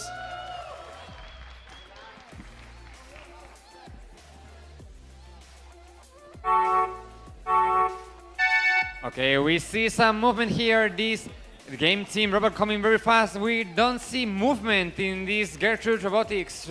Maybe it's an issue with the robot or with the controller, but it's definitely not what we expect in a quarterfinal. Heartbreak immediately, but they do still have a lot of time left. We're only 10 seconds into it. It could be a quick short circuit. It could still be fixed, but Game Team, calm, composed, following their strategy as usual, unfazed whatsoever, focused only on what they have to do, what they can do. We'll see if that ends up paying off for them with yes, about as we a were minute left. saying, this Game Team robot, which has 2 sets of suction caps, so they can carry up to 8 acorns at a time. Game Team really proving to show again their fantastic superiority. They have a 2-sided robot, both with 4 panels that have the ability to flip, offering basically a sense of multiplication that can absolutely smash the competition here. It looks as if Gertrude Robotics still not having the good fortune or the good luck of having the robot move. This is new. We are seeing a piece that is vertical. I don't know how that is going to account for the judges. I'm not sure if the refs are able to count style points, but if possible, I would certainly like to. But I'll tell you what, Robert, this could be a clean sweep here. This is absolutely incredible. We still have about 20 seconds left to go here. Every single brick might be yellow before time is over. Okay, so now we're starting to see these CMAs moving. Also, we don't see any movement from the Gertrude Robotics CMAs. So 4 seconds left. The robots are in place, so we have came to an end. Robert, wow. I'll tell you what, I'm expecting maybe the biggest point total that we've seen in our competition thus far for Game Team. Obviously, it was very unfortunate, Gertrude Robotics, they didn't have much of competition, Game Team, but even with that being said, I think they've really shown a lot of class, a lot of superiority, and the sophistication of their robot. We just have to say it's true heartbreak for Gertrude Robotics. And again, more than anything, showing strong sportsmanship, showing a lot of respect. Ladies and gentlemen, this is really what it's all about.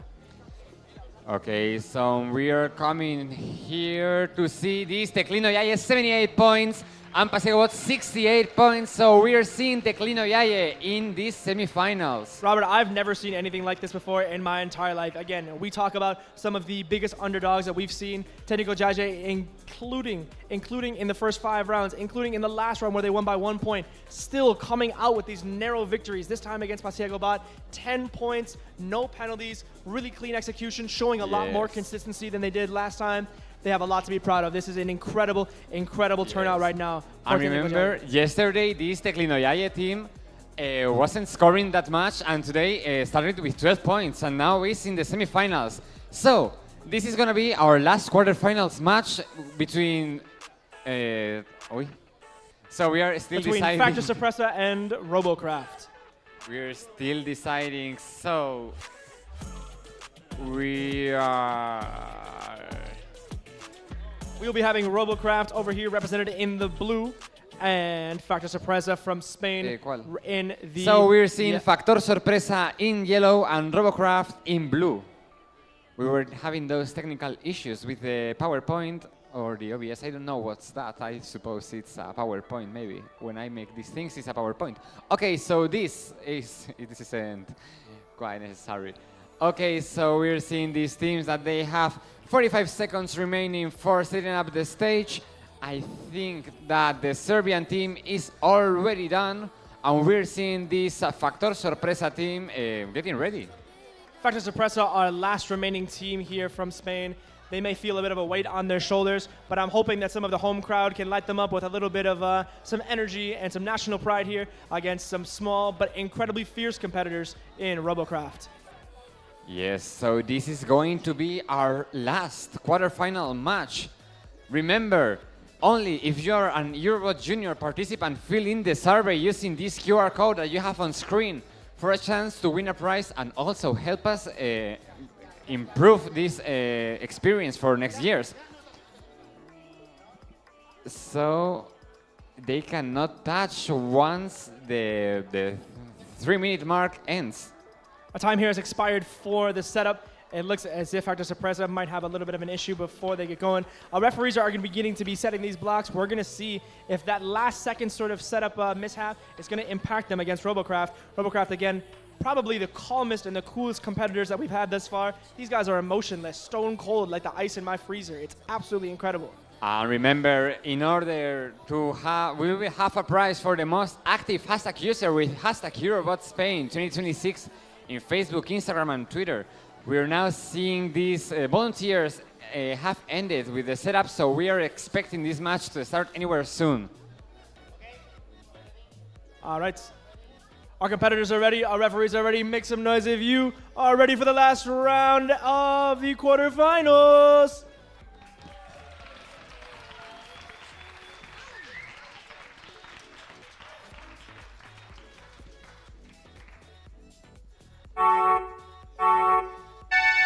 Okay, so we start seeing movement in both robots with this Factor Sorpresa robot using the mirrors and cable.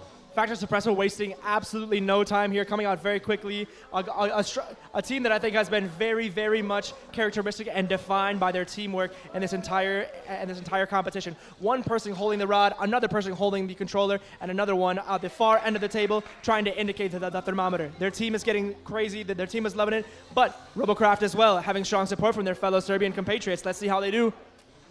So we're seeing this small robot, but very fast and very precise, and also the other Factor Sorpresa, which is curious with that cable hanging.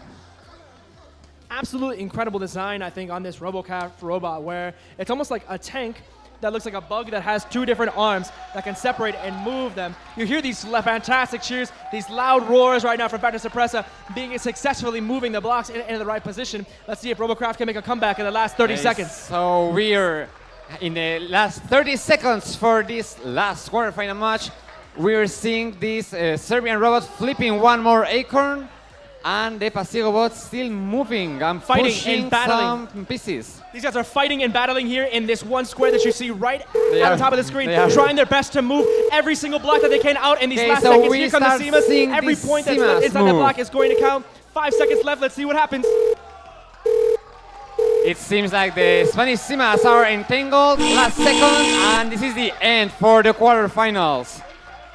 Ladies and gentlemen, a fantastic match between these two, fiercely contested. You saw towards the end in the last 30 seconds, both robots really fighting it out mano a mano in this section towards the top of your screen. Both of them going pushing, pulling, pulling seeing to try to gain the most problems points possible. with the Spanish robots.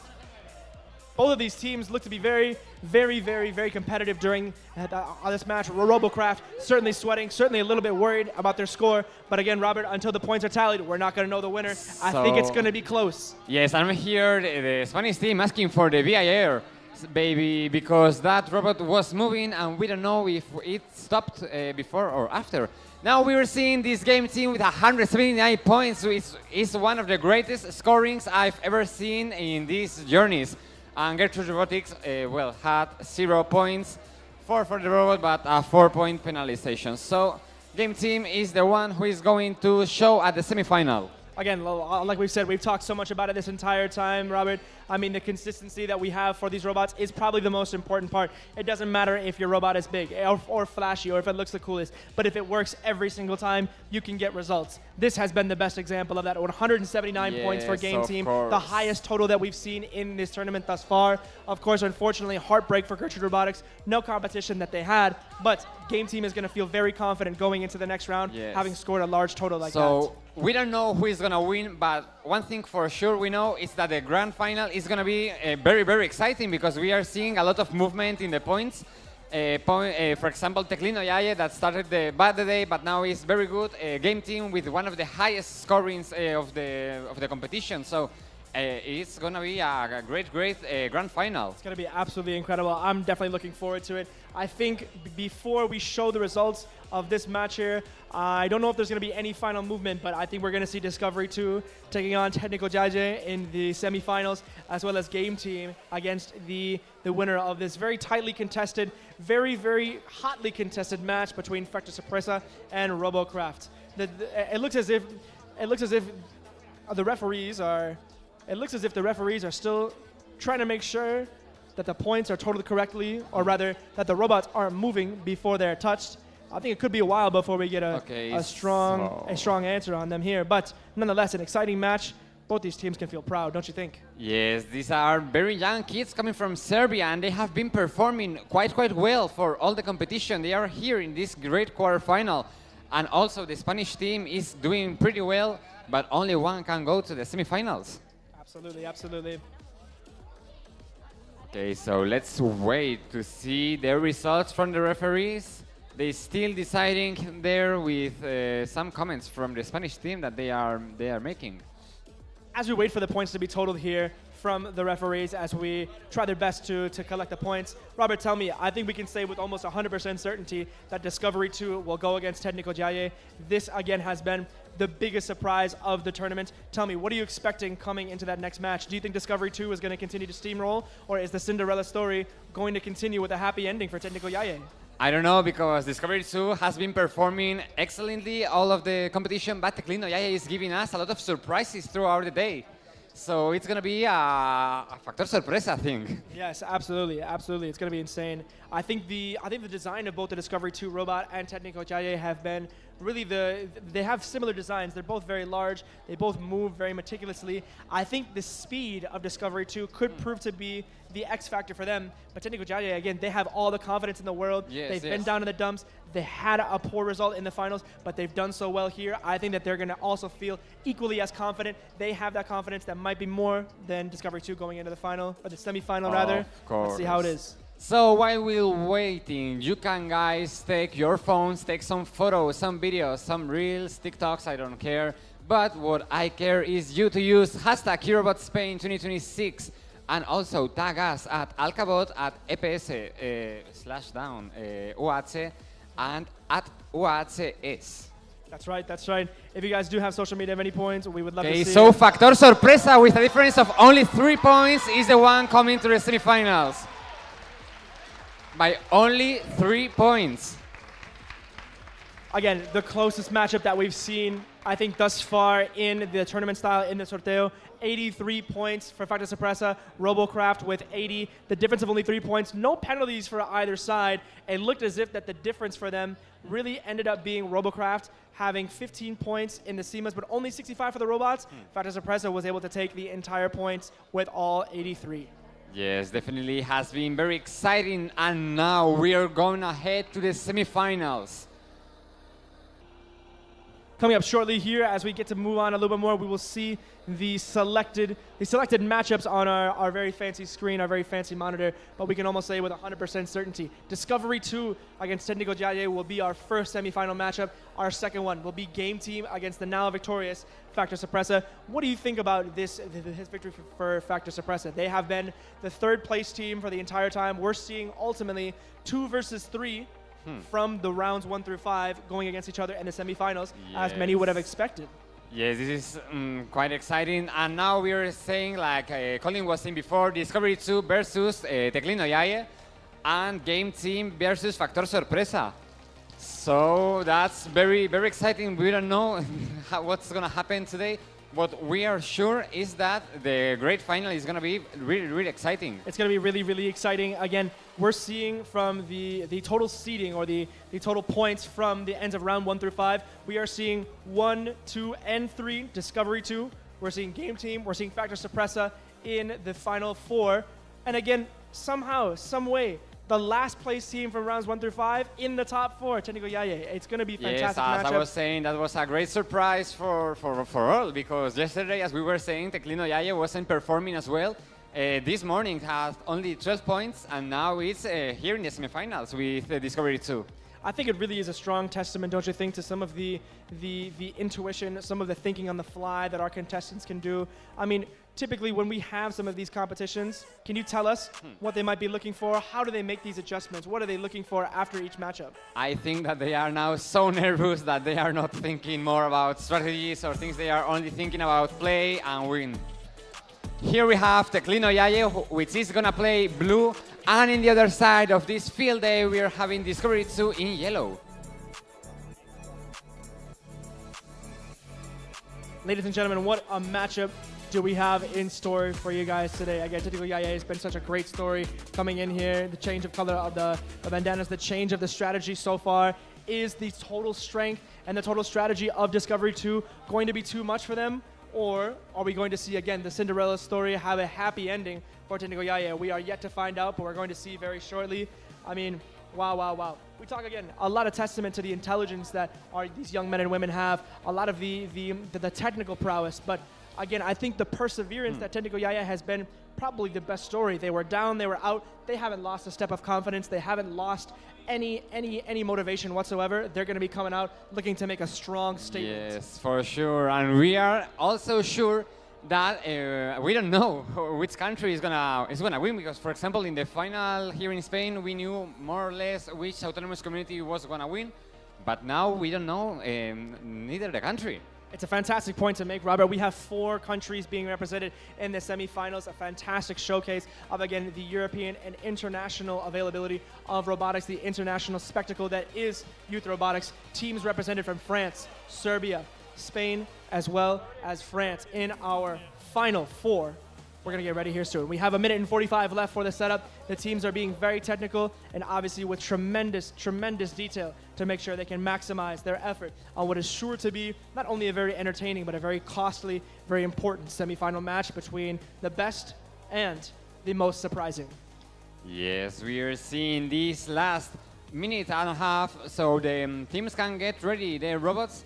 And then we will see our volunteers setting up the field, and finally we are going to have the most exciting 90 seconds. Well, the most exciting 90 seconds are going to be those in the grand final, but now we're going to have 90 seconds that are going to go through history. Robert, I tell you what, I have absolutely no idea who is going to win this. Of course, Discovery 2 has been absolutely incredible this entire tournament. But, I mean, if I count on Técnico Yaye again, I think I'm going to look like a fool because they have come back every single time. They've proved everybody wrong. They might be looking to prove the champions here wrong this time around. We'll see. Yes, this is going to be quite interesting because yes, as you were saying, I would say that Discovery 2 is the one who is going to win, but I don't really know now because Técnico Yaye is surprising everyone today.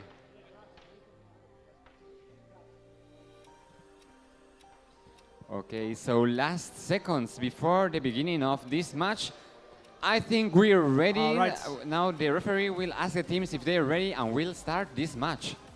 In the blue, ladies and gentlemen, Técnico Yaye, the Cinderella story, coming from Serbia. Make some noise. And our strongest point collectors in the yellow Discovery 2, make some noise from Tunisia. Ladies and gentlemen, our contestants are ready, our referees are ready. Make some noise if you are ready for the first match of our semifinal.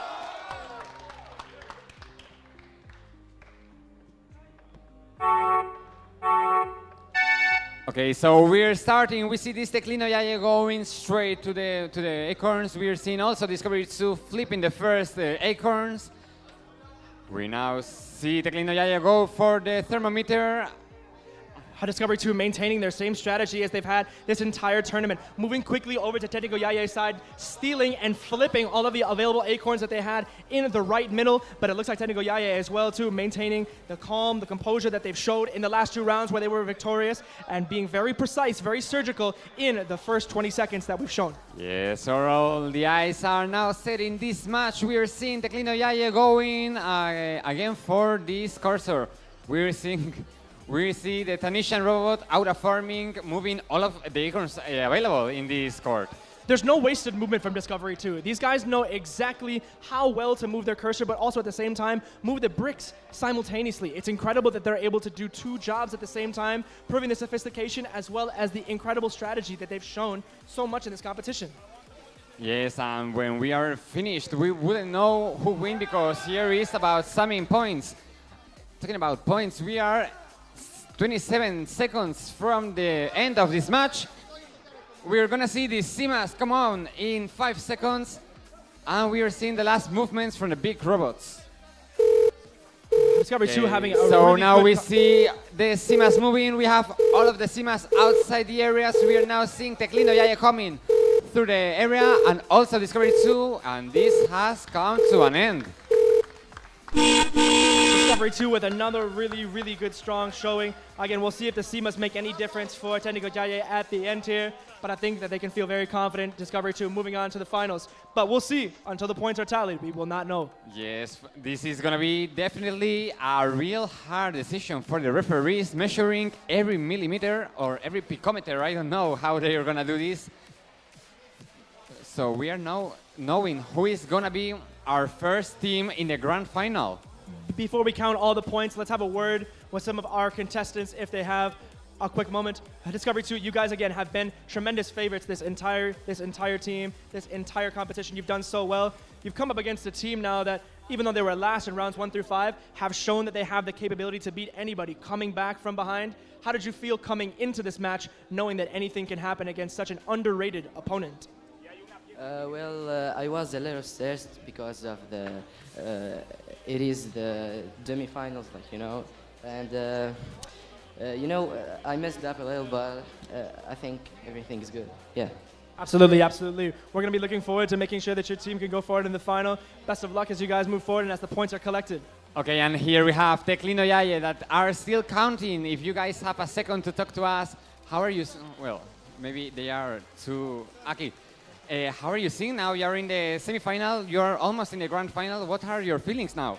We are calculating how much points do we have, and we are waiting for the result. Okay, so this is going to be definitely an exciting moment for both teams. Let's head to the other field. We're seeing this game team versus Factor Sorpresa. I think this was, no? Yes, Factor Sorpresa in blue and game team in yellow for this second semi-final. Game team from France will be represented in the yellow. Factor Sorpresa, Spain's remaining and last participant here in the blue. Factor Sorpresa has really shown a lot of heart and a lot of courage in these last few matches. Strong communication that this team has shown. Also, so much tremendous support from their team. They're loud, they're rambunctious. I'm not sure if it's being in Spain. I'm not sure if it's because of the fact that they're in the semifinals, but I'll tell you what, they have a stiff competition against them, against Game Team, getting the second most points. It's going to be fascinating to see if this home field advantage can prove to be worthy enough of a victory for Factor Sorpresa, or if the domination of Game Team will remain the same and they can come away victorious. It's going to be a very tight matchup. I'm very excited. And remember that the ones who lose these semifinals are going to have another round to decide who is going to be the third place. So if you don't expect the results, don't go home, because you have another match, and then everyone, I think, has a prize. That's absolutely right. All of our semifinalists will be getting a prize to take home with them today, as well as a trophy. A fantastic showcase of skill, heart, courage. So much admiration for these young men and women that have come to stand up on this nice stage, to come to the beautiful city of Alcalá de Henares to do their best. We'll certainly have a lot more in store in our last three matches, both in our final match, our third place match, and of course, this ensuing one, the last match of our semifinals. And this is one of the most exciting matches, because this is like Real Madrid-Barcelona. This is Spain versus France, which is rivalry since I remember. Of course. So this is going to be one of the most exciting matches for today. Of course, I mean, if you're just watching this now, many weeks or many months into the future, we are starting and we are having this tournament right at the beginning of the World Cup. A lot of people thinking that France and Spain might meet each other in the World Cup. We're seeing France and Spain meet each other right now at a more important event, Eurobot Junior 2026. Yes, of course, this is the most important, well, most important is going to be the grand final, but this is the second most important match for today. So while we wait, I think that the people here should take photos of the. We have here the winners. I don't know who, but here are the winners. Okay, so Discovery 2, 108 points, is going to be in the grand final, and Teclino Yaye is going to be in the third match round. Tremendous, again, sportsmanship shown from Técnico Yaye as well as Discovery 2. Ladies and gentlemen, this is what it's all about. Making new friends, having new experiences, new opportunities. It's fantastic. What a close matchup, though. Yes, only 13 points that separates them. Yes, very close of each other. So we're getting ready for this last semifinal. This game team versus Factor Sorpresa. We know now one of the finalists, but we need to discover the second finalist. We'll find that out here very, very shortly. All right, it looks like our contestants are ready. It looks like our referees are ready. Make some noise if you are ready for the last match of our semifinal.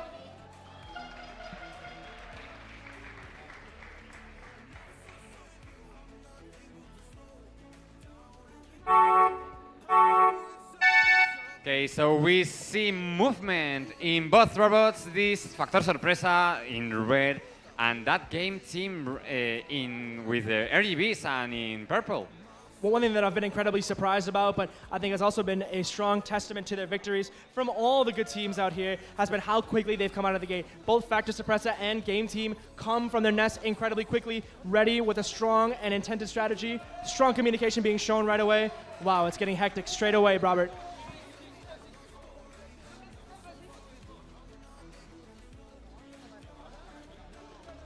Game Team looking to flip some of these points again. Factor Sorpresa already, though, making their presence well known in the opposing team's box, doing a good job of flipping over some of these blocks, flipping over some of their, pushing and pulling as best they can.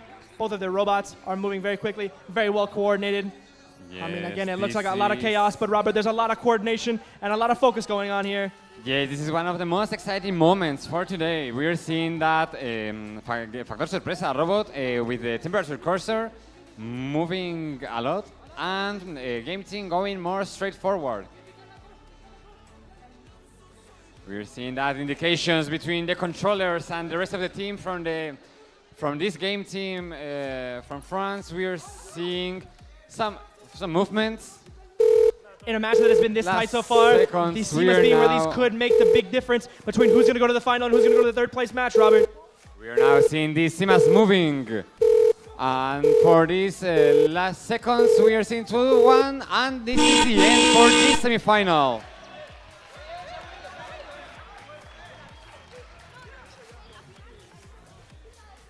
It looks like as if at the last moment here, both of their teams were able to make it into the nest. We will see, though, there seemed to have been a draw from Game Team that may or may not have led them to being fully in their nest. That's a difference of 5 points, Robert. That could prove to be really consequential.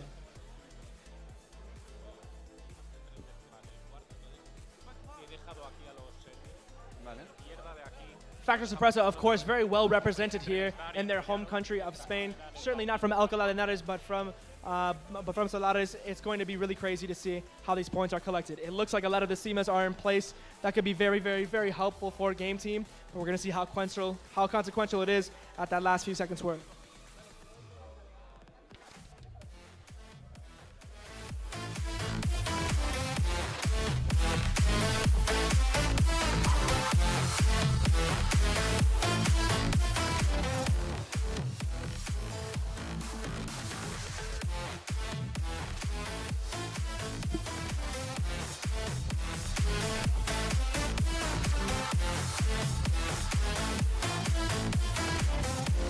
While we're waiting for some of our contestants here or our referees to count up some of these points, let's have a word again here. These guys have been such a fantastic contestant in this competition so far.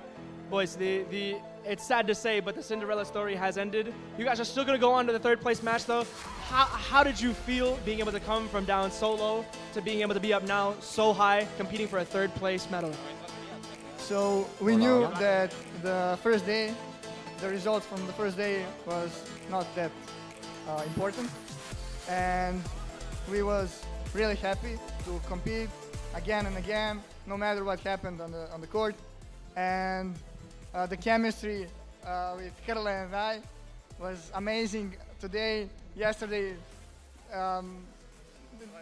less, but we hope for the best today. Well, very well represented here for Serbia. Tell us a little bit more for maybe first-time viewers at home, or really anybody that's just watching this at all. I mean, what can anybody learn from this competition, having been so low but finishing on a high note? What can people learn? They can learn so much. Like he can tell about 3D modeling and about designing the big one. It was a really messy process, so maybe he will answer better. Yeah, I mean, what do you think people can learn, both from the robotics standpoint, but from a general standpoint? What can people learn after having been, last in the competition, but now again competing for third? Well, never give up.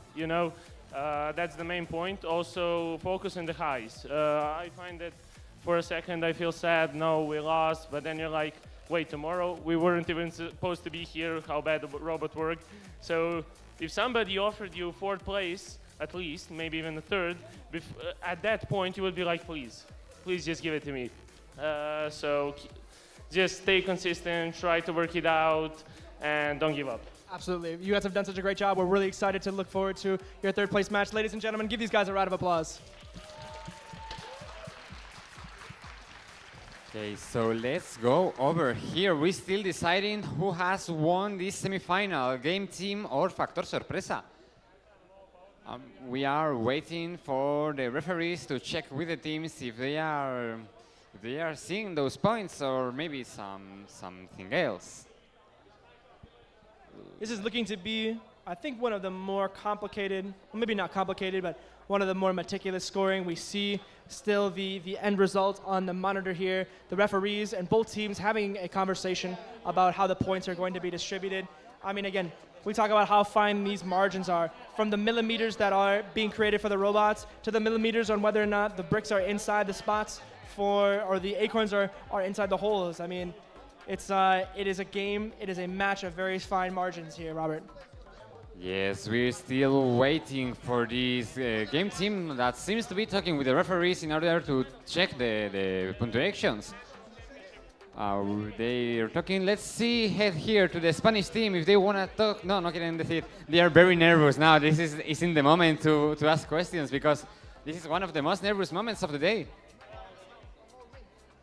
Okay, so here what we are seeing, they are checking that the robots are having all the measurements correctly placed.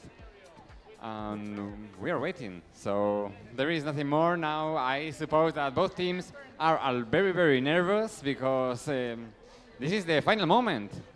As we wait for these results to be tallied up, let's think a little bit more about what the next matchup is going to hold. I mean, it's going to be the Goliath of all Goliath. It's going to be the boogeyman. It's going to be the team that has put their foot on the gas and has not stopped. Discovery 2 awaits whoever the winner is here. I don't know who I think is going to have a better chance against Discovery 2, but regardless, we're in for an exciting match. These guys have been on fire the entire tournament. It definitely is going to be one of the most tight plays that we are seeing. This isn't normal for the referees to be such a lot of time deciding, so it's going to be a perfect decision from our team. Of course, of course, of course. Okay, so maybe you guys, let's leave them alone. They are very nervous, and I don't think they want to answer now anything.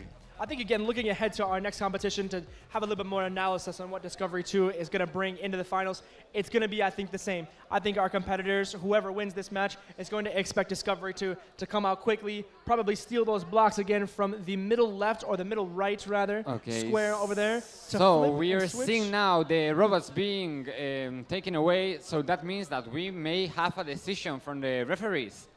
and we are just waiting to know that decision. There's so much going on right now. A lot of nerves, a lot of nerves, I mean. And we're just waiting to know these results. A lot of nerves, a lot of sweat, a lot of tears, a lot of blood certainly put into this competition from both of our competitors. It's going to come down to these moments here while we await the scores. Yes, this is going to be... my microphone is going to fall. I have the hands wet. I cannot hold the microphone no more. Of course, of course. I mean, my oh my, if you and I are sweating, imagine how the contestants feel. It's got to be absolutely insane. Yes, because here, if I'm the... So may have 94 for game team. This is going to be the ones in the final. And Factor Sorpresa is 81 points. Robert, this could be, I think, one of the craziest results. So we are now expecting this Factor Sorpresa versus Teclino Yaye happening. I suppose it's going to be in this field right here. Robert, I think that was certainly one of the most craziest scorelines that we've seen, not only just because the margins were fine, but rather because I'm not sure if we saw, or the people at home were watching, but Game Team were penalized 50 points. They were penalized 50 points, and they still came away with the victory. It was the lowest amount of points that they've scored in the tournament, in the competition thus far, but it still was enough to get the job done against a very dangerous Factor Sorpresa. Yes, it's always this excitement. We're now waiting to see this next round here, the third place. That is going to be either for Teclino Yaye or for Factor Sorpresa. We don't know, but we know that we have the third place here in the stage right now. That's right. As we get ready, I believe that we will most likely see the third place matchup before we see our final. But again, our final, ladies and gentlemen, is going to be Discovery 2 versus Game Team. Both of these teams finished first and second in rounds 1 through 5. They've done such a great job in the initial onset of our quarterfinals, semifinals, and now on to the finals. Discovery 2 and Game Team, of course, had a bye. They did not play in the first portion of our tournament, but eventually Discovery 2 beat Crocobot, Game Team beat Gertrude Robotics, and later on Factor Sorpresa, and Discovery 2 won against Technico Cervejaje in the final of our semifinals. We're going to wait to see who's going to take home that #1 prize. Yes, that prize is that are over there, this Cervantes statue. Yesterday, for the ones who came with us to the tour, they have taken a photo with Cervantes and Sancho Panza in the center of Alcalá. And ladies and gentlemen, again, if you're watching at home or if you're watching here, if you have your cell phone in hand, if you have the opportunity to scan that QR code, only if you are a Eurobot junior participant, fill in this survey using the QR code for a chance to win a prize. We want your feedback. We want to know how we've done. We want to know how we can improve. We're waiting for your response at the QR code, and we hope to see you there.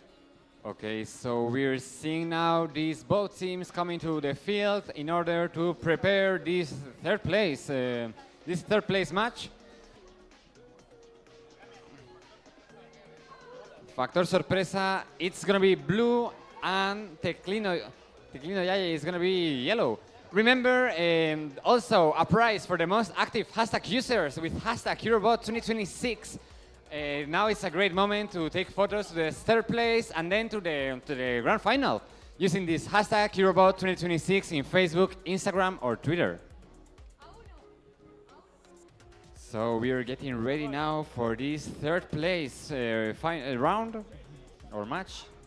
I'm certainly excited to see how these two teams are going to face off against each other. Again, Technico Yaye doing a fantastic job of maintaining their composure throughout all of this tournament. I think as far as maintaining their calm and maintaining a level of cool-headedness, this might actually be their toughest test. Factor Sorpresa has been well communicated this entire time. Their team has been the rowdiest, the loudest, the noisiest. These guys bring the heat and they bring the pressure every time they come together. Not only in the terms of points scored, but when they score, they let you know it. They're in your face, they're ready to win. So it's Technico Yaye. Let's see how they're going to compete in our third place match. 2 minutes, 46 seconds remaining for these teams to set up their robots and their SIMAs.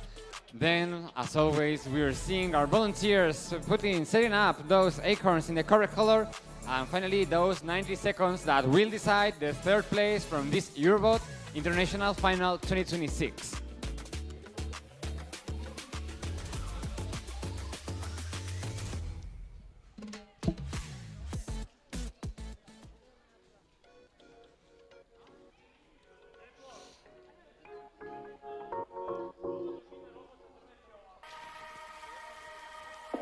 begin to get ready for our third place match, Robert, I mean, I certainly don't want to go as far as to have any types of predictions, but I mean, what do you think that we can see from these two types of competitors? We've seen Technical Jade be really calm. Their robot is big. It doesn't move very fast, but they know what they want to do, whereas some of the fire and the speed that we've seen from Factor Suppressa could prove to be a lot. What are you expecting to see in this matchup? If I'm sincerely, I don't know. We have, as always, Teclino Yaye giving us surprises, and this Factor Sorpresa with all the mirrors, with all that control. So it's going to be a great third place match. Ladies and gentlemen, we only have about a good 1 minute and 20 seconds left for the teams to get set up. Technical Yaye, cool, calm, collected. They're ready to go. They know it's game time. Their robots are ready to rock and roll. But of course, every single second valuable, every single moment very important for Factor Suppressa. They want to use every single ounce of opportunity they have to make sure everything is perfect before they start their quest for a third place trophy. Yes, and after this, if you have more time, just go enjoy Alcalá de Henares or Madrid or whatever, but now that you are here, get to know this city, this country, and taste the food, everything. Taste the food, taste the culture, have yourself a delicious a delicious lemonade here, or if you are of age, maybe a nice sangria, something very beautiful and something nice and cool to calm you down on a hot day, don't you think? Yes, of course. Now we are waiting for, they might be the final seconds. We are 23 seconds away from the moment that the teams cannot touch no longer the robots. So 20 seconds to begin. Our teams are getting into place. 10 seconds left. Every single special moment for Factor Suppressa being utilized. 3 seconds left. Okay, so we've reached the moment in which neither teams can touch the robots. Now we are gonna make the lottery for the acorns, and now we see the volunteers flipping into the correct colors. I mean, Serbia versus Spain here. I feel like this is typically a type of match that you might see in the Olympics for basketball. We also have it right here in beautiful Alcalá de Henares for the third place match of Eurobot Junior for 2026. Okay, and as always, people watching from home, you can also take your pictures with hashtag Eurobot 2026. Maybe you're watching from here, from Alcalá, from Serbia, from, I don't know, Fuenlabrada, any place. Cantabria also is going to be watching today. We have Fuenlabrada there, we have Cantabria there, we have Serbia, we have Belgium there, we have a lot of people here. Ladies and gentlemen, it looks like our contestants are ready. The referees are ready. 90 seconds to greatness, 90 seconds to etch your name into that third place trophy. Make some noise if you are ready for our second to last event of the finals.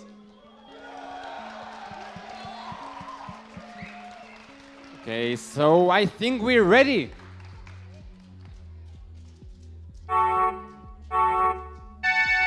Okay, we start this Teclino Yaye moving quite straightforward, but most fastly is going this Factor Sorpresa robot here from Cantabria. It looks like it's very apparent early on that Factor Suppressa want to use the apparent speed of their robot to get greedy, to get onto the other side of their field and move as many bricks as they can, knowing that Technical Yaye has precision. They have the capabilities.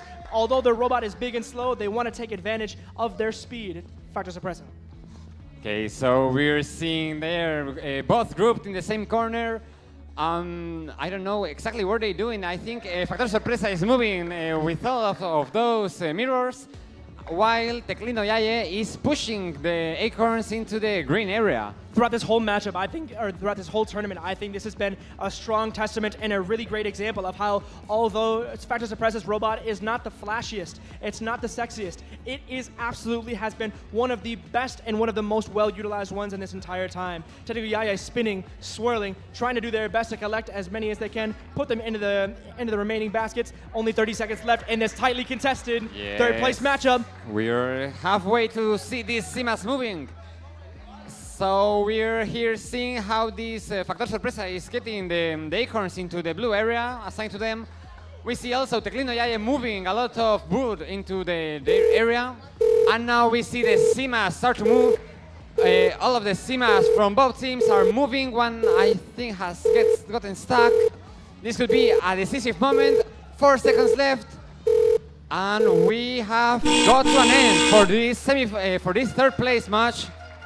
Wow, wow, wow. I think Factor Sorpresa can really have a sigh of relief here at the end. It looked like one of their Simas almost fully caught onto one of the wheels. It seemed as if it was almost impossible for them to get back into the nest. They did, capturing a really crucial 10 points. I think we're going to be in store for another really, really tight matchup here.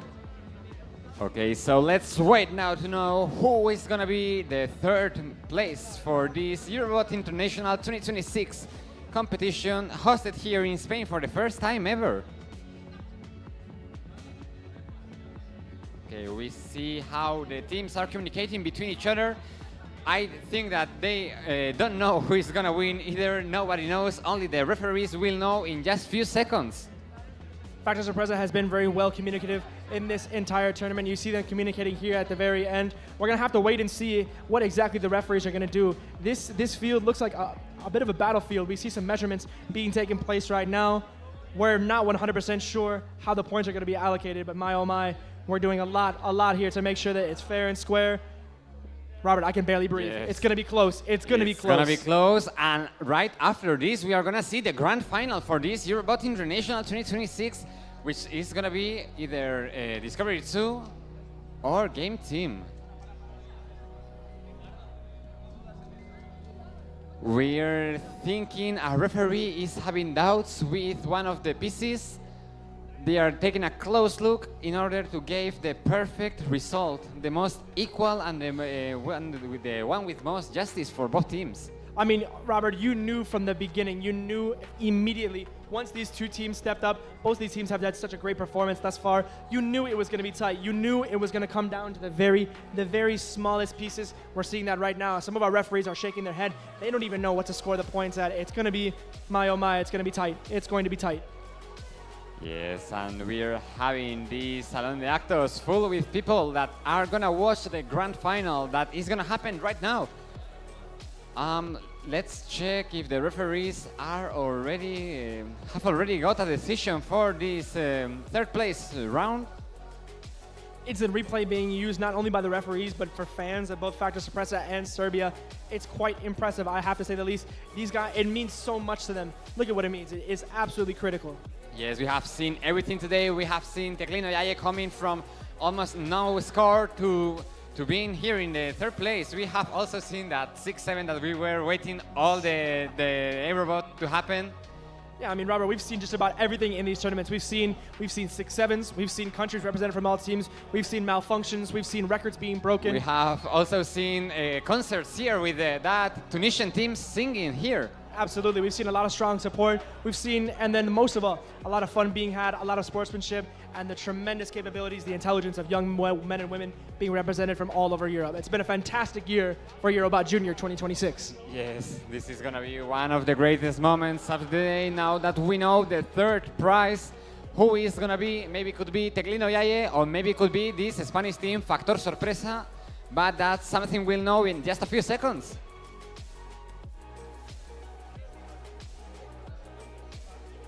Okay, remember, there is going to be a prize for the most active hashtag users with using that hashtag Eurobot Spain 2026 in Facebook, Instagram, Twitter, whatever you want, but use hashtag Eurobot Spain 2026.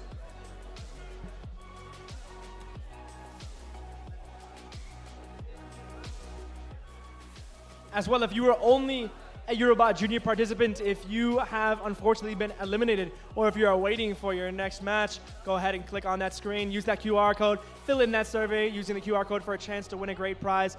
I don't know what the prize is going to be. If you want to surprise yourself, it could be a new car, it could be a new robot. I mean, madre mia, it could even be some cash for you and your family. Go ahead, take out your phone, take a photo, click that link, and fill out that survey. We would very much appreciate it. Yes, so I think that we are way closer to know some decision from these referees. We can see them checking the papers in which the rules are set. This is the first time we see the referees checking for the tournament rules. I mean, we talked about this earlier on here, Robert. The amount of detail, the fine margins that these teams are going to have, it's going to come down to the very last second. It's going to come down to the very thinnest lines. I mean, if the referees are having to use these rule sheets, I mean, we know that there's a ton of them. There's a plethora of ways that these teams can score points. Here it's we going to be critical. see the finalists. We know that in this stage there is going to be the first place and the second place, but I don't know who is who. Okay, so they are still checking with the official rules for this Eurobot competition. And in just a few moments, we're going to discover who has won. As the points are being tallied again for Técnico Yaye and their opponent, Factor Sorpresa, we look forward to this finals match between Discovery 2 and Game Team.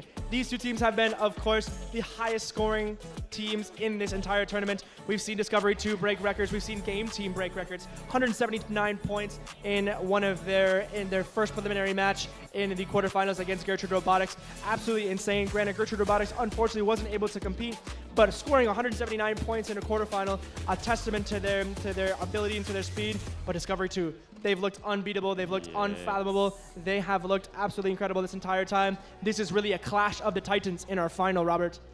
Yes, and now being 48 minutes of this afternoon, we see these great finalists that they are shaking hands before the grand final. This is the grand final of Eurobot. How are you looking forward to this final? Are you nervous? What's it? Are you nervous? Are you nervous? Yes, it's our first time.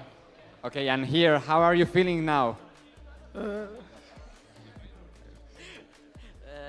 It's feeling, the atmosphere is intense, everything.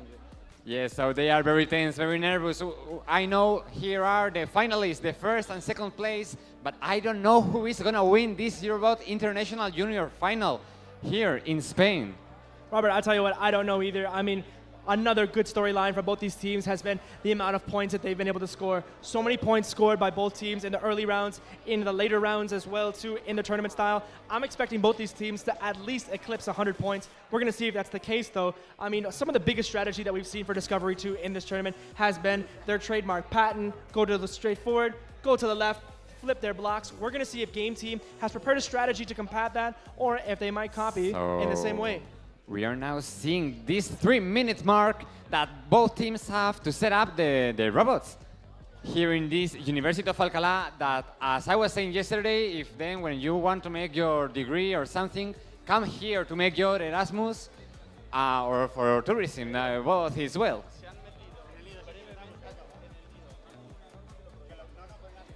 So we're for these final moments.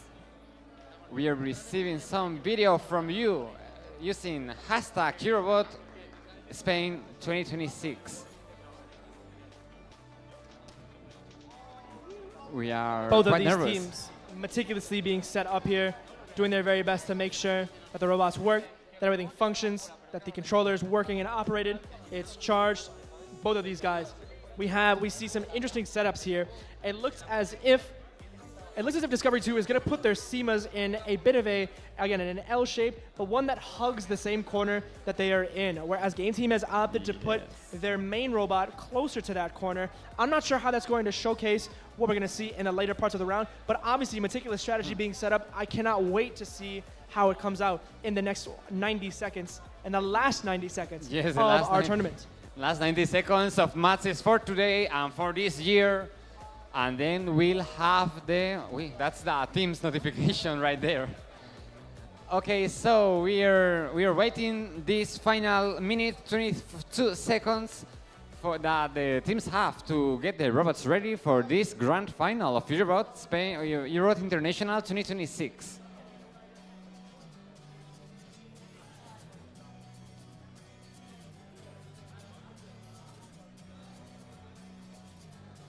So we've seen here how this Tunisian team is getting ready their SEMAs, and it's already ready for Game Team in blue and Discovery 2 that is gonna go with yellow. Game Team is certainly ready. They have been cool and collected this tournament. They're all set to go. They have their robots ready. They seem to be ready a little bit earlier, but they're ready to go. They cannot wait to get competing. So both Discovery teams 2 seem as well. to be ready. And now we are gonna see the volunteers starting to flip the acorns for the last time. We are seeing how they are doing this selection. And this grand final is gonna start, I think, in less than a minute from now. So I'm quite nervous. I don't want to imagine how are these teams feeling right now.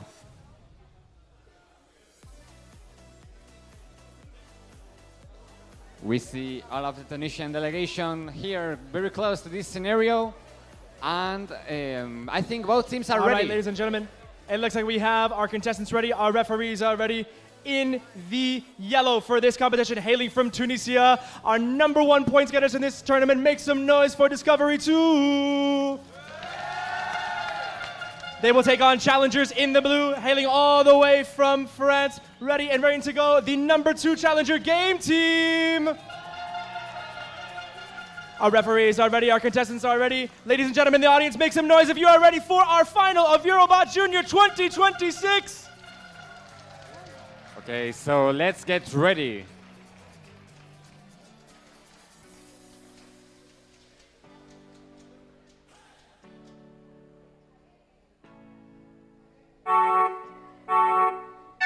Okay, so we are starting this grand final. We see both robots going really straight forward to take their acorns.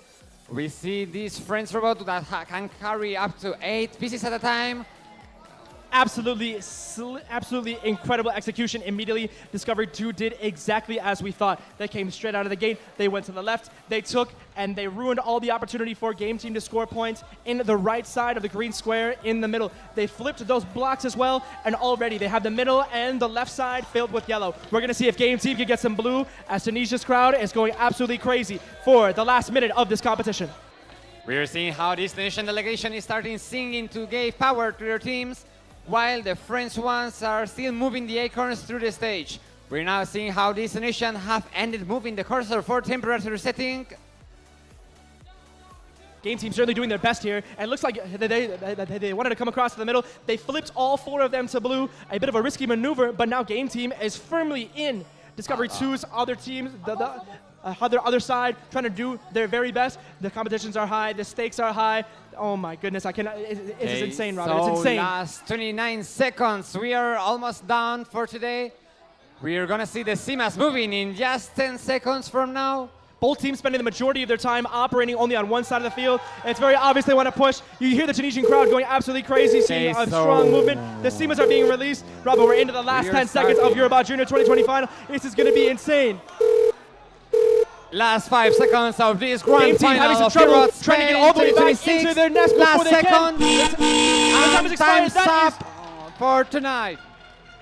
Discovery 2 has to certainly feel like they've done a good job here. Unfortunate for game team, they tried to get back all the way from the other side back to the nest. It looked like it was a little bit troublesome for them. That's the risk that you have when you operate in the other team's half. We need to wait for the referees to count the score, but my, oh my, what a performance from both teams. What a performance from both teams. And we're seeing how the robot from game team hasn't gotten into the blue area. That could be a problem for them. We know that those are going to be 10 easy points that they're very easily going to miss, Robert. I mean, we talked about this from the beginning. The most important pieces of some of this not only is the consistency, but the consistency of scoring the easy points. Getting that robot back into the nest to score 10 points is a surefire way to make sure that the margins are that much finer in one that already has fine margins. I think that could prove to be costly for game team, but we're going to see how detrimental it is as the referees count the points. I really enjoy seeing these referees going millimeter by millimeter with that big rule, checking that that is perfectly placed. Okay, so we're way closer to know who has won this Eurobots international final. There's nothing now teams can do that, just we can wait to see the results.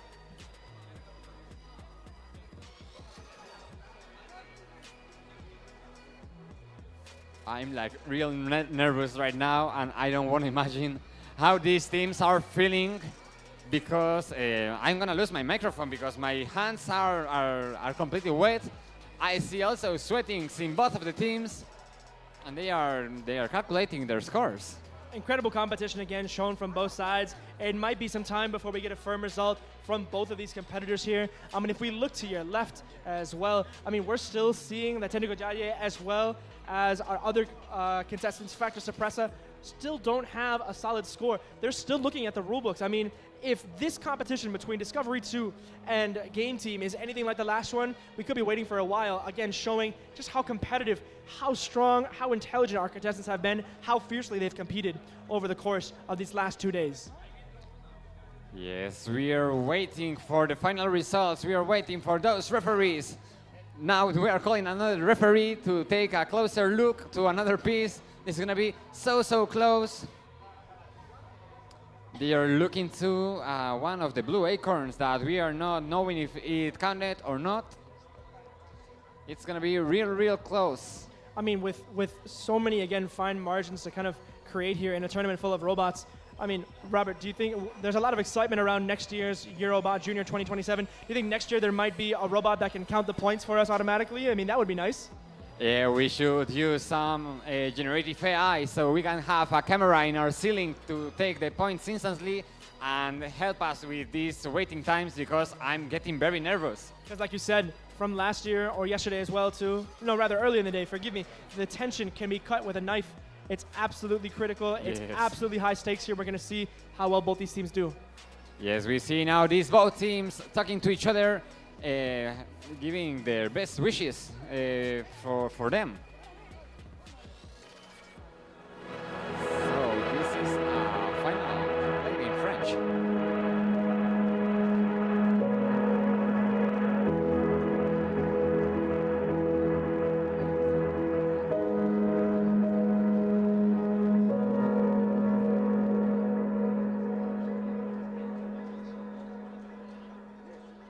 Both of these teams here, again, from Discovery 2 and Game Team, they put their foot on the gas from the initial outlet of this competition. They did not let up. Both these teams did an absolutely phenomenal job. I mean, again, we're going to see some high points, I think, but I'm absolutely marveled at the consistency that these young men and women have shown here. It's absolutely incredible. I think at the end of the day, it could have only been Discovery 2. It could have only been Game Team in the final. Of course, we had some great contestants from other parts as well, but I mean, showing how strong both teams were from the beginning, it seemed like they were favorites. One of them is going to walk away victorious. Yes, we are waiting now to discover who has won the third place, second place, and the first place for this Eurobot International 2026. So I don't know what to do in these moments. It's like very nervous.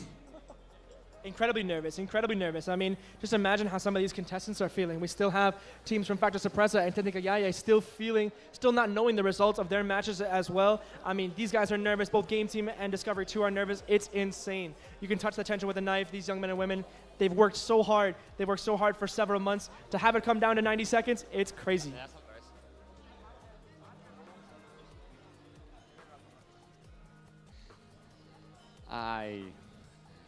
Just few seconds to discover who has won this Eurobot International final.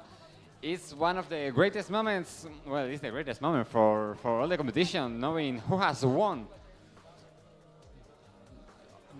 So when we call here the winners, remember to take photos, to take videos, to use hashtag Eurobot Spain 2026, because we are going to give the prizes to the winners, but also to the most active account, and also the account, a random account from the surveys. While we wait for the referees to continue to tally the scores, let's hear a little bit from Factor Suppressa. You guys have done a good job. You guys have done great this whole tournament. It's come down to very small pieces, very small points. How do you feel waiting for the results now? Well, I feel excited because being the third could be a very good mark, but even if we are the fourth ones, I think it's very good because it's our first times. We are not the best in our high school, but we did good, and I think it's a very good result. You guys have done more than good. You guys have done great. You guys have been fantastic throughout the entirety of this competition. You guys have done very well representing Spain. How is it going to feel at the end of this competition? I'm going to be very happy for the experience, and I think the next year we will do it again, and it's a good experience. Absolutely. We certainly look forward to seeing you guys again next year. Best of luck. Best of luck getting 3rd or 4th place. You guys have done a really good job. Congratulations. I'm seeing also the teams making video calls with their family members back in home. We can see that Tunisian delegation making a video call with their families so that they can live together with us these results, because in the live stream there are 20 seconds of delay, but now in a video call it's like instant replay. So we are very, very nervous.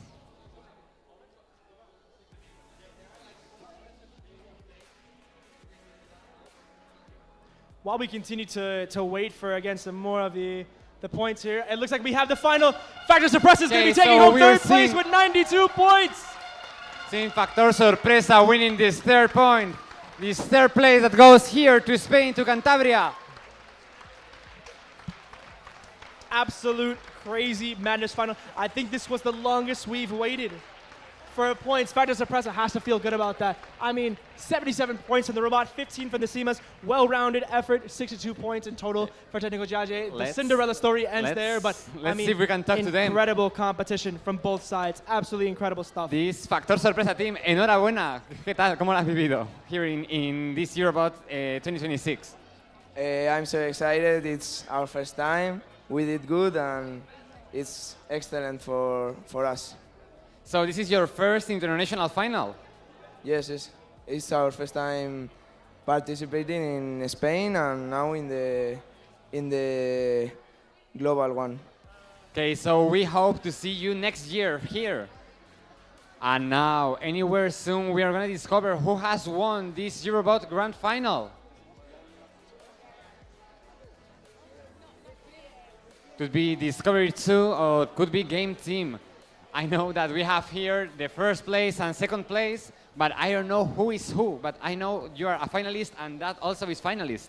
As we wait again here for some of the points to be tallied from our championship matchup, let's talk one last time with Technical Judge. Technical, unfortunately, the Cinderella story ends here, but what an incredible performance you guys have done. You guys have shown so much heart, so much determination. How does it feel to walk away? How does it feel to represent Serbia on this level here at an international robotics competition? It was amazing, and the whole time we were together, the whole team, and we knew that it's gonna be how it's gonna be. So we do our best, and the last match was 30 points. Difference, but there's some situations we would like to watch again.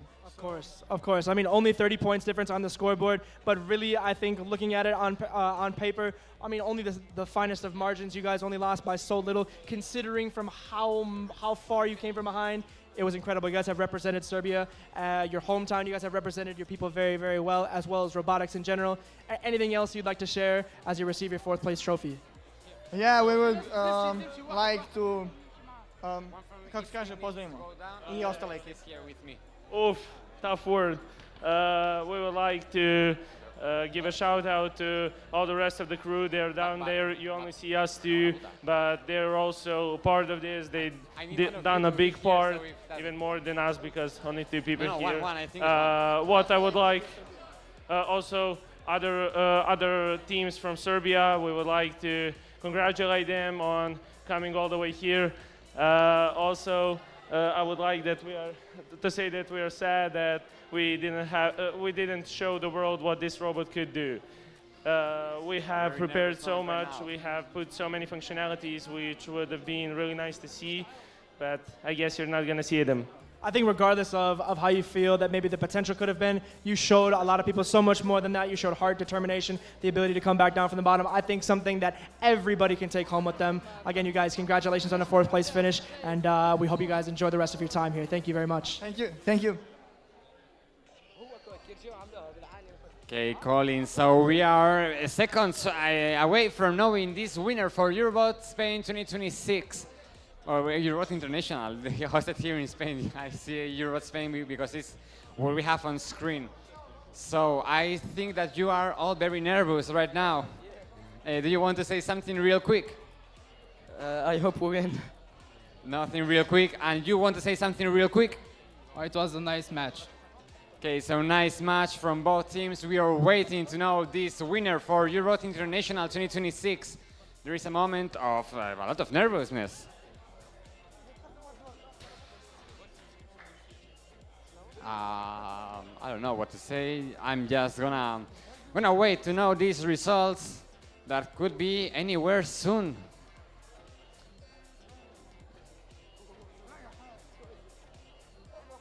Ay, madre mía.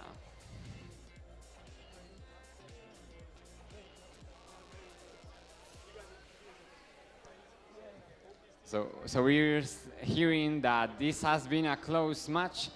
It's gonna be quite interesting to know who has won this Eurobot International. So I think we are done with the referees, and the points are gonna be published anywhere soon.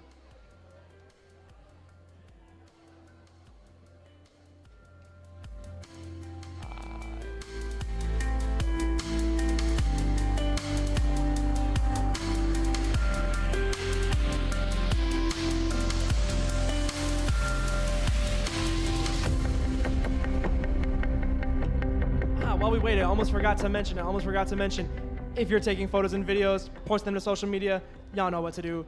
Hashtag Eurobot 2026, hashtag Eurobot Spain 2026. Don't forget that hashtag. Don't forget to win a prize. Don't forget to enjoy yourself. Yeah, so we see more members of each team coming here to this stage to receive the final points from the judges that will determine who has won this Eurobot International 2026 Grand Final, hosted here in Spain for the first time ever. Remember, these are a great moment for a picture that you can use hashtag Eurobot Spain 2026 to publish them on Facebook, Instagram, Twitter, whatever you want. But now is the moment to know who has won. I see our technical staff getting almost ready.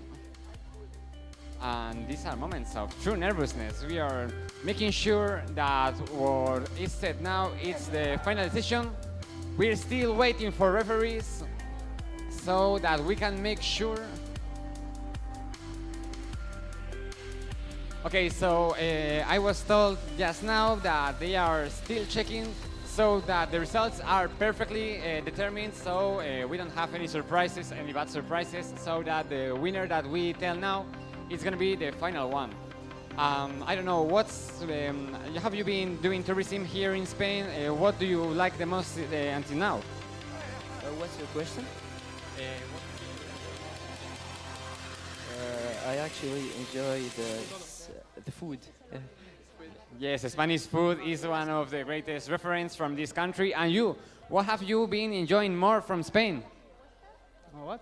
The most great thing from Spain that you have been seeing? So one of the most thing I've seen in Spain was the house of Miguel Cervantes. I think that's a good legacy of the culture in Spain. Okay, that's great. Well, I don't know where my colleague is reviewing some things about the prize award that will start shortly. What else we can ask these teams? I don't know what to say now to make this wait better. It's almost. I'm being told that it's almost done. They are taking the final measurements in that screen that's been censored, so no one. They are telling me to make a countdown, maybe a 10-second countdown. So in 5, 4, 3, 2, 1. And we have a winner that is Discovery 2 from these Tunisian teams with 129 points. Congratulations, both teams. This Discovery 2 that has won Eurobot 2026 International Final for the junior competition. And Game Team in second place and Factor Sorpresa in third place. Now we are gonna have our award ceremony that is gonna be happening right now.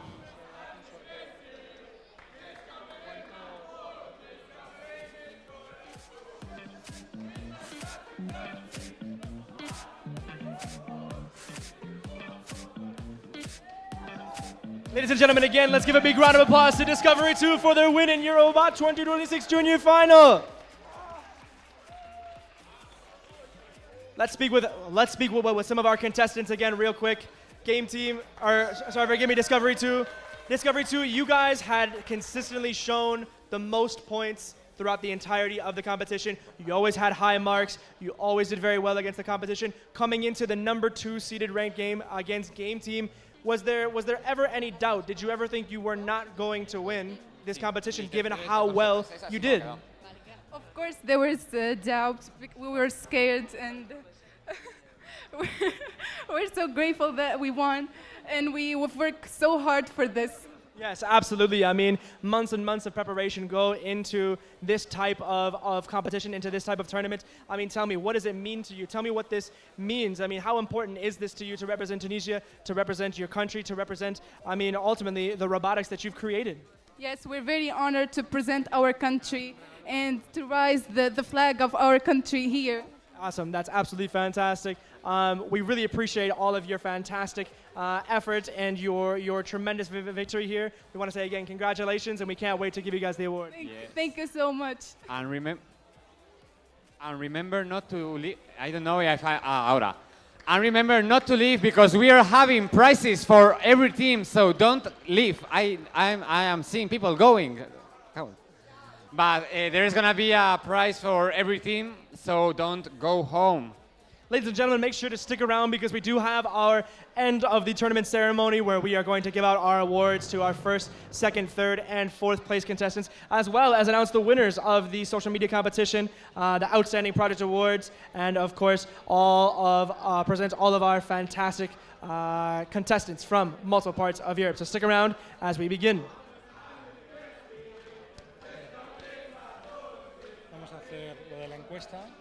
¿Vale?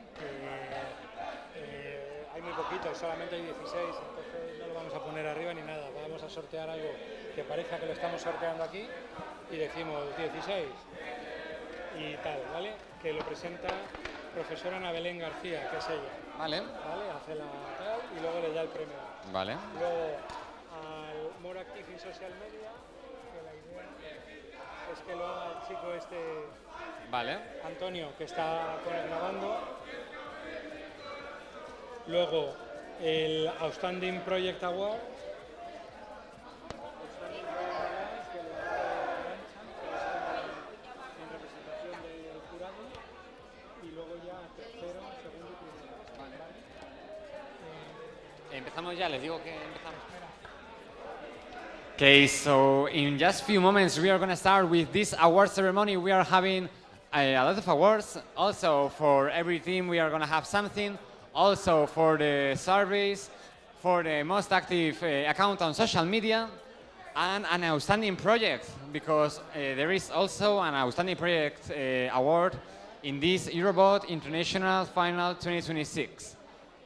So let's wait a little bit in order to start this award ceremony.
transformaciones, el conocimiento científico es una herramienta muy valiosa que puede contribuir a la propuesta de soluciones, a la deliberación democrática, a una toma de decisiones con mayor probabilidad de éxito y a incrementar la confianza en las instituciones. Para maximizar este papel, la ciencia y la tecnología deben evolucionar hacia un modelo más abierto, conectado con la sociedad e implicado en la elaboración de políticas públicas.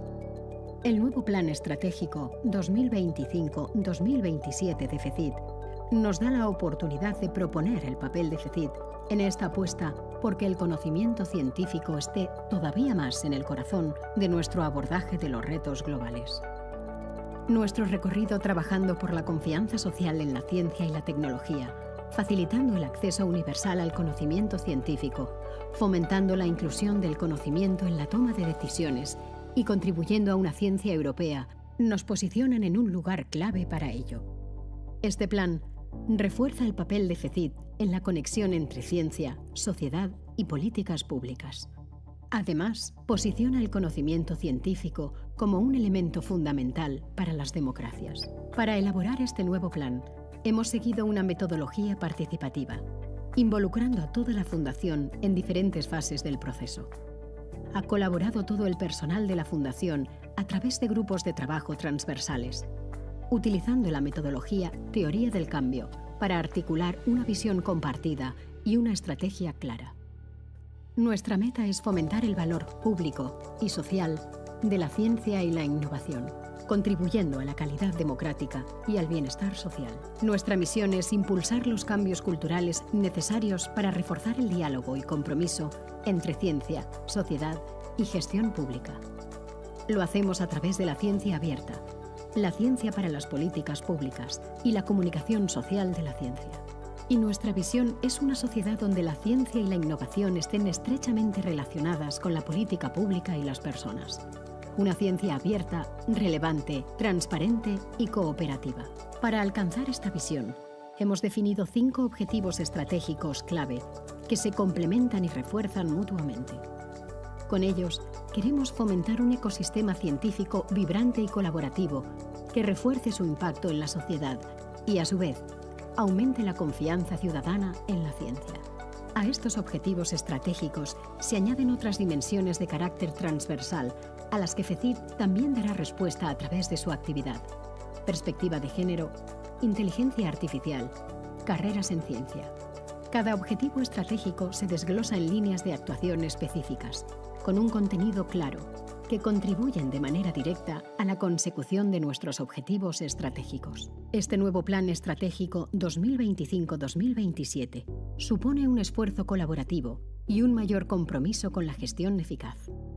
Permitirá a FECID reforzar su papel como institución clave en la conexión entre ciencia, sociedad y gestión pública. Gracias por ser parte de este viaje.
We're the first. Okay, so finally we have reached this moment of the day when we give the awards to all of the participants.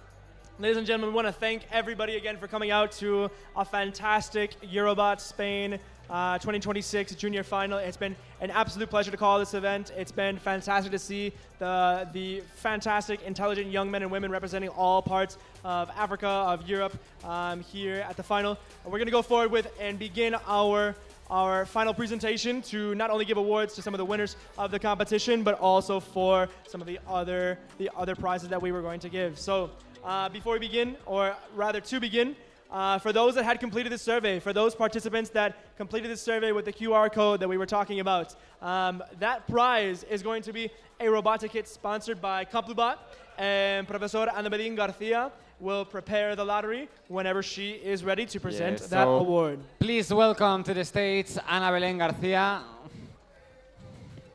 There she is.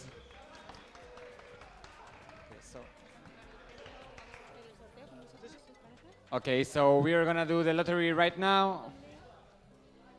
Would you like to say it?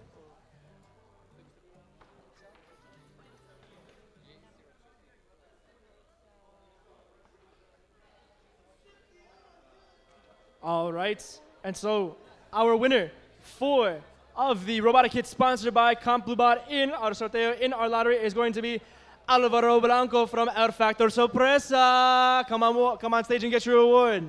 Álvaro Blanco de Factor Sorpresa, come here to the stage to receive your Complubot kit.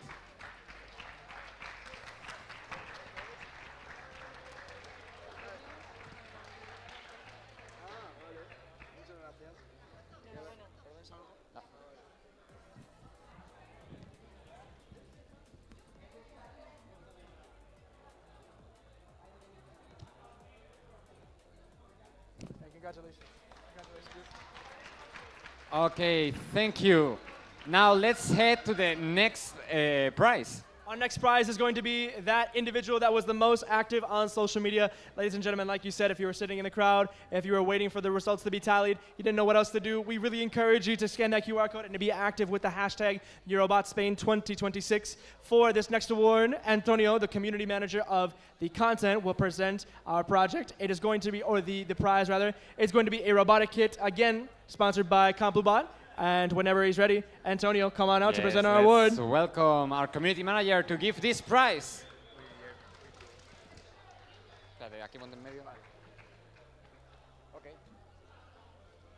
Hi, hello.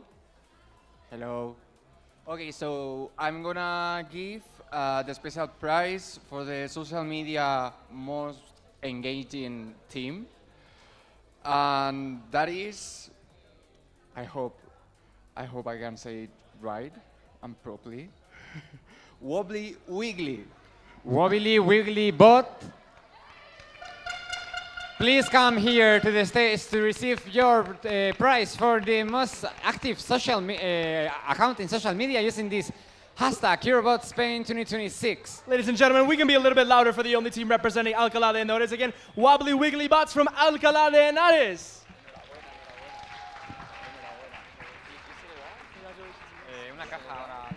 Congratulations. Congratulations. Congratulations. So we know that we are going to give them some prize, but we don't know yet which prize is the one to be given. So let's wait. Let's wait a little minute so we discover what is your prize. As we wait for our contestants to receive the prize here, let's ask these guys one more time, if you'd like. What does it mean? Why is it important to represent Alcalá de Henares? I think it's important because we are here celebrating this, and the city has to be more popular, I think. I don't know what to say. No, absolutely, absolutely. You guys did a great job here in the competition, working at home, working in your university as well too, or the university that maybe you will go to. Did you feel the support? ¿Sientes el apoyo de todos tus compañeros? Yes, I think there's a support of the people, and for being from here, we have been more help with the people of our high school or our families. Definitely, absolutely. I mean, albeit maybe you guys didn't have the #1 prize in the tournament, it seemed as if all of your fans were the loudest in this entire tournament, and you have to say, you must be very proud of all the work you've done. So congratulations again. We're very excited to give you that prize. Thank you.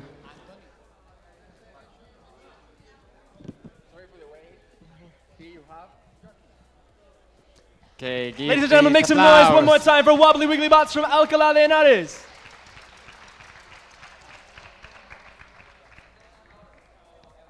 Okay, and now let's head to our Outstanding Project Award.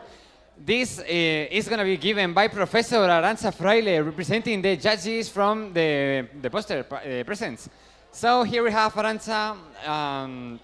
Well, let's, okay. May I tell you something? Hello. Before announcing the winner, we would like to congratulate all of you. You have shown us the true meaning of teamwork, hard work, you already know it, and dedication. And these qualities are what you brought you here today. Thank you very much. This award goes to a team that stood out for its excellent communication, clear presentation, and the way all the team members work together and contribute equally to manage that non-technical audience people follow them. Their commitment, positive attitude, and kindness made a great impression on us.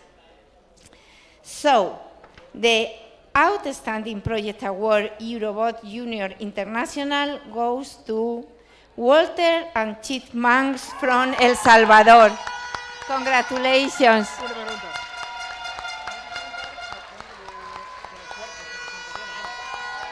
Ahora sí que lo tengo claro.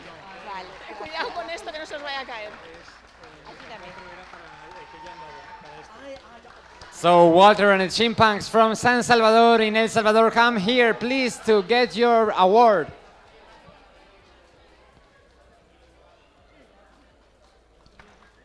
We are seeing this team that came very, very away from this Alcalá de Henares Polytechnic School. Welcome.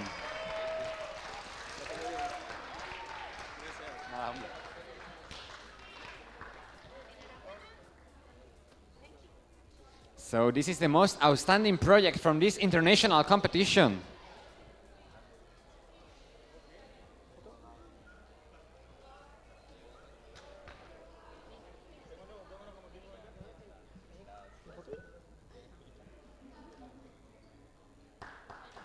Excellent. Congratulations, Walter and the Chipmunks.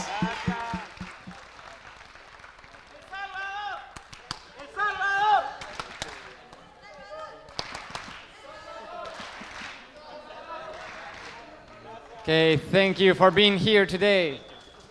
Let's continue with this award ceremony. We have some contestants going wrong sides. All right, ladies and gentlemen, now we will get on to our first, second, and third place awards for our contestants of the final of Eurobot Junior Spain 2026. Ladies and gentlemen, we had a fantastic competition from all teams representing all parts of the world, from Central America, from North Africa, and of course from Europe as well. It is my pleasure to announce some of the winners for today. Of course, in our first, our first prize to give, but our third prize will be given to Spain's own Factor Sorpresa, come on up and get your third place prize. Coming directly from Cantabria. Here, they have won this third prize at Eurobot International 2026.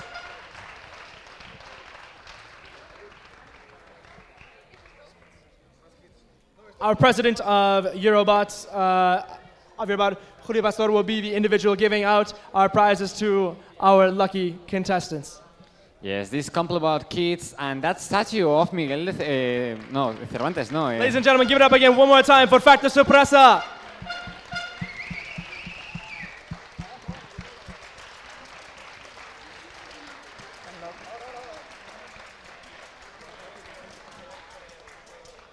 Okay, so don't go so...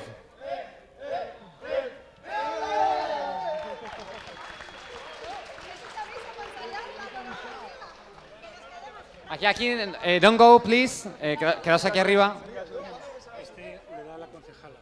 Okay. Now, well, sí. Now, it's the time to give the second place award.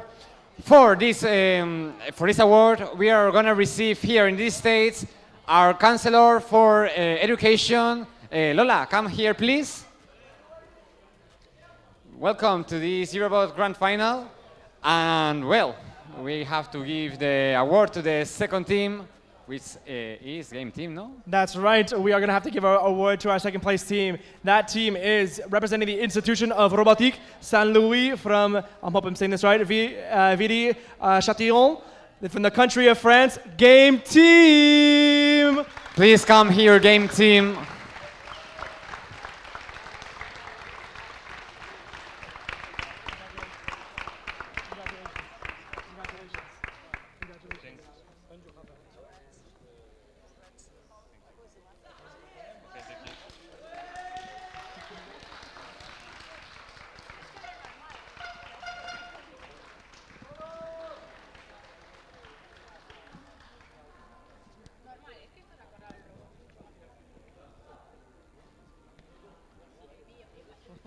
Okay, thank you. Don't leave the stage. Be right here.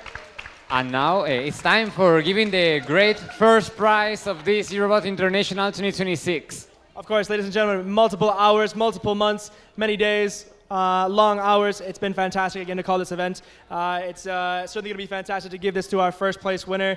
A lot of blood, sweat, and tears coming into this, but they certainly showed some heart, drive, and a whole lot of skill and robotics acumen in this competition. Okay, so for giving this first prize, ladies and gentlemen, please welcome our managing director here for the Polytechnic School, Mr. Bernardo Larcos. That is right there, Bernardo. Welcome.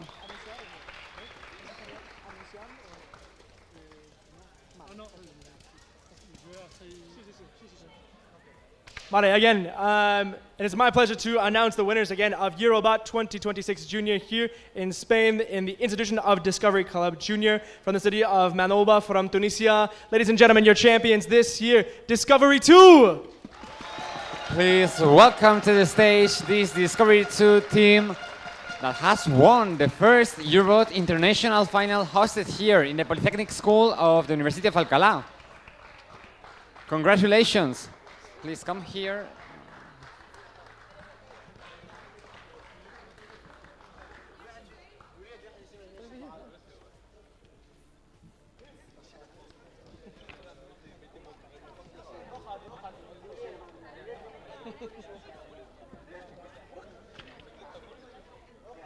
Eso es.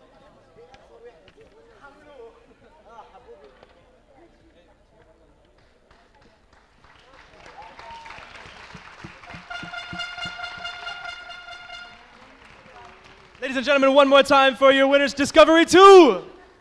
Make some noise.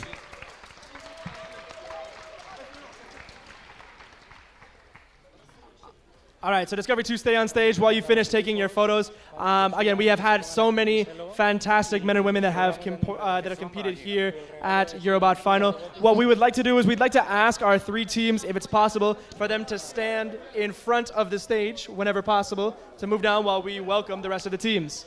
Okay, so now is the moment to give the awards to every team participating in this Eurobot International Final. If you can stand. So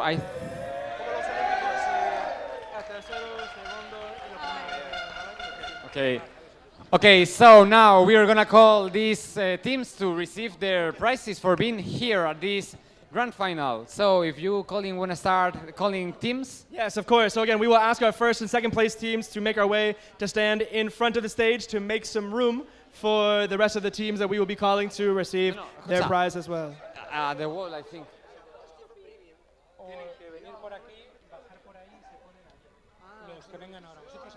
Okay, so for receiving your prize, you're gonna come from these stairs, then you receive the prize, go from that stairs and get in front of the stage so that later we can take a photo or a family photo. So Colin, if you wanna start. Yes, of course. We'll have a present for every team. That will be a robot kit. That will be and a $12 bonus for PCP degrees in JLC PCB plus a photo. Our first prize that we'd like to give again for each and every team. We'd like to welcome Wobbly Wiggly Bots from IES Ignacio Elacorria from Alcalá de Henares, aquí en España.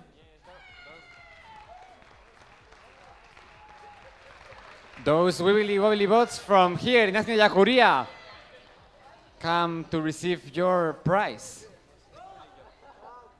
So now, Robocraft. No, vale.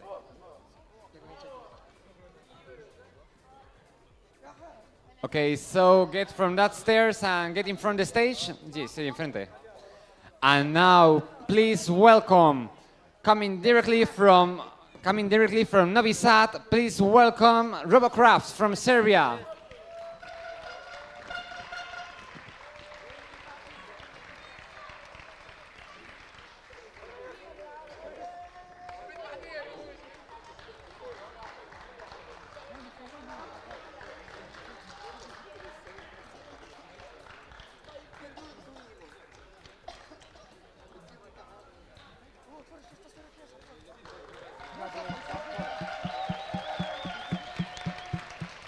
The next team we'd like to welcome from IES, Ricardo Bernardo from Solares, aquí en España, Eurobot.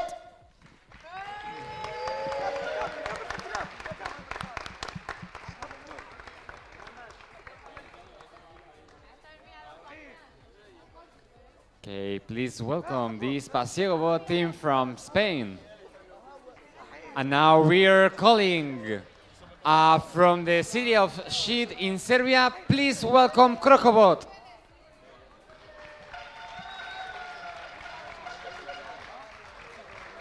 Okay, so we are... Congratulations, congratulations. The next team that we'd like to welcome to the stage, independent from Henares, the Cyprus.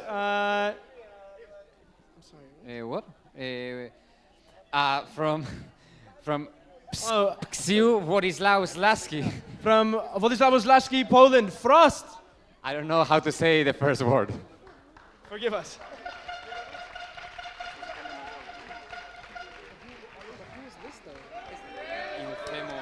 This is the Serbian team, yes? Coño. From Cyprus. I'm imagining that that's what So we didn't have. And now please, now please welcome directly from San Salvador in El Salvador, Walter and the Chimpunks.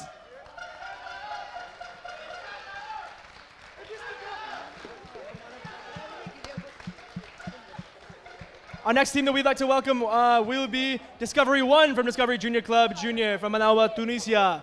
Discovery One. They're already here, fantastic. Yeah. All right. So let's continue with this team from the city of Nivelles in la Belgique, from Collège Saint-Gertrude, Gertrude Robotics. Please come here to the stage.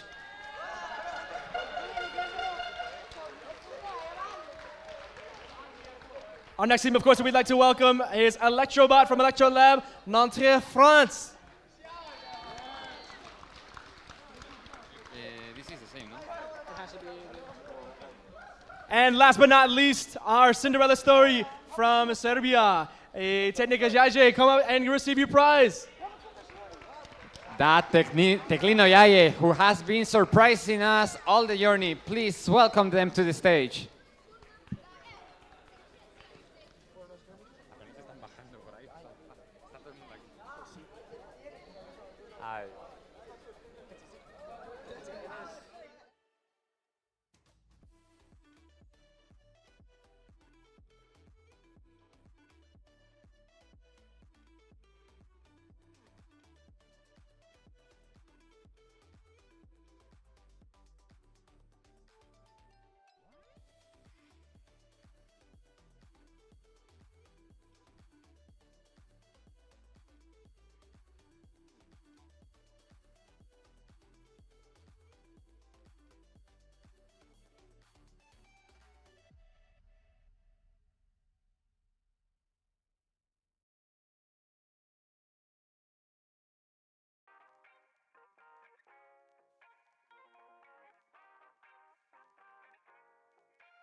Pero lo gestionáis de forma independiente. O sea, ¿los mismos sois vosotros quienes coordináis a los dos? Sí, claro. Vale, porque me dice, no sé quién me dice, es que hay uno que entrega las cosas, pero hay otro que no entrega nada, ni póster, ni no sé qué. Por eso en los póster